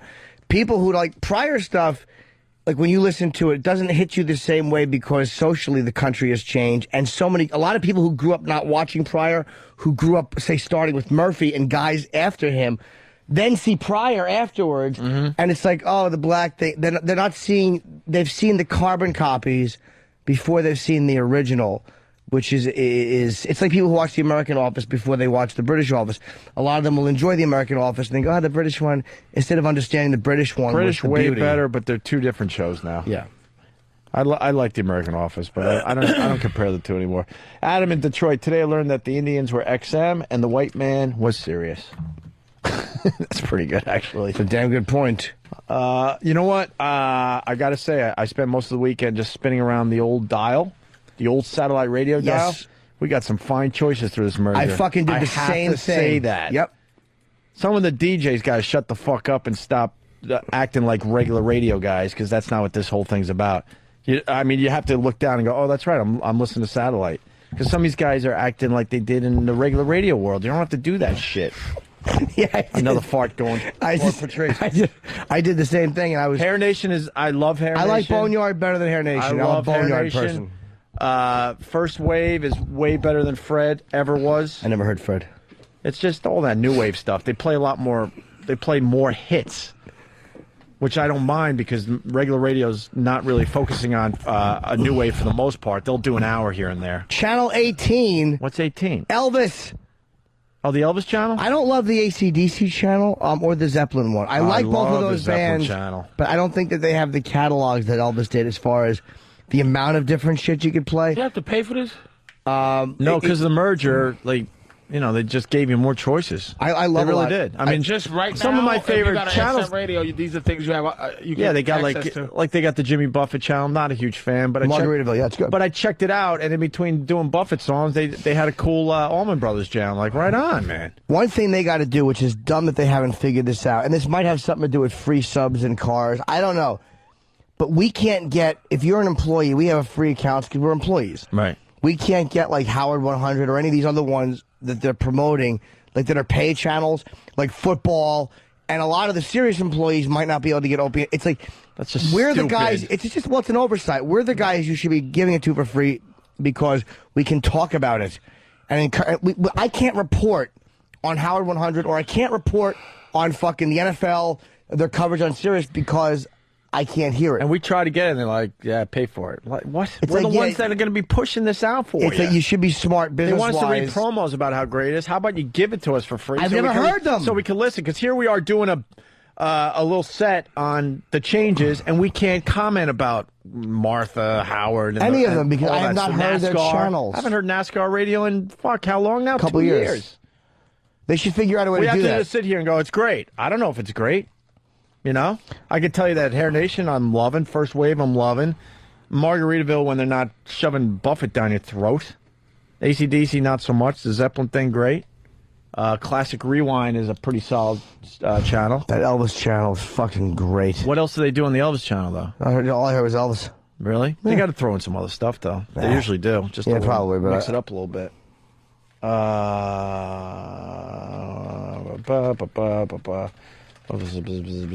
right.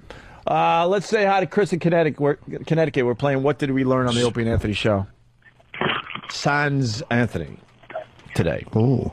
He'll be back tomorrow, and I'm sure he didn't listen today, so he'll have nothing to say about today's show. What do you got, Chris? Yeah, I learned today that slavery is impolite. Yeah, slavery is impolite, Patrice? I would say it's quite. Yeah. Hannibal Lecter would say it was discourteous. It could have been a little more tickly. Miggs threw cum in her hair, and all he said was, discourtesy is unspeakably ugly to me. Unspeakably. He considered that discourteous right. to throw a crazy man load into the hair of a girl. I would love to talk somebody to death. I would too. Well, I'm sure you have and don't even know it. Look at that. Look at Opie's like, oh, nigga, I'm about to die. No, I got some shit to do. That's all. What do you got to do? I would love to stay. Wedding stuff?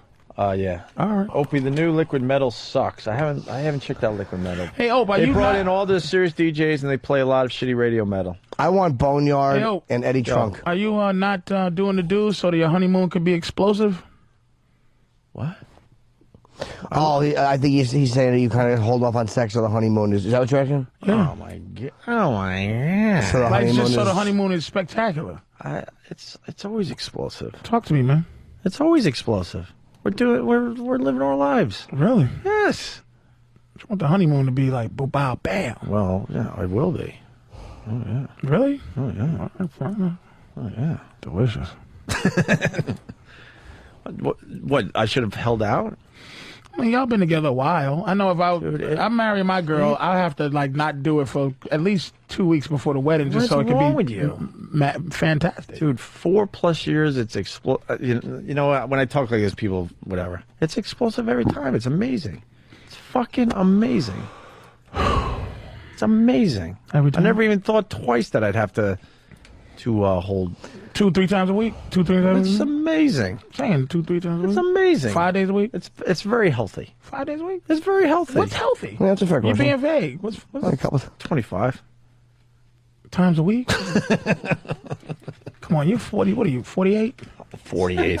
What's wrong with you? How old are you? I was nice to you today. No, you wasn't. You I motherfucker. fucking was nice to you. You want to go? Son of a bitch. Let's go. Let's do it. Not physically. Fucking not Nah, stupid. no, mentally. What the fuck? Of course, we got to play it in white games. We got to do it in white. It's white rules. I say for the honeymoon, you take the belt. Fuck no. Well, I'm just telling you, that's how you tell a girl, like, I'm yours forever. Fuck. I know what comes out of there. You take the belt. Ugh. Are Take you the belt. fucking kidding me, man? Yes. He is kidding. It's I don't think he is kidding. He is. He's never taken the belt. No. Are you talking about a dildo in his butt cheeks, right? Yeah. First of all, I mean a Jimmy, strap-on. strap-on, right? Not a dildo. What am I, silly? Jimmy thinks the special belt is perfect for us. I think that It says that you are. That's the most fucking. I'm yours, honey. Making me sick thing. It said I'm yours, you honey. said a Bench. lot of things that sicken me, but this one is up there. Is that a woman fucking you in your ass, and that's all they really want to do. Dude, is have you fuck you in your ass? Have you ever had the special belt? Nope, I told you that the closest Why I aren't you came. looking at me? They want to be the fucker. Oh, please. I'm Nurse Pig in Vegas. Came close. I know. Who used to piss in my mouth and spit on me. But we're off the air. Now tell me the truth. What's She took the strap on, and I had no real desire to ever be fucked with the strap Grease on. it up, and you just made a No. like a grunting noise. She looked. There was something bizarrely sexy about her in that because it was so perverse, and because I thought she was so sexy. So she knelt between my legs, and she was slapping my ass with it, and it was so dirty that she was doing this and so inappropriate. I liked it because she was dirty. But then when she pushed it, she tried to push it and it hurt, and I stopped her because that's not a desire. It's not a physical feeling that I want. But with her, it was such a perverse, because she was like a golden shower mistress who would also fuck you, which is rare that you get that combo. And literally, she'd be pissing in my mouth, go, that's it, drink your wife's Let me ask piss. you She weren't. if this is gay, because you know a lot of the mentality behind a lot of feelings. If I watch a thing where a girl straps on, I have never done it, but a girl that straps on fucks another girl, and I go behind the other girl that's fucking that girl and like lick her asshole or lick her No, pussy. I don't think any of it's gay because it's all. That wouldn't be gay. No. Why would that be gay? Well, because there's the If a girl idea fucks that you- she's that like That she's the is guy? that's a guy, but I'm just replacing like you know. It depends on what your motives are. It's all. If a girl. Thanks a lot, fellas. All right, good. You can sleep good. I gotta go. All right. I really do. If you Where want you to come going? back tomorrow or you guys want to continue, that's great. Where you I going? got shit to do. Oh, you're in love with a W. What's wrong with that? God, just tell me how many times a week. Say it. 45. You're doing it a lot. 40. You're not popping. 40 dust? No. You're not popping pills or nothing. No. Wow. It's not even gay if a girl fucks you with a strap on, I don't think, unless that's what you want it to be. It's gay Dude, if a girl puts no, you know what? half a pinky in your ass. No, that's wrong. You know what? It's incorrect. And we've talked about this a bunch over the years, and we lose the argument every time. These phones will go fucking bananas with guys saying it's absolutely not gay. The finger, the strap-on, the whole fucking thing. Is it gay because it feels good when you shit? I mean, the asshole feels good when you shit. Does it really? Oh, Jesus Christ! It's like climbing Everest. You know what feels good when I shit is if I take if I take one that feels done, like just finish out of your colon, like this, I feel healthier. You know, there's But a tapering going on. That feeling of your asshole. If you want to give a woman something taboo, like it doesn't mean it's gay. If a woman is strapping on and fucking you, if you really want a guy to fuck you, well, then that's kind of a gay thing. I gotta go. Fuck. Can we talk? Like, let's 10, 15 minutes. I'll see you at the wedding, man. Yeah, you guys, I'll you guys do 50 continue more. then. Yeah, you I don't want to do more. Would be great. Do Go to 12 today. No. Today I learned that there's a replacement racist for the show when Anthony's not there. A replacement racist. That's right, racist. I should take that. That's as a from compliment. Lithuania.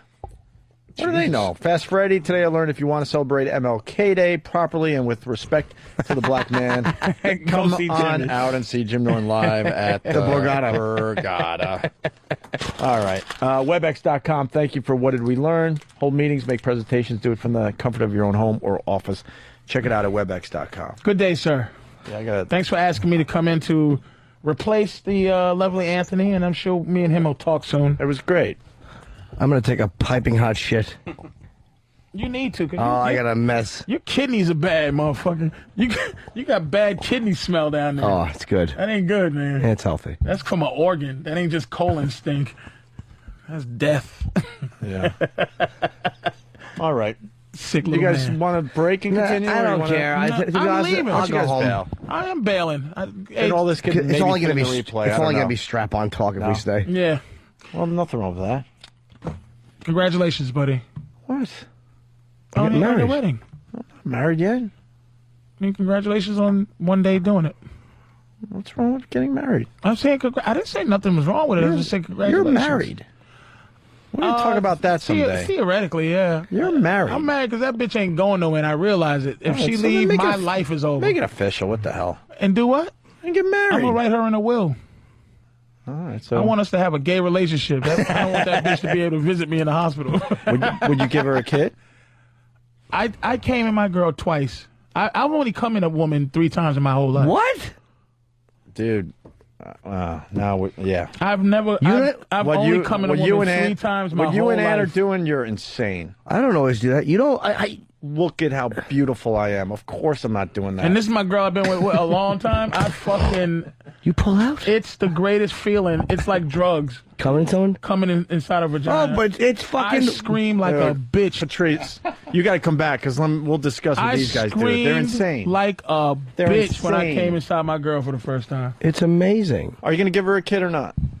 I don't know if my sperm is swimming because the 2 times Does she want one from you? She desperately doesn't want a child. You know, coming inside Oh, of she it- doesn't want She already one. has a kid. Coming She inside of doesn't it. want another one Yeah, but from you? Just yeah. got to have a little bond? A little, but I bond with her kid. Like it's weird. I don't know if I need a kid to bond with. Stop pulling out. Coming inside of a girl. It's unbelievable. It feels dude. like this.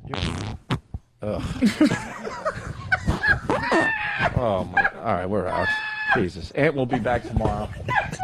And for the people that are wanting it, Patrice O'Neill and Ant will be in studio, I think December, what? 1st? 2nd? December 1st, we come back. It's a Monday. Yeah, December 1st. It'll be Patrice and Anthony for the first time in studio together. That should be Sorry, quite people a have to treat. see that. All right, we're out.